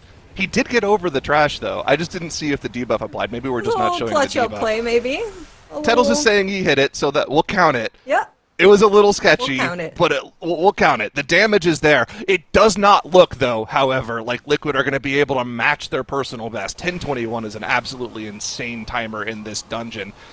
Looks like we might be in the 10:30, 10:45 range, though that Lust comes off cooldown in about 10 seconds. It's not going to overlap with any of their major cooldowns. Maybe the Void Metamorphosis will be up by the time they actually get into the Bloodlust. Either way, a 10:21 is not what Liquid need to win this map. They just needed to keep it clean. They just needed to have a good, solid run, and they are going to have just that. Bloodlust is now active. Scourgelord Tyrannus below 30% HP. Void Meta is active for Cine, and those collapsing stars are going to be sending this boss home, sending Liquid into their first ever speedrun MDI Grand Finals match, and Dignitas is awaiting makes. This is a matchup we've been wanting since the last MDI. Liquid lost out in the final moments of that competition, and we're going to have a rematch of those top two from the last MDI we had.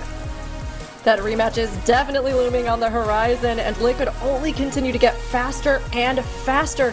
moving them up the ranks from possible contenders to some of the biggest threats in our competition. Their runs still have to be proven against our remaining teams, but with world record runs becoming only too familiar an outcome for Liquid, they seem more than determined to make it all the way to the grand finals. And Mandatory's live feed, on the other hand, it's given us some great vibes, but the vibes weren't enough to bring back this series. They've qualified for BlizzCon, however, the title of Season 1 champions is no longer in reach for them. So give them some love in chat, everybody, but Team Liquid will be the team moving on. I mean, this was a big series, and I think we just saw Mandatory kind of stumble in a big way. So maybe then the focus with Liquid, just kind of bringing into clarity what a powerhouse team this is here, and makes, looking at how they've performed, how do you think Liquid is going to stand up to some of these other matches we know are ahead? I mean, Dignitas is a beast in their own right. Let me get that out of the way right at the start. That is a team that is scary to meet no matter who stands in front of them. But if Liquid continues to play that we have seen them in these two maps, that we have seen them time and time again throughout these global season finals, then I think there's a chance that they might be able to do what nobody else is expecting here. I think it's still very much heavily Dignitas favored, but there is a chance. There is a slither of hope for NA fans. I mean, they've made it all the way here. They have secured this final showdown. But of course, in this map, we got to see them play incredibly well too. Maybe not topping their previous time, but let's get a little bit more insight into what we saw from this run with Tettles.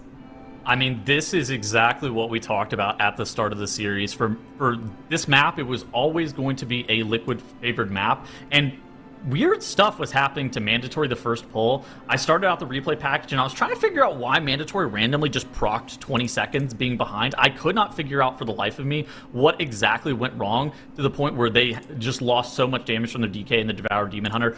But it ended up not mattering, as Ryzen ended up going down to the Frost Breath from the Drake. Genji ends up shortly following to the Cold Wraith damage and a couple of wipes to Mandatory. They ended up accumulating, I believe it was 10 deaths over the course of this entire run. And that was basically all she wrote. Liquid was able to finish off the map. They didn't have the fastest run that we've seen from them. Again, like you guys mentioned during the cast, putting up a 10:41. It was still completely respectable. They downed Glazeteeth, they downed Ikakrik, they downed Scourgelord Tyrannus, and here is the setup now. Liquid, they 2-0'd Mandatory, and now they are going to be moving into the global finals to face up against Dignitas. 16 seconds. That was what separated Liquid from Dignitas last MDI, where Dignitas were able to get the better advantage of it. Dignitas, they've played through the upper bracket. They've basically 2-0'd everybody this entire weekend. Dignitas have been looking unstoppable. For Liquid, they're the hot hand. How are they going to be looking in the finals? It's going to be a very, very close series.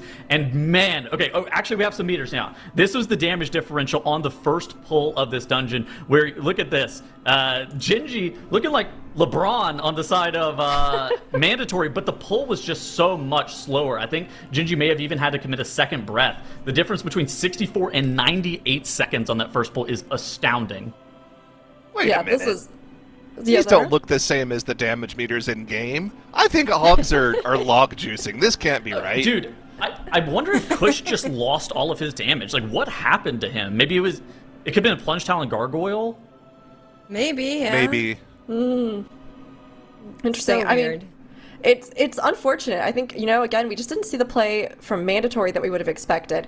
But Liquid just continued to rise. They've made it all the way through the lower bracket. They have claimed that spot again now here in the grand finals, and it is going to be a huge one between them and Dignitas.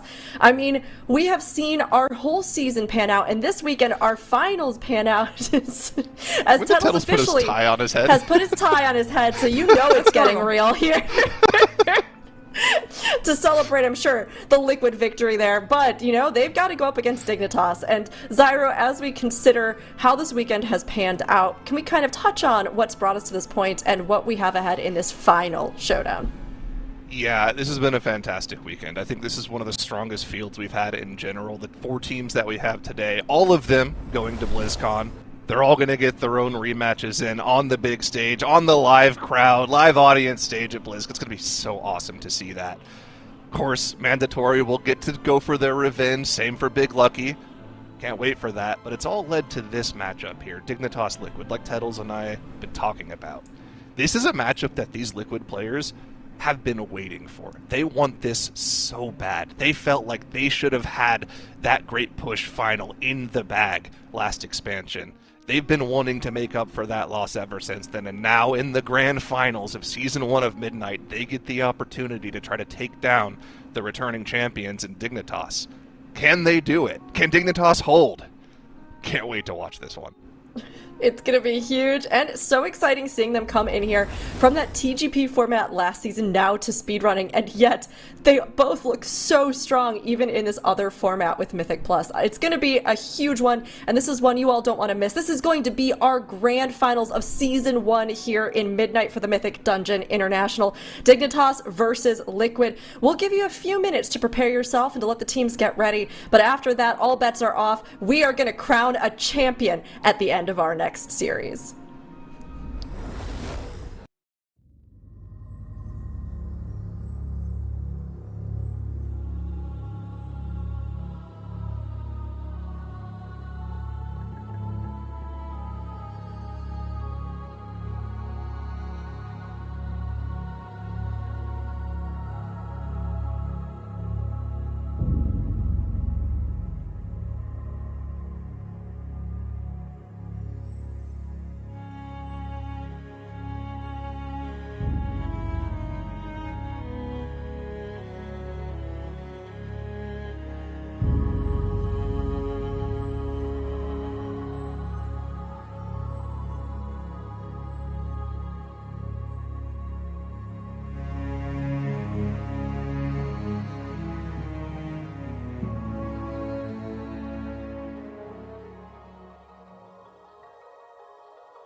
every single run has led us to this final series of Season 1 in Midnight. It's been one of our most competitive seasons ever, which tells you just how high a level our top two teams are playing at. Our final series is Dignitas versus Liquid. Let us know who you think our Season 1 champions will be, chat.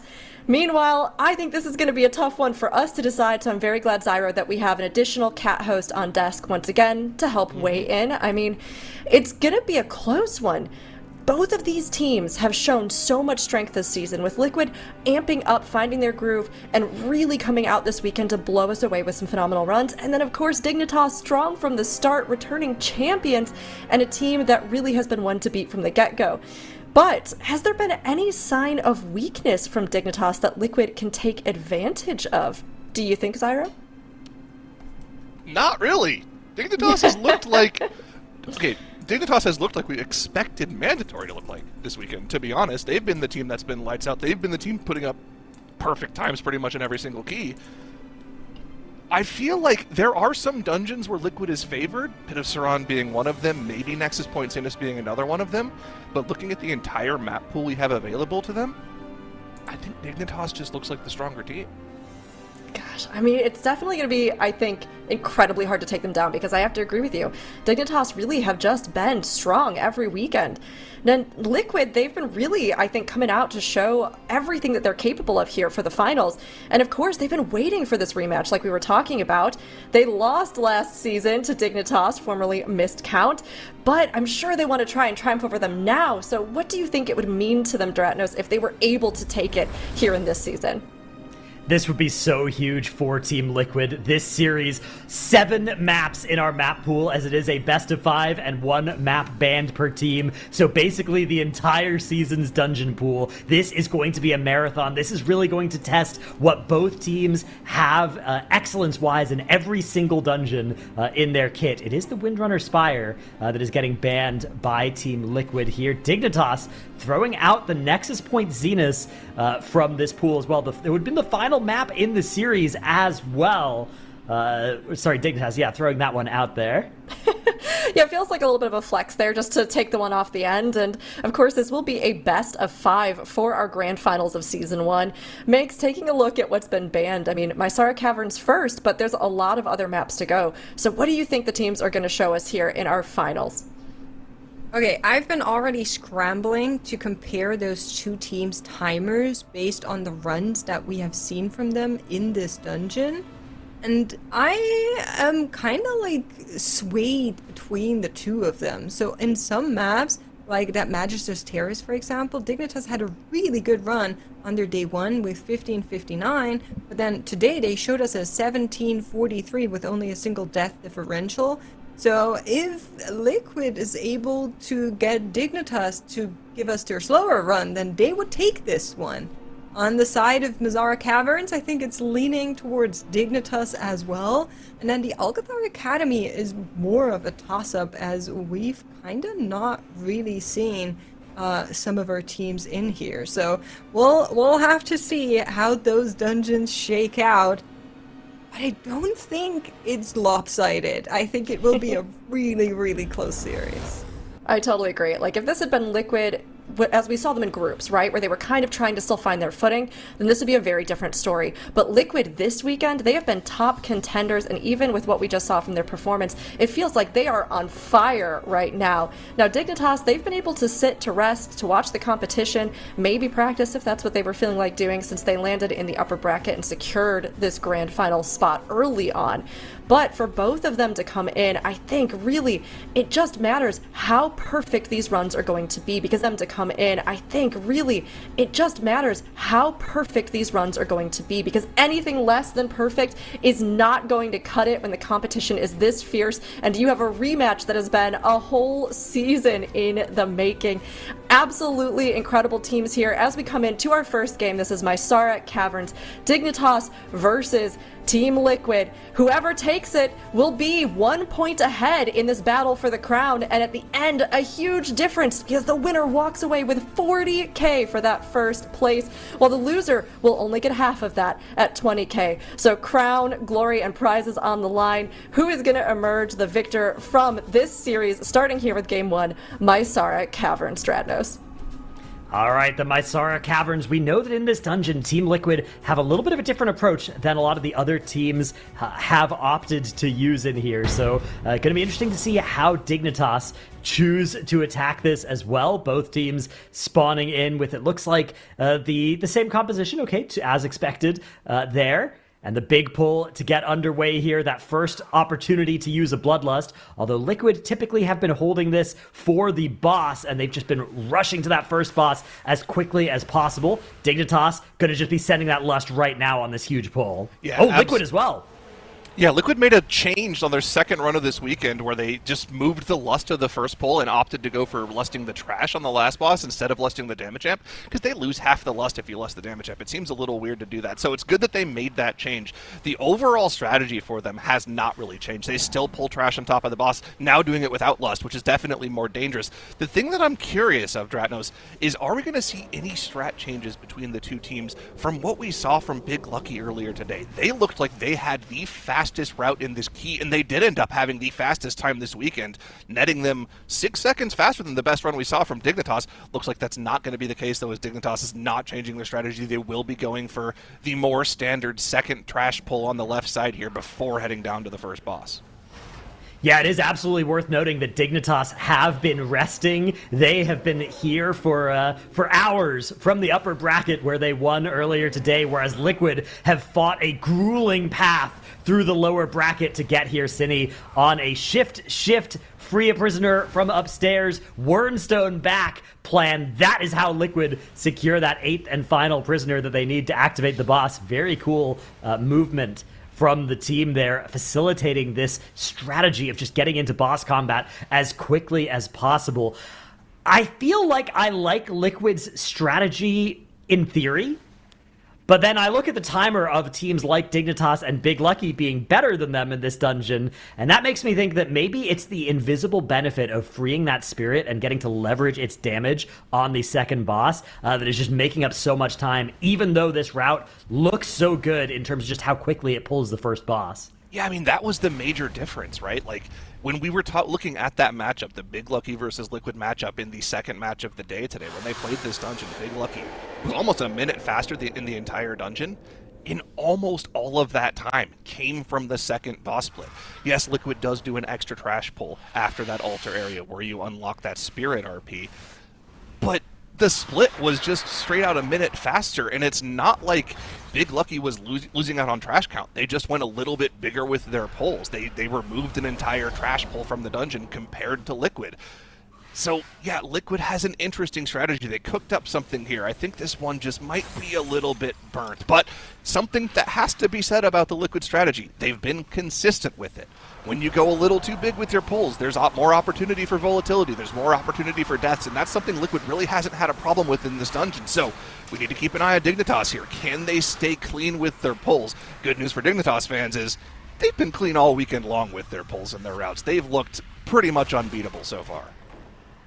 Yeah, they have been looking unstoppable. The juggernaut that was mandatory from Group A with those 0 deaths across the entire weekend, that is now what Dignitas are looking like. They are just completely implacable in the face of some of the best competition in the world. They are now in combat with the boss as well. About 40% HP slower on the boss right now, but that is to be expected given the difference in strategy. The benefit that they do get is that extra 10% trash count, which is going to facilitate a cleaner movement through the next part of the dungeon. It's going to let them bring that spirit onto the second boss, which should translate into a lot of DPS. Will it be enough to let them catch all the way up to Liquid, though, as Liquid are already nearly done with this boss? I think one of the other things to keep an eye on with this matchup, Dratnos, we've been talking about how Liquid has been able to gain advantages over their competition, Big Lucky notably, but even Mandatory, they were showcasing this as well, as they were able to do just more boss damage. They were able to get the most out of their characters in every situation possible. Against Dignitas, that's not really going to be the case. At best, they're going to be even. Dignitas has been a team, back to the missed count days, where we have been praising their individual character play as being the best individual play we've ever seen. They are so good at eking out the maximum amount of DPS from their characters. Hearthjax, especially when he's on these casters, is so good. Yarki has been defining the meta for DPS classes for seasons now. Kira on the tanks has just been teaching people how to play the game properly for so long. He has been an absolute rock for this team in the tank position. There's really no individual advantages that either of the teams have over each other player-wise. It's pretty much just all going to come down to strat and execution. Yeah, players like Hearthjax really make me mad because you see them for years as these like mage one tricks. They're doing so well on these specs, and then an MDI season comes around and all of a sudden he's just playing Devourer in all these maps and looking phenomenal at it as well. Looking like he's been playing Devourer for years, even though of course it is new this season. So yeah, really upsets me that there are people that are this good at World of Warcraft, but Hearthjax certainly one of them. Yeah, and I mean, we're seeing the difference in strategies here. Liquid does get past the boss first. They're about 50 seconds ahead on the boss split, but the count differential is pretty insane. Liquid, now dealing with this trash pool, are only catching up to the count that Dignitas have already amassed for themselves, and because of that, we know Liquid now have to go gather together an entire extra trash pool. The net result of this is the fact that they are not going to get this spirit onto Vordaza. They do have to also do a Shadow Meld skip on this defender, another potential possibility for mistake, but the Shadow Meld is clean for Liquid. They will not get an extra defender into this pull that they gather. But another result of this pull, Dratnos, the fact that they're pulling all of these skirmishes together and they have that Blood Elf from Zasevi to dispel all of them, it means they pretty much have to commit defensives plus major group cooldowns to this pull. So AMZ, Darkness, every personal being used when they pop these shields mean that if there's something that goes wrong on the Vordaza pull, they're not going to have any of those available. Ooh, I like how they use some single target dispels on the way here, just getting a couple of those shields gone while everybody is full health on the run. And then they will hit the Blood Elf here inside an AMZ and potentially a Darkness. There's the Zephyr as well coming down. Blood Elf Racial going to clear the remainder of those shields. And everybody's health just looks completely stable here for Liquid. That is a bunch of free damage they've dealt. Unfortunately, a Shrink Cast channeling for a little while there, so that is reducing their damage effectiveness. And now Dignitas are the team that is making their way to the boss. Hearthjax running down here so quickly as well, hitting that meld, and actually going to run forward and through and grab some of the trash potentially from the other side of the boss room so they can have it on pull instead of needing to grab it mid-boss fight as teams typically do. AJ also running back up the stairs. Ooh, I love this. If you roll properly and jump at the perfect time, as you can see AJ showing off masterfully there with the lighter than air talent on Monk, you can actually just like fly through the air for pretty incredible distances and maintain that speed for quite a while. So really good movement through the dungeon from Dignitas. That's going to mean they're pulling the boss first, and they are the team that is pulling the boss with that spirit on their side as well. Liquid getting into boss combat too, but I feel like Dignitas are just going to melt this boss. Yeah, they have all of the damage available, and because of the pull that Liquid just did, the cooldowns from their players are not active here. Look at the light-ups on the side of the teams. Void Meta active. Army pressed 30 seconds ago on boss pull for Dignitas. Liquid only just now getting to that Void Meta on the boss. In the Army, only just now being popped. They pulled the boss maybe 5 seconds later, but in the window of boss combat here, in the first 35 seconds, Dignitas has opened up a 30% gap on the boss. They also still have that spirit chipping away on the boss, providing that damage amp for the team. This boss is going to be so much lower by the time we get to the first shield. After this unmake, that first necrotic convergence is going to come out for Vordaza. Dignitas is going to have the boss at about 40% HP here. Liquid's boss is not going to be anywhere near that mark. No, it is not. Dignitas have pulled ahead here. That count in their favor. The boss HP in their favor. Lust going to be available at the same time for both teams as well. The next necrotic convergence now happening for Liquid as well. So boss gaining a huge shield while Dignitas have already chewed through that and are now working on the final couple of percentage points of the boss's HP. The one saving grace here for Liquid is it looks like they are now, during this convergence, going to be able to gather a little bit more count than Dignitas. So this is what is going to mean that they won't have to kill off the bound defender on the last boss fight and can instead allow it to reset during that intermission channel. So they might get to deal a little bit more boss damage as a result.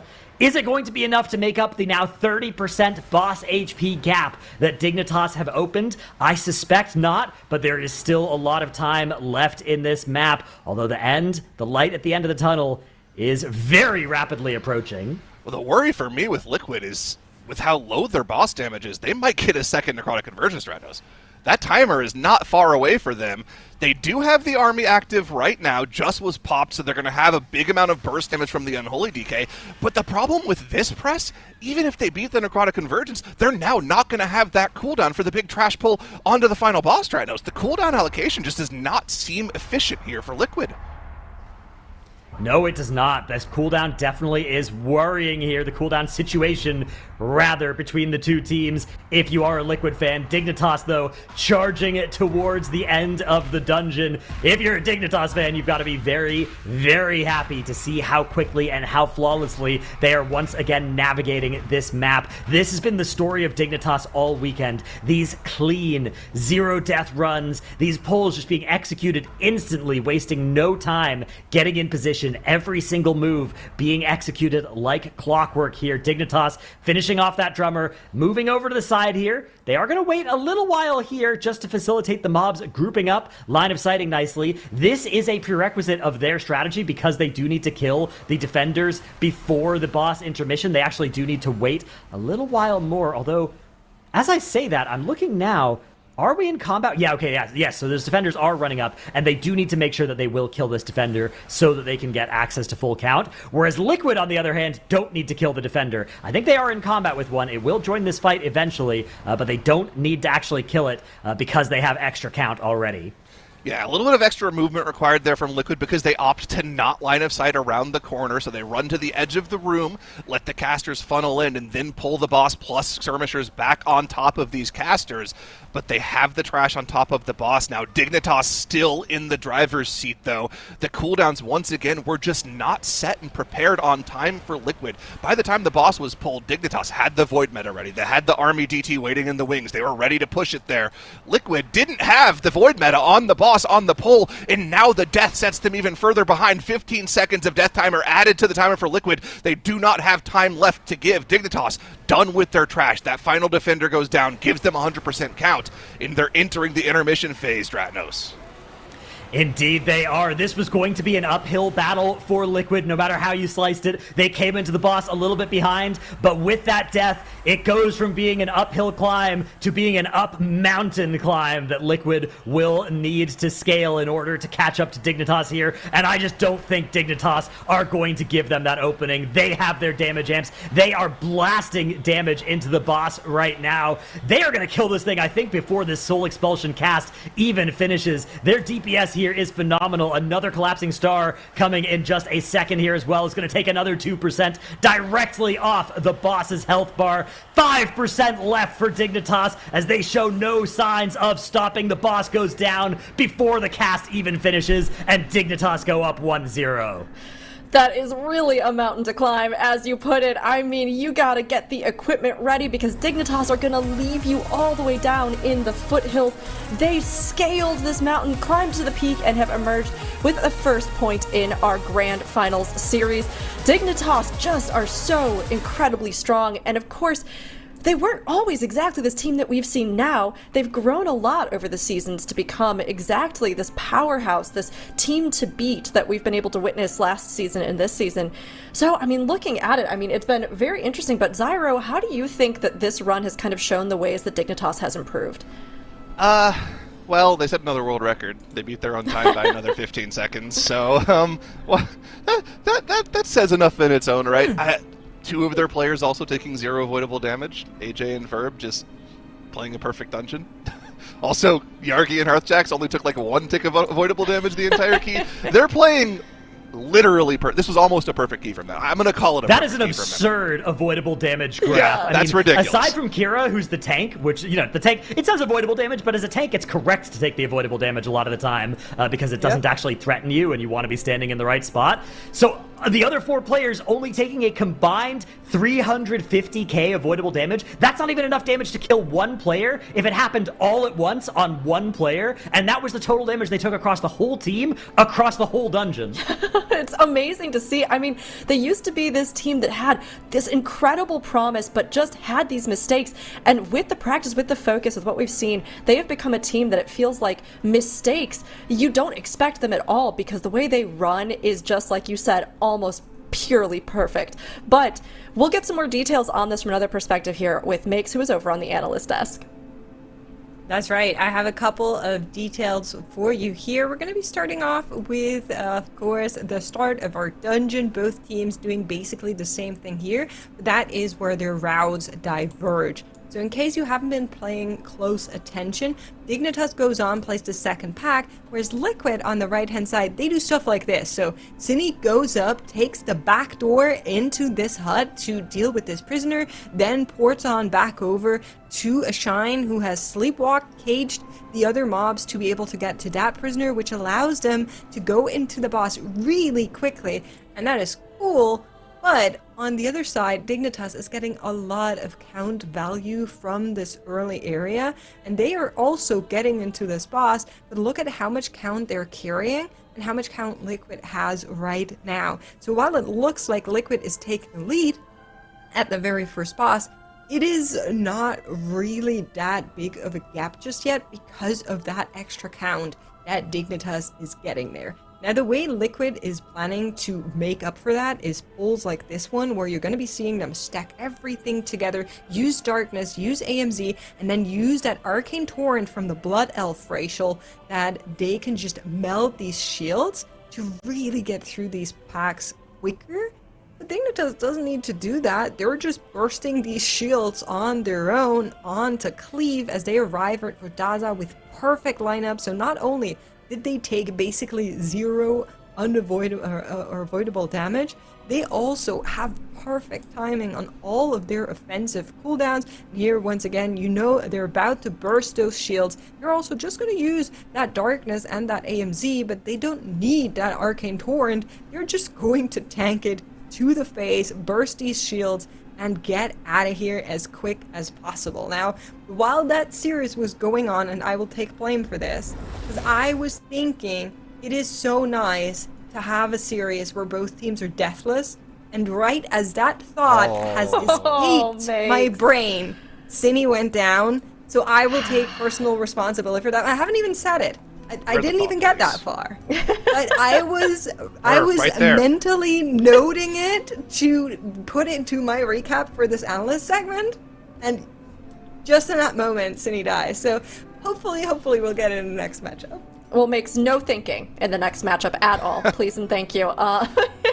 And you know, honestly, it happens. Whether or not they're cast or cursed, sometimes mistakes just come in. And we didn't even get a chance to give our predictions at the start of the series. All of you, yours in chat, are going to have to stand for us because the teams were so ready to get into this rematch, so ready to face off that they couldn't wait a second longer. While chat's been leaning towards Dignitas, I think we can kind of see why. Now, our next map we are coming up on is this Magister's Terrace. This is one where, again, we have a bit more leeway with the best of 5, so it's not a make or break, but it certainly could give a big advantage to Dignitas if they take it. So, Dratnos, looking at Magister's Terrace, what do we think we need to see from Liquid to be able to keep up and even out the score? Yeah, this worries me a little bit as a supporter of Team Liquid. By default, I'm a little worried about this map pool because Magister's Terrace is one that Dignitas have looked strong in even back to their group weekend. It was a dungeon where they showed up back when we had the spec variety rule instead of the map ban rule in those weekends. They showed up there with an off-meta composition with the Vengeance Demon Hunter, and they were running routes that were faster than a lot of the teams were on the full meta composition. So now they're here. I feel like this is a really optimized dungeon for Dignitas. Okay, Dignitas have an advantage, but Zyra, do you think that eliminates Liquid from the running? Certainly not. We saw a run from Dignitas earlier today where things actually went wrong. They do some interesting strats in the middle of the dungeon to try to remove a Runic Spellbreaker from their big Serenal Sunlash pull. That went wrong for them against Mandatory, ended up costing them somewhere in the realm of a minute and a half. That's more than enough of a leeway for Liquid to get back into the dungeon. As a matter of fact, Dignitas would have lost that key if Mandatory didn't have that insane wipe happen to them on Arcane Arcanatron Custros, that's the name of that boss. Got it. Dignitas need to keep it clean, for sure. The good news for Liquid fans is Liquid has been looking incredible. Even though they had that death in Mysara Caverns, that run was still 15 seconds faster than their previous best. They could have put up like a very respectable 1240 in that run without the death. So they're playing incredibly well. They're making Dignitas play their best. I do agree with Dratnos, though. If Dignitas put up their best run in this dungeon, Liquid's just looks to be a little bit slower. Liquid better be hoping that some mistakes happen or that those big pulls and big stretch Dignitas has been pulling off flawlessly have some hiccups in the mix. But as it is, game 2, this will be one that Dignitas can either take and lead their way into a deciding match to clean sweep this initial grand finals, or Team Liquid, if they get the point here, they can even out the score, they can stay fighting, and they can stay in the running to becoming our Season 1 champions. Now Dignitas versus Liquid, this point goes a long way to bringing either one of them closer to the fight. Here we go, Dratnos. Alrighty, we get underway, and already the team's in combat with this first pull. A little bit of a sort of an appetizer for this dungeon. You have to fight this pack all by itself, and it's a lot smaller than the pulls that the MDI teams are capable of, so not a lot of danger here, although already some important damage optimization. And then this is followed by some similar pulls where, again, the focus is just on hitting the target that is required to actually open up the doors, right? So in this next pull, it's going to be that big Pyromancer down at the bottom of the library that the teams will be focusing on in this next area. Focus damage a little bit better for Liquid here as the trash pack goes down maybe 5 seconds faster for Liquid compared to Dignitas. That is a massive margin when you're comparing these two teams, though, because the best potential runs for these teams over the course of the entire dungeon are only somewhere in the realm of 15 to 20 seconds. So 5 seconds on the first pull alone is quite crazy. Can the teams keep it up, though? Pyromancer pulled yet another mob blocking the next wall. But after this mob, Dratnos, the dungeon starts to open up.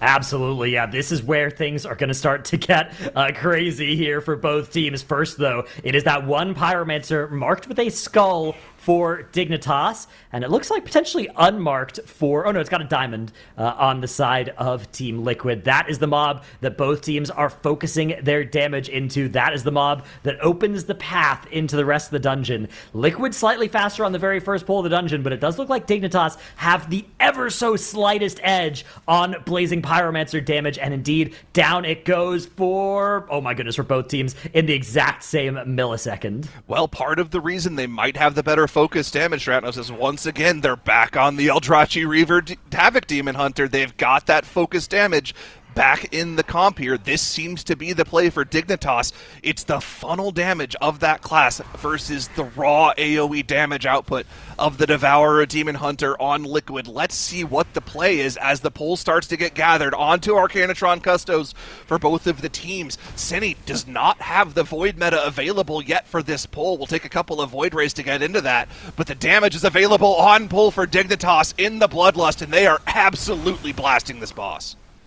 Dignitas using that Lust now, whereas Liquid holding on to Bloodlust, saving it for that massive pull that comes right after this one. So we do expect Dignitas to get an advantage on this boss split. I didn't expect it to be quite this much of an advantage, though, on boss damage. Look at this. They've dealt more than 3 times as much damage to this boss than Liquid have here as a result of this Lust and getting in combat more quickly and using all of their cooldowns so effectively. Liquid, though, do have Breath of Eons popping. They do have a Void meta that has just begun. They might be able to shrink this gap, but I don't think they're going to have any hope of closing it, especially because they are holding on to that Lust. I mean, it was just really bad prep on the Void meta. They didn't have Void meta for the first 20 seconds of the boss. Look at the damage meters here for the teams. It's just been an incredible just blast of AoE damage for Dignitas. They shredded through that with the Lust in the course of 20 seconds. Liquid still has that Sentry available at a ton of HP where it's going down for Dignitas roughly at the same time of the boss due to the funnel damage from the Havoc Demon Hunter. Liquid are going to have to make up a ton of time on the hallway pull, or they're going to have to hope that Dignitas messes up that skip. But let's keep an eye on that as Dignitas starts to set that up in just a moment here. Keep an eye on Kira. He is the crux of the skip once the boss goes down. We'll have to keep an eye on whether or not they play this safe. Going to be moving ahead here now. That first Runic Spellbreaker, this is the crux of the pull. Double CC onto the Enforcer plus the Magister. They need to make sure Kira gets in combat and only Kira alone. Kira now Wernstones to the group, Shadow Melts to get out of combat, and it looks like this time around Dratnos, they've got the skip off. They are not going to have that third Spellbreaker. They'll be able to go all the way to the end of the hallway and pull this all together. Indeed, they are. Dignitas, a couple of mobs CC'd at the front of that hallway. Another Breath of Eons comes out for them. So they are going to need to get through these mobs. And Zyro, we talk about this pack. I don't think we've talked about just how deadly it is for these players as well. This is a plus 19 key, and they are fighting all of these rune spellbreakers. Look at the debuffs on the player frames there as they start to get those runic glaives debuffs. Verb had 2 of them, but they are now expired. But as soon as we get to that next set, now Verb and Hearthjax both have one of them. It's going to be the Life Cocoon to keep Verb alive. Yargi now has one as well. Hearthjax inside that meta, a lot of free leech and defensiveness, and then Yargi indestructible on that Unholy Death Knight. So Verb needed that Life Cocoon, but everybody else pretty durable against it. Meanwhile, Liquid grabbing this big pull, grabbing some worms as well. Shifting through is Cine, and they have that Lust available as they're going to be grabbing a bunch of trash and using this Lust to try and catch back up. But Dignitas are already in combat with the boss. They're just already on the boss, and the delayed Lust here for Liquid means the second Lust timing is going to be much less than ideal. We know this dungeon is about a 16 and a half minute dungeon when all is said and done. That second Lust will need to be pressed pretty much essentially on cooldown if that's the window it's going to be in. They're just so far behind right now, Dratnos. They're gathering the pull now. Scary moment here as the worms start to pop and do AoE damage to the group, but that's what the AMZ Darkness combo is saved for. Personals once again lighting them up across the board in order to make sure they don't die to that pull. They've done a good job of making sure they focus down the far 2 Spellbreakers as well in order to spawn the boss as quickly as possible, but they're just so far behind. This does not seem like it was worth it for Liquid. Yeah, I mean, their entire strategy was predicated on getting into this boss faster. I will note there is one final advantage to the strat for Liquid, which is they get to roll the last few seconds of this Lust into the boss, so that will help them get this boss killed in likely a shorter combat time. But it feels like Dignitas' benefits of just doing the first boss faster, doing the trash pull, getting into combat with this boss faster is going to add up to a lot more. Not to mention that Dignitas' Lust will come up sooner, although I don't think that is going to matter too much, because I do think both teams are still going to get a great second Lust. Yeah, I mean, still big pulls to come in the key, but Dignitas is showing why they are our returning champions right now in a format that they themselves has described as not being their favorite. They all vastly prefer the key pushing format of the TGP that we've been playing for the last few seasons. But they seem so well attuned to this format. They're so good at min-maxing their characters in every single one of these big pulls, and they're well poised to take a very strong 2-0 lead in this series. The Gemilus pull looms ahead, though, as Sunlash starts to drop low for them. The 40% boss advantage is the lead that they've amassed for themselves. And again, Dratnos, they're deathless in this dungeon. They are looking so good. They are deathless in this dungeon. They are deathless in this series. They're deathless as far back as I can remember as well. I guess there was that one that I can now remember, but when I said it, I didn't remember it, so it doesn't count, as that boss is about to go down now for Dignitas. Liquid, on the other hand, still have 35% HP to get through on this boss, so that is the size of the lead for Dignitas. Liquid, a saving grace is they do have 2% extra enemy forces count, but it is a thin silver lining, if any, for Liquid. Keep an eye on Verb here.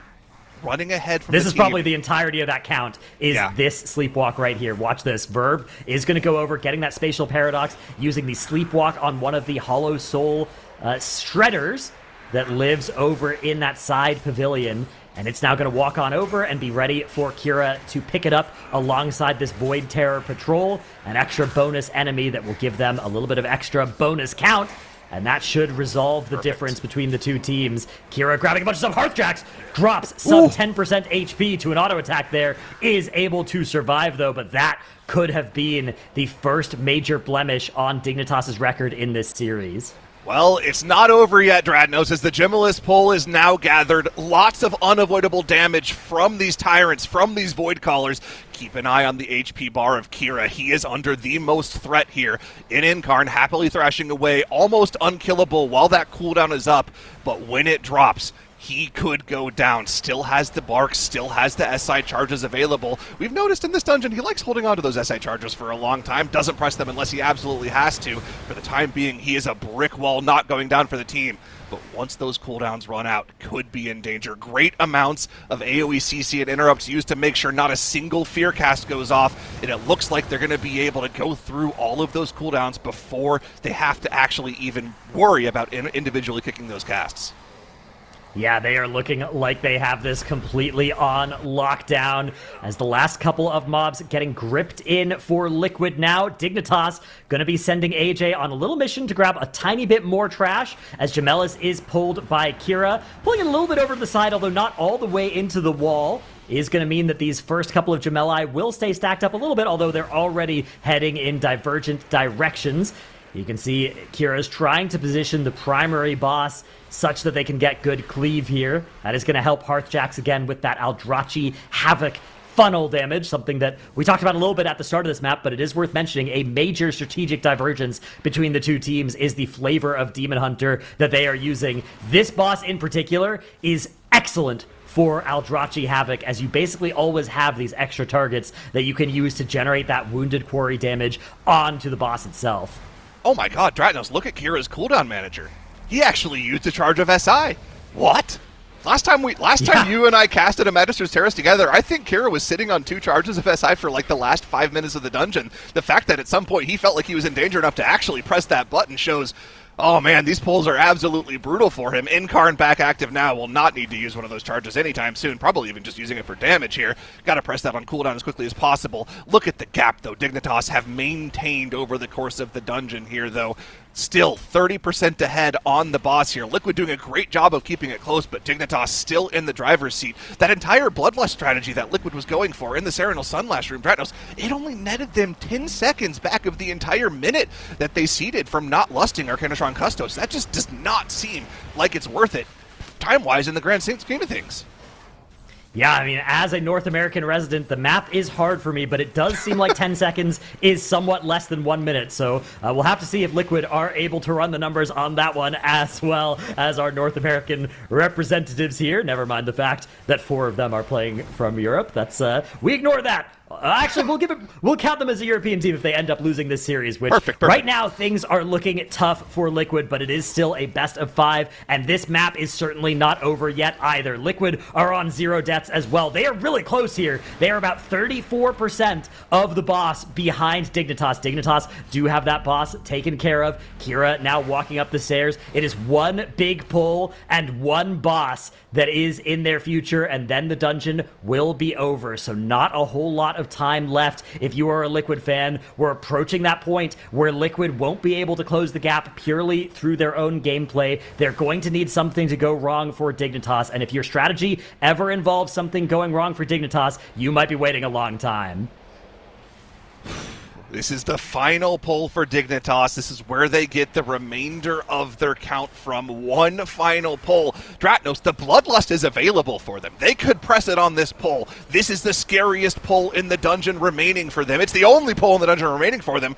But they're not using the Lust. They're saving it for boss damage. They want to let their Havoc Demon Hunter have fun with mass funnel on top of the boss. The only thing they're worried about in this pull here is just killing off this Void Caller. Personals, Darkness expended to counteract that Consuming Shadows damage. Tons of Void Waves going off, but interrupts being expended to make sure not a single AoE fear goes off. Dignitas is just perfect once again on this pull.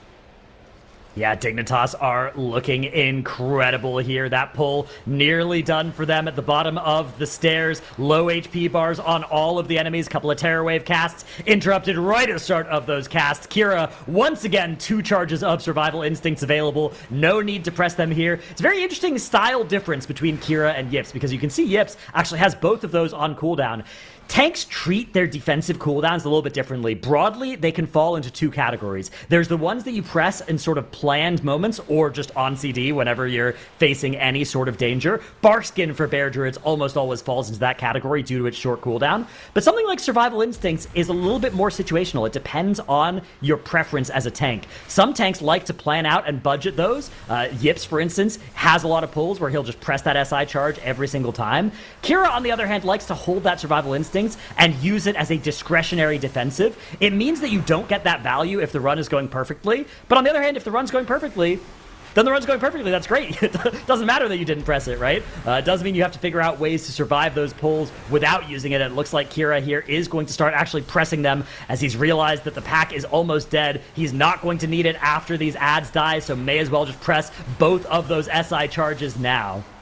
Here we are, both teams on to Gentrius here, a 20% advantage for Dignitas. Both teams perfect in this dungeon, both teams deathless here. It is just the strategy that has given Dignitas the advantage that they have amassed for themselves. Can Liquid somehow find a way to make up the gap here? It's going to be difficult as Dignitas has gotten to that second Bloodlust. They've pressed the button. They even had a window where they could have pressed it 2 minutes earlier in the key because of how early they pressed it. Liquid delayed the Lust so late to where the second is not even available in combat with the final boss. They might not even get a full 40 seconds of that second Bloodlust if they're able to complete the dungeon. Dignitas, though, opening up the gap even further, 35% ahead on the boss.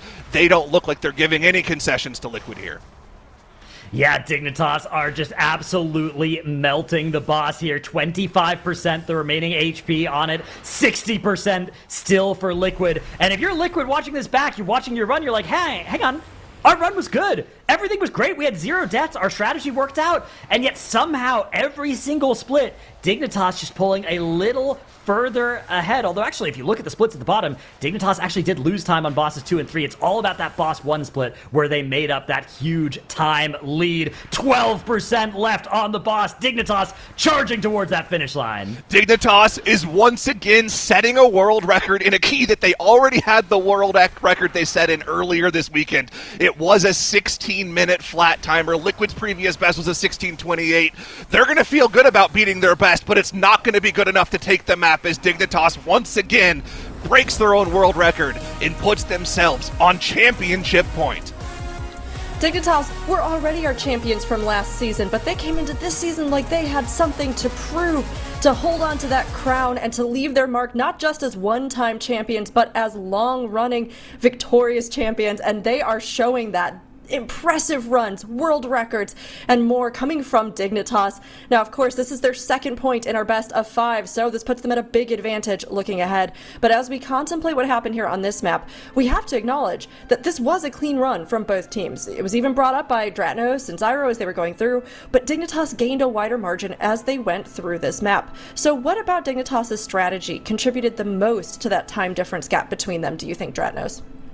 Yeah, I do think it is all about that boss 1 split. Dignitas just able to get through there so quickly, using that lust to its absolute fullest. Look at the avoidable damage for Dignitas. It's even better than the Mysara Caverns. 0 avoidable damage on an Unholy Death Knight. Not something I've ever seen before, as they are sort of like tanks in that they can usually ignore it. And then we've also got 0 on Verb and AJ. Hearthjax griefing, taking a full 101k avoidable damage there for Dignitas. Going to be getting a lot of flame from his team for that one. And then, of course, Kira is a tank. That one doesn't count either. This is so impressive. I mean, Makes, you already were like exclaiming, but I mean, this is such a good run, even for you to be watching, I'm sure, on our strategy analyst desk.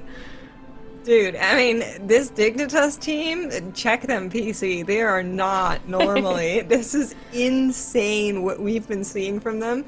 And the fact that time and time again, they get to show up on these screens with like 0 avoidable damage across 3 players in their team. And the one player that's not a tank that has avoidable damage is 100k. That is so ridiculous. I cannot quantify, I cannot put into words how ridiculous that is, given that they are in a high-stakes speed-running tournament. But let's take a look together to see how it all came to be. So of course, a big differing factor that you guys were talking about is the approach with Lust in this dungeon. Dignitas electing to Lust here.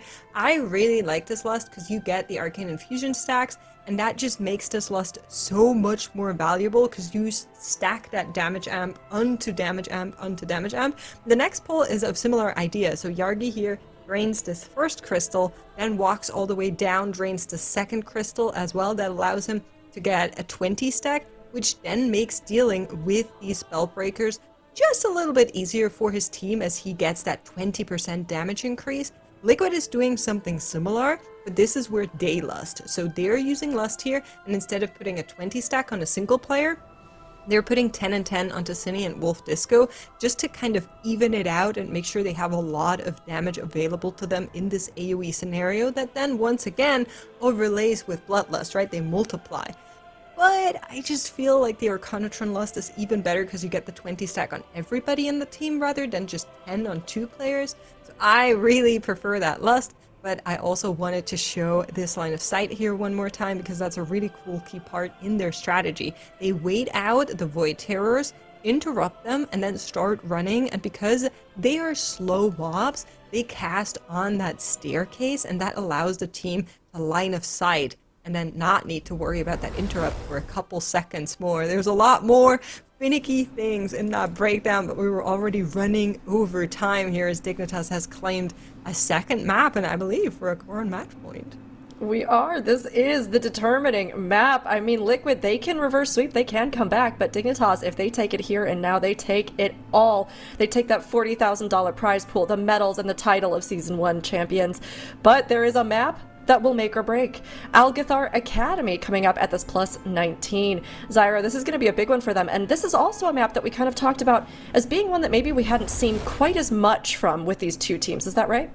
Yeah, Liquid just played it in the elimination match against Mandatory. They had a great run in there, but they were slower in dungeon progression than Mandatory. Mandatory had 2 deaths on the first pull, even losing out on a Void meta for close to a minute because Kush had to run back from the entrance of the dungeon, and Mandatory still finished the dungeon first, but lost on death timers. So Liquid don't have the fastest Algathar Academy. Dignitas, if their Algathar Academy is anywhere near as good as these other dungeons they've been playing, I feel like they are favored to play this dungeon. You have to wonder what the Liquid players are like going through in their minds right now. Both dungeons they've played have been the best they've played those dungeons all weekend. They've been deathless dungeons. They've been the fastest strategies they've put together. And they're still losing. Dignitas is just playing literally perfectly right now, except for Hearthjax. He stubbed his toe in that Magister's Terrace and took like 100k damage to something. Little unfortunate. But like, dude, what do you do when the team you're playing against has no deaths, is playing faster strategies, is doing more damage? You can't do anything. Like, you just kind of have to hope they make mistakes. This is ridiculous gameplay from Dignitas.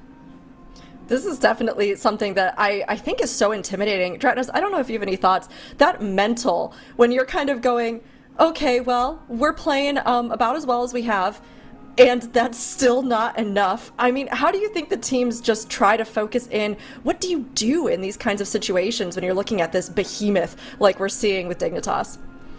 I'm not worried for Liquid. I think that they're going to be capable of spinning this thing around and getting an easy, clean reverse sweep here. Okay. If you look at like the Race to World First, there was a period of time where Liquid were down like 20 in a row on the Race to World First, and you know what they did? They came back and they've won the majority since then. I think they're going to see the exact same thing happening here. I think this is going to be a clean 3-2 for Liquid. You know what, Trados? I love the energy. I love that you're manifesting. I love that you're going for it. Because, look, you're right. The chips are down, but they can always make a comeback. Now, a Race to World First is certainly almost kind of the same thing as a Race to Dungeon First. And Dignitas, I think there's maybe some kind of theoretical weakness that could exist that Team Liquid could take advantage of. But either way, Liquid is going to have to hope that there is, or they're going to have to pull this out because this is match point. If Dignitas takes this, they take the crown and become our Season 1 Midnight champions. Liquid have a chance here and now to stop them, but they are going to have to play out of their minds, Zyro. This is the first time we're seeing the Algathar this weekend from Dignitas. What do they have in store? We're already seeing Hearthjax once again going back to the Havoc Demon Hunter. They love the funnel damage. They love the Eldrachi Reaver. Both teams going for a skip past this bridge pack here. You can see our Agavosher Evoker's stationed on the side to warn Stone back to the group once the Shadow Melds go off, and we're into this first pull.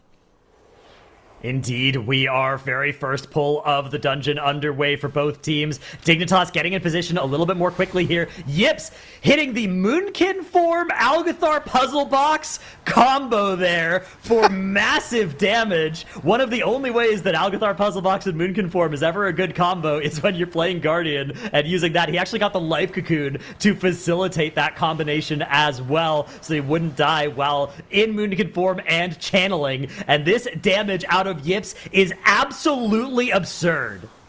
I mean, is this something that he's been doing in every key, or is it just something that he's doing for this key because they feel like we need to do something to have an advantage over Dignitas? Either way, it's working out great for them on this poll as Yips is out DPSing the Devourer Demon Hunter, peaking over 1 million, still doing 900k as the pack starts to die out. But it really didn't result in a faster pull for them. Dignitas is already done with the pull off the back of Yargi's damage on the Unholy DK, and even though Liquid had one extra mob, they're behind a little bit in progression off the first pull. Zevi is going now to gather extra mobs, but AJ already has them for Dignitas. Yeah, Zevi with that spatial paradox able to tag in all 3 of the packs that live on the other side of the bridge. There's a battle axe in an entangling roots there, but Zevi walking by safely. Gonna hit the other one that was sleepwalked with a paralysis to update its timer before it will be joining the fight. Veximus now pulled for both teams. Dignitas ahead by about 8%. As Yargi going to be activating that anti-magic shell to soak in some of these stray orbs that Veximus is trying to absorb. Yeah, I'm actually going back just to look right now. In Magister's Terrace, Yips ran Feather Aldseer. In the Mizara Caverns, he ran Feather Almseer.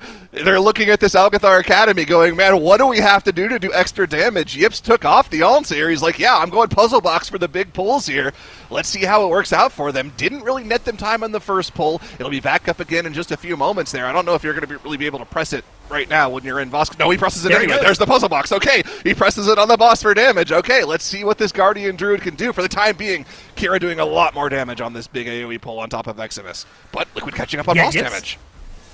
Yips did play Bear this tier in the Race to World First, and on both Bellerin and Lura, his ability to do maximum damage was a huge part of how Liquid ended up getting those World Firsts. So able to leverage the same skill here of being able to find the times to press that puzzle box pretty much every time it comes off cooldown at a good high damage moment while not dying as a tank. And let me tell you, that is definitely easier said than done. So hugely impressive that Yips is going for this, especially because they haven't Yips die even once. That will probably mean that they are out of this tournament and Dignitas will have swept them. But that boss HP difference is vanishingly small. 8% is the lead that Dignitas have on this boss. This is so close already. This is going to be such a tense map.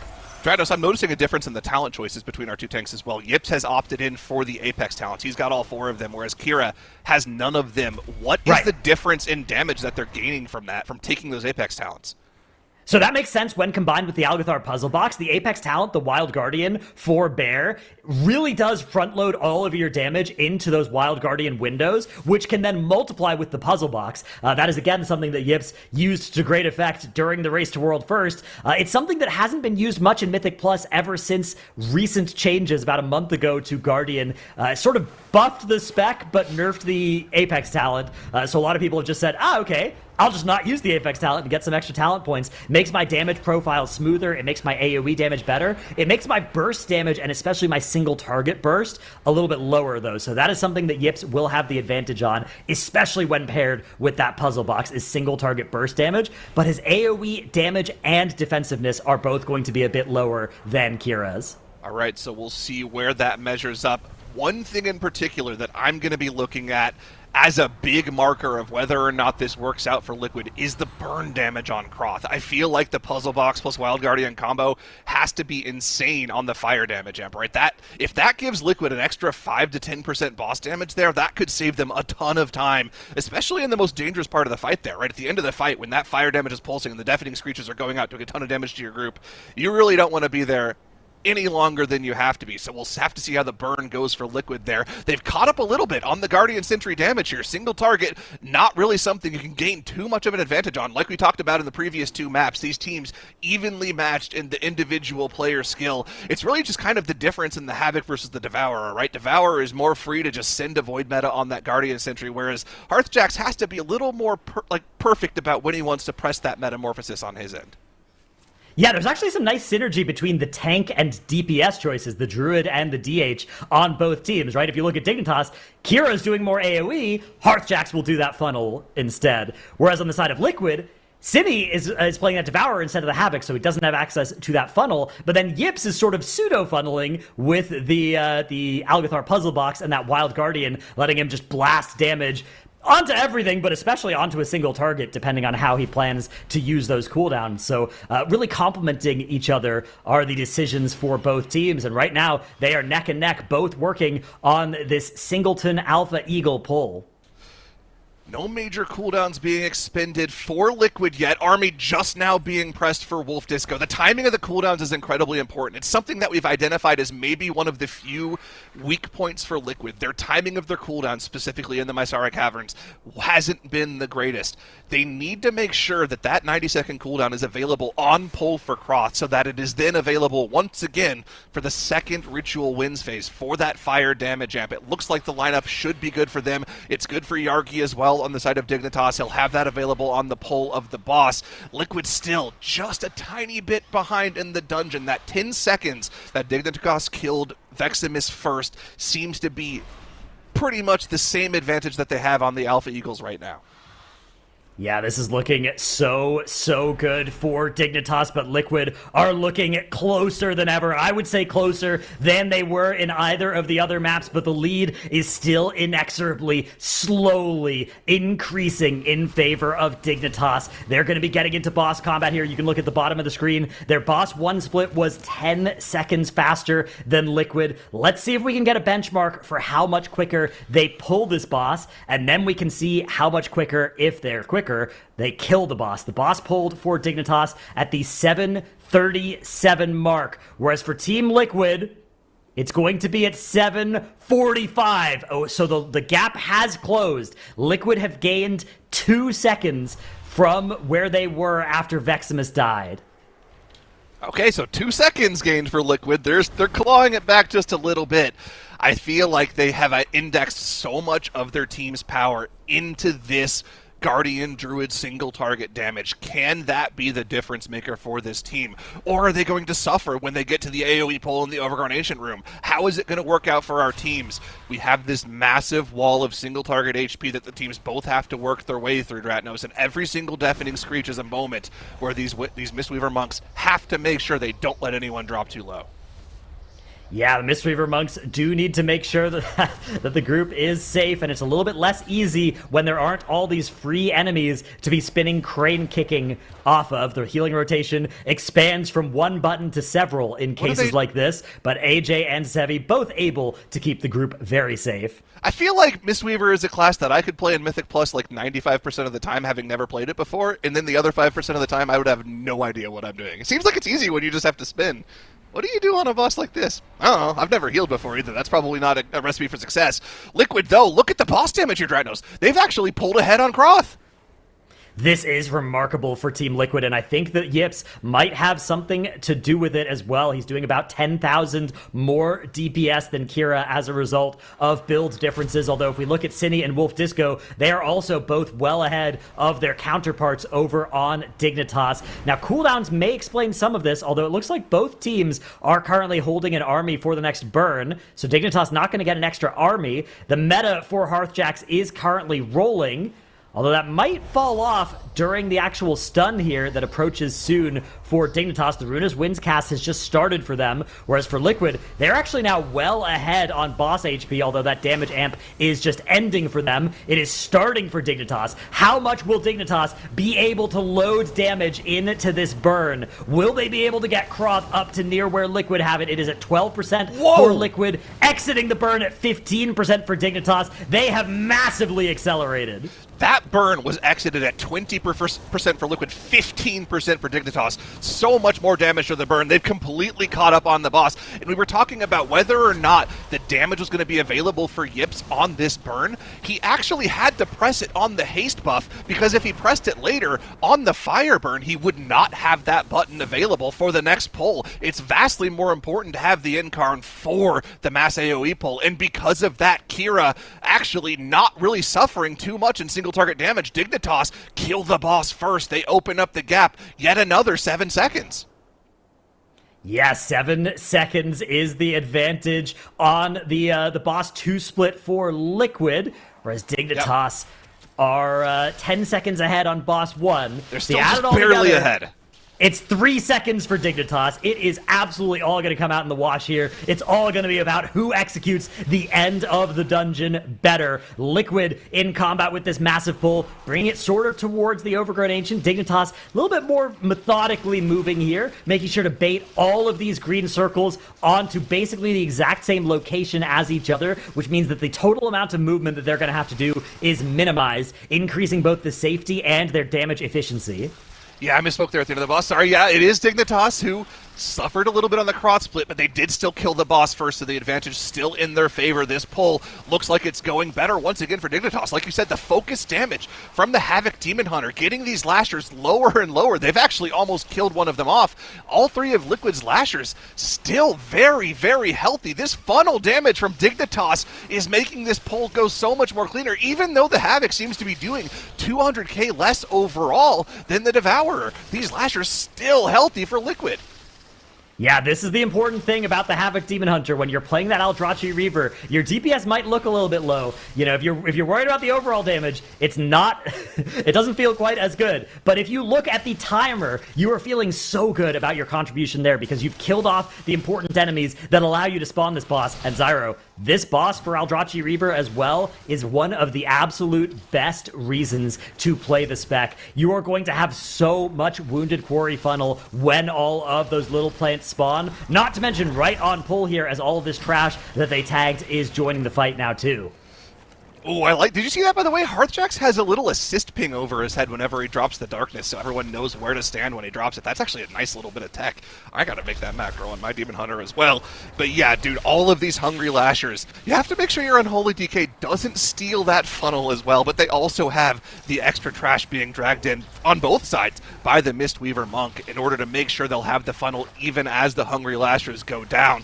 This Demon Hunter going to destroy the Overgrown Ancient. Liquid now in combat with the boss as well, but the advantage both in pull time from Dignitas as well as funnel should be apparent here for Liquid. Now, Devourer Demon Hunter does get funnel as well, but it's a little different type of funnel, right? They gain extra damage stacks from spawning all of the extra souls that they get on their class because of all of the extra mobs they're hitting with their Void Ray.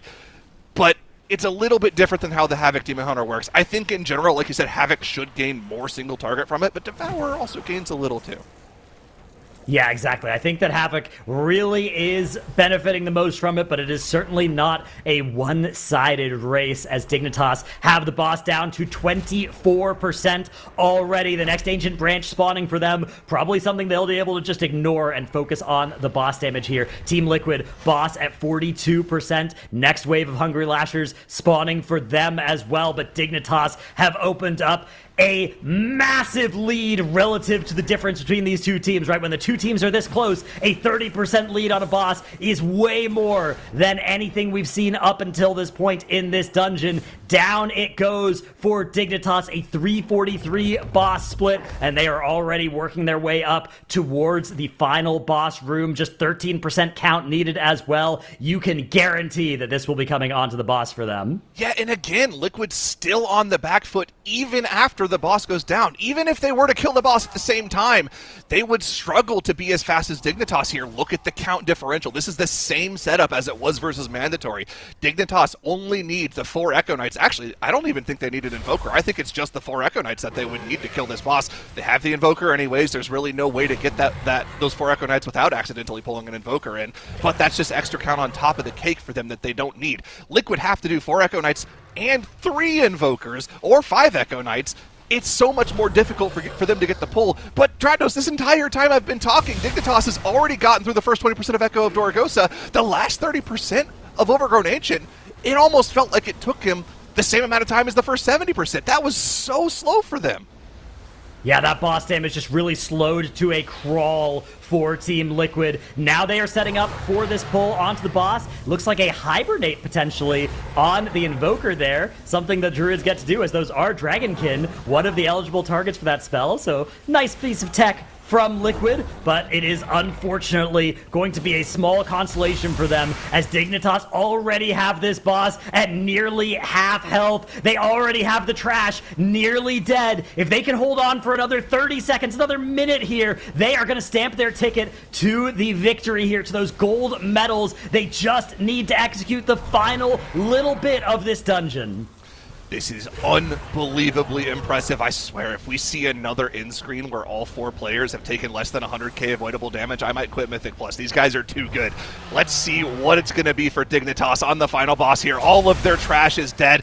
Just need one Invoker, just now being gripped in by Yarki. They had it hibernated off in the corner, so it wasn't going to pose any threats for them. That's just more funnel for Hearthjacks on the Havoc Demon Hunter. They are cruising to a victory. Liquid is doing everything in their power to keep it as close as possible on their end. They've got their lust push. They're doing a ton of boss damage. They've closed the gap, but they're still 25% behind. Liquid needs a miracle at this point. They need these players on Dignitas to finally take a point of avoidable damage, but Drat knows these players on Dignitas are not going to let that happen. No, they are not. Just 23% left on Echo of Dorogosa. One remaining Invoker that came in a little bit late to the party, marked with that moon marker, is going to need to die as well for Dignitas to reach that 100% count mark. But there is no danger of that failing to happen, as that mob is already almost dead. Down it goes, and the boss enters the final 10% here. Liquid have fought valiantly, but Dignitas are on another level entirely. The third dungeon in a row of flawless execution, of incredible strategic depth from Dignitas. Down goes the boss, and up go Dignitas to their second season victory in a row. Dignitas won the MDI crown last season, and their reign continues. Dignitas are your MDI Season 1 champions. They're taking home $40,000 and the first place medal. They played to actual perfection, showing everyone the world record-breaking limits of speedrunning in World of Warcraft. With another championship under their belts, I have to say, long live the Kings.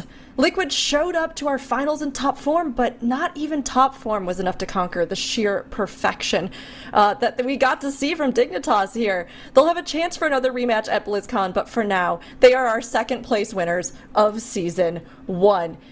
This was a phenomenal series, and yet I think Dignitas just showed us that they were on an entirely other level. I mean, my mind is still reeling. How about yours, Zyro?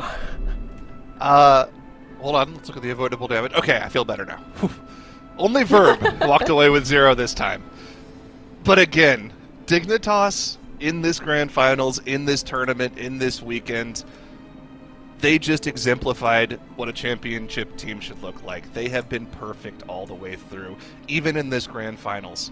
3 maps, 3 world records, and it wasn't even close. These guys are absolutely insane, and every bit of deserving as any other team would be to be a 2-time back-to-back champion. They're an elite company there. Only 3 teams have ever done that. Echo, Mandatory, and now these guys, Dignitas. I'll take a bow. Incredible gameplay from them.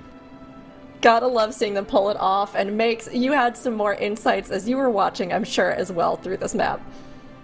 I do, and my first insight is this Dignitas team, they're insane. Really, they're insane. I've been closely watching, trying to look for any misstep, for any mistake, for any just deviation of perfection, and I found one. We'll get there in a little bit, but starting us off with the very start, a familiar picture we had in the other maps as well. The first pack ends, and somehow Dignitas is already ahead by like 2 seconds. Now here it is. Everybody lock on to Hearthjacks here, okay? This is the only mistake I could find in this entire segment. Boom, there. he gets stunned. Okay, that's it. That's the only mistake this team has made in this entire series that we were able to get on screen. Now here, everybody was like, wow, Liquid is accelerating. Wow, Liquid is able to claw back. For a second, I was like, maybe we'll go into another series, into another map in this series. And then I remembered,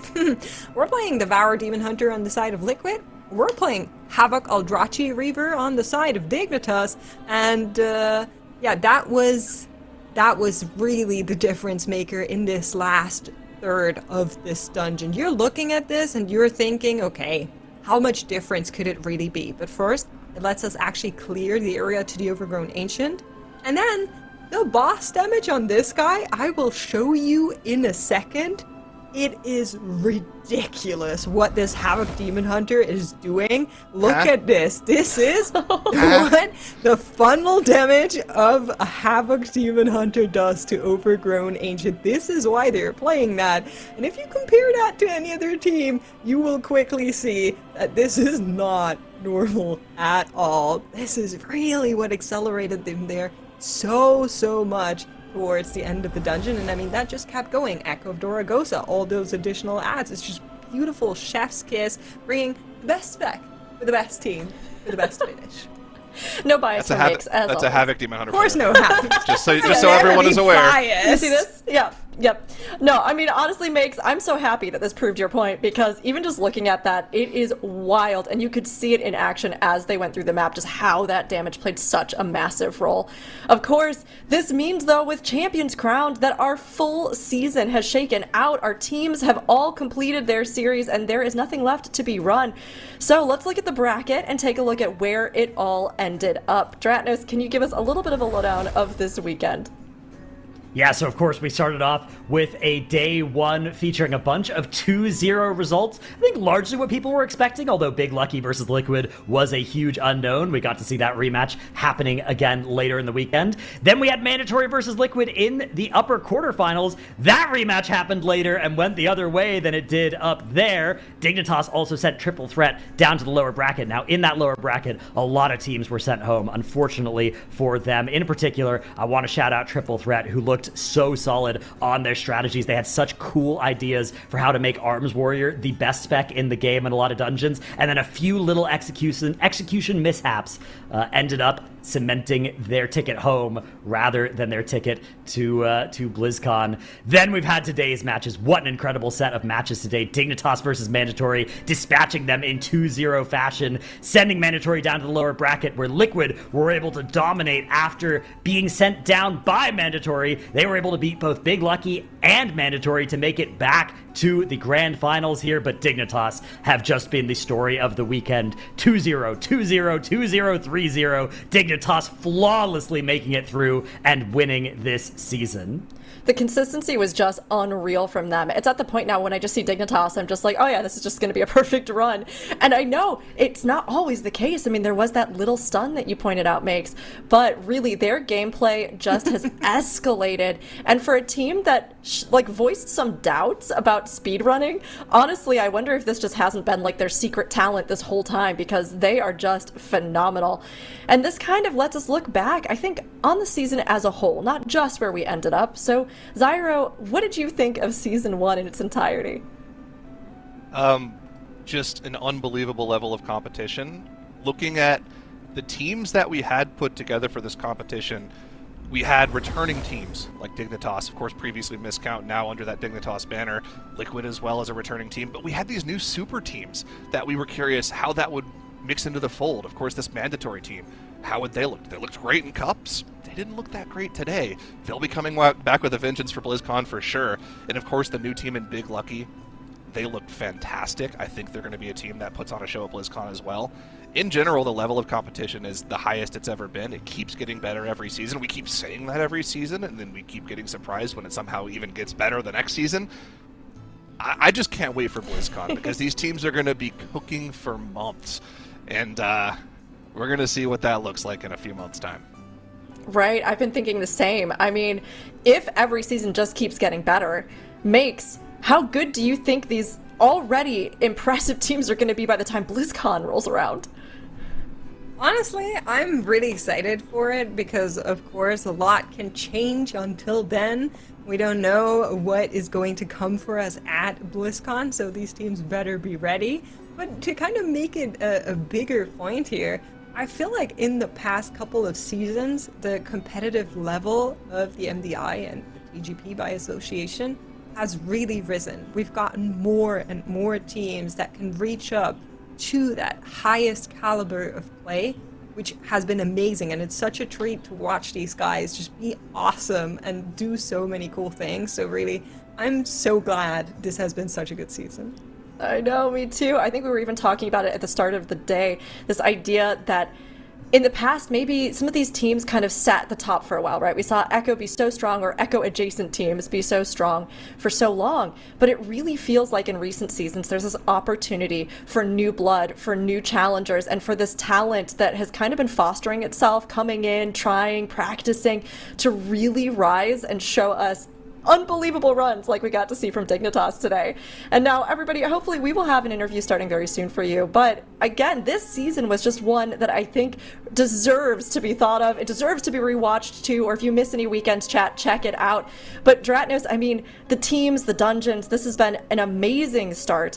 Do you think we're going to only see even more with the rest of Midnight and BlizzCon?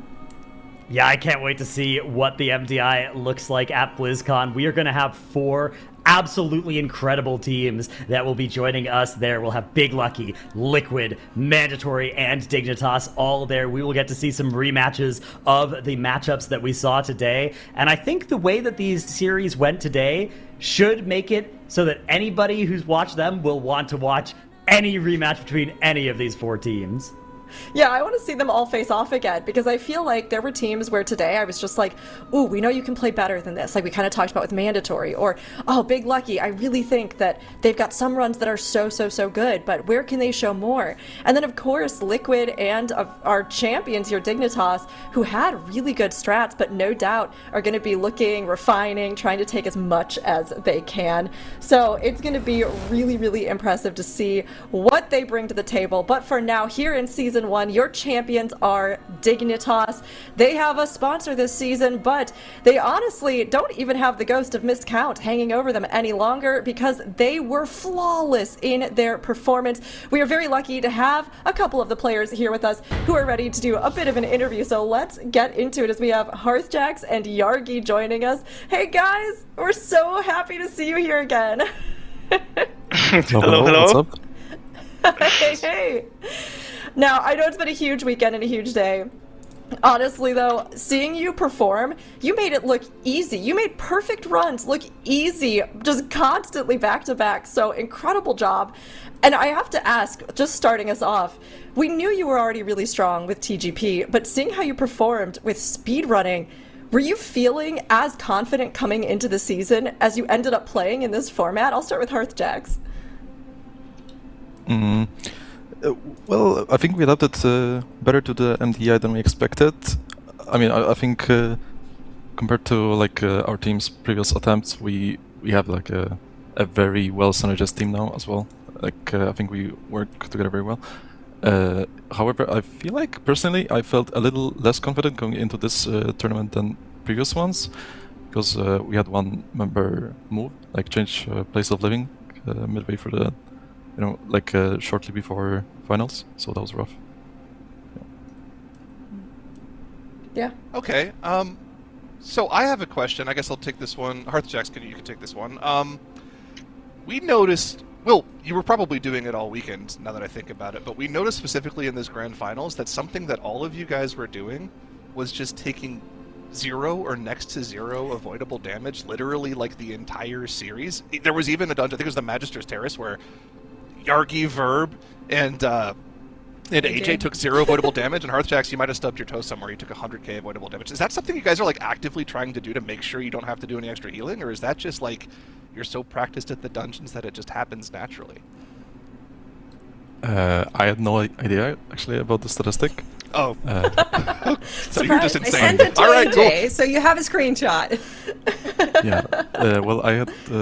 I mean, that just, I think that came with a lot of practice. However, I think regarding this statistic on Devour specifically, sometimes it's actually beneficial to take some available damage, like press a wall, stand in a puddle, and finish a cast. Yeah. Especially in MDI, where like canceling a collapsing star could be like very impactful compared to soaking a puddle, which is not gonna kill you anymore. For sure. I have a question, and maybe to you, Yargi. You guys were playing against mandatory first series today. In that series, you had not one, but 2 disconnects. In each of the dungeon, a little bit of stuff went wrong with AJ there. You had to play through Ruckran without having your healer present, which I'm sure was scary as heck. What went through your head after you saw that message in that Skyreach from the admins that goes like, oh, congratulations, you've won this map, you've won this series? What were you like thinking at that moment? I mean, obviously I couldn't believe. I think no one could believe. It's Skyreach is such a map that you need like every second of uptime on boss, especially on bird boost. Like you want to tank 2 AoEs to do all the time damage. We couldn't do it. Like we had to go LOS and rescue AJ to safe spot because he did it. So honestly, I have no idea how we won this. The first map, luckily for us, they also wiped in Magister because we also did it, and it was this DC from AJ in Magister Terras was only death from all the matches this weekend from us. So it was pretty cool. If not this DC, it would be actually zero death. Worry. Okay, so it was zero death. I have a question for both of you, I think, but let's start with Hearthjax. What was the spec variety rule like for you guys? It seemed like that was a rule that your team really min-maxed and optimized in your group weekend. Was that a fun process for you? Was that something you enjoyed doing, or did you like having the map bans and getting to just play everything you wanted with no restrictions this weekend? Well, it was for me. It was a relief after the tournament. I think it was fun, like from the perspective, but you know, it felt like we could actually focus our practice towards finals finally. I think we did actually quite well in this full, and yeah, it was also like really hard to play all those new classes and specs. Yeah. Okay, I have one last question, and I think this is the last one for me, and this is again for Hearthjax here. You guys were very indexed on this Eldrachi Reaver Havoc Demon Hunter pick, which looks like it played out incredibly well for you guys. You got a lot of funnel damage, makes us very happy about it, obviously, being a Havoc Demon player yourself. How did you guys find this pick? How did you play around it? Because you were really the only team that made great use of it. Okay, so it got decently buffed like shortly before finals. So like this didn't exist for groups, for example, and we saw that its funnel is absurd. Like you do double of other DPS damage on like a tree boss in Academy, for example, which seemed very beneficial in MDI, right? And some matches like Magister Stars, Academy. It was also in Seed. Like this also like in Seed. I don't think it was like crazy, but it allowed us, or like made easier pulling 2 Rift Wardens together, so that was cool as well. And I also personally felt like the power was not that hot in that key. Yeah. Nice. I mean, seeing your pick, seeing how you played, honestly, it was just so impressive throughout this weekend. And of course, all of this kind of leads ahead even to BlizzCon, which we know is waiting. So Yargi, I'll toss this one to you, but do you feel like the BlizzCon experience is one that's going to be one to remember? I think it's your first time, right? Yeah, it will be my first BlizzCon. So definitely excited for that. I said last interview I'm not the biggest fan of leaving home, so we'll see how it works out for me, but I will try my best, I guess, on the stage. You're gonna do great, honestly. You know, they keep saying with BlizzCon that you're not just like leaving home, you're coming home. So it'll be like a second home, just on a big stage in front of a lot of people, I think. Okay. Just on a big stage, but you can have like a blanket and snacks and stuff. It's all good, I'm sure. Yeah. Honestly, Sounds though, good. everybody... Excellent. It's been such an amazing season, and to all of the team, we just are so impressed. It was so good seeing you come back stronger than ever and just deliver these incredible runs to us. So we'll let you go, but before we do, let me just give you a second to do any shout-outs that you need. Hearthjax, is there anything that you want to shout out in addition, or anything that you want to call out before we let you go? Yeah, of course, our org, first of all, Dignitas, which we're happy to be picked up by this tournament. Our friends and our fans as well. They were very supportive for the whole tournament. The team, of course, as always. And yeah, I suppose that's it. Awesome. Yargi, anything you'd like to shout out? Yeah, I mean, I guess or or my teammates, everyone that was cheering for us, and in the end, special shout out to the Shindik that predicted on his YouTube channel video every game during these finals, like perfectly, every game. So shout out to him for that. Yep. Wow. Before the weekend, he predicted every game. Sounds like we need to get him on the desk for our predictions, because ours were all over the place, even with the help of cats coming in from the caster crew and everything else. So maybe we'll consider it for the future. But thank you both so much. Congratulations again. We are so happy to see Dignitas back as a returning champion now for 2 seasons in a row. So get some rest, and we can't wait to see you both and everybody else at BlizzCon. Bye. Yeah, bye-bye. Thanks so much. Thank you. Bye-bye. Wow, this was honestly like such an incredible season. We couldn't have asked for a more intense opening season here in Midnight. Dignitas' win today and this whole weekend just gave us run after run after run that really showcased what is the absolute best of speedrunning in Mythic Plus. Now, of course, our dungeons have fallen silent, but the echoes of our team's legendary runs will be heard for seasons to come. Dignitas took that speedrunning to new heights, proving themselves to be the king of the keys in any format. Liquid came in just behind them, though, for a second time, and they'll no doubt be looking ahead to BlizzCon for another shot to dethrone them. This season has been one to remember, and that was in no small part thanks to my fellow casters here on desk, our amazing production team, and all of you that watched. And while our Season 1 roadmap has reached its end, the road is taking us somewhere even bigger. Home. We'll all be counting down the days until BlizzCon, when our grand finals unite our top teams live on stage for a high-stakes speedrunning showdown. The road home to BlizzCon brings us the ultimate celebration of Blizzard's games and the community that unites us all.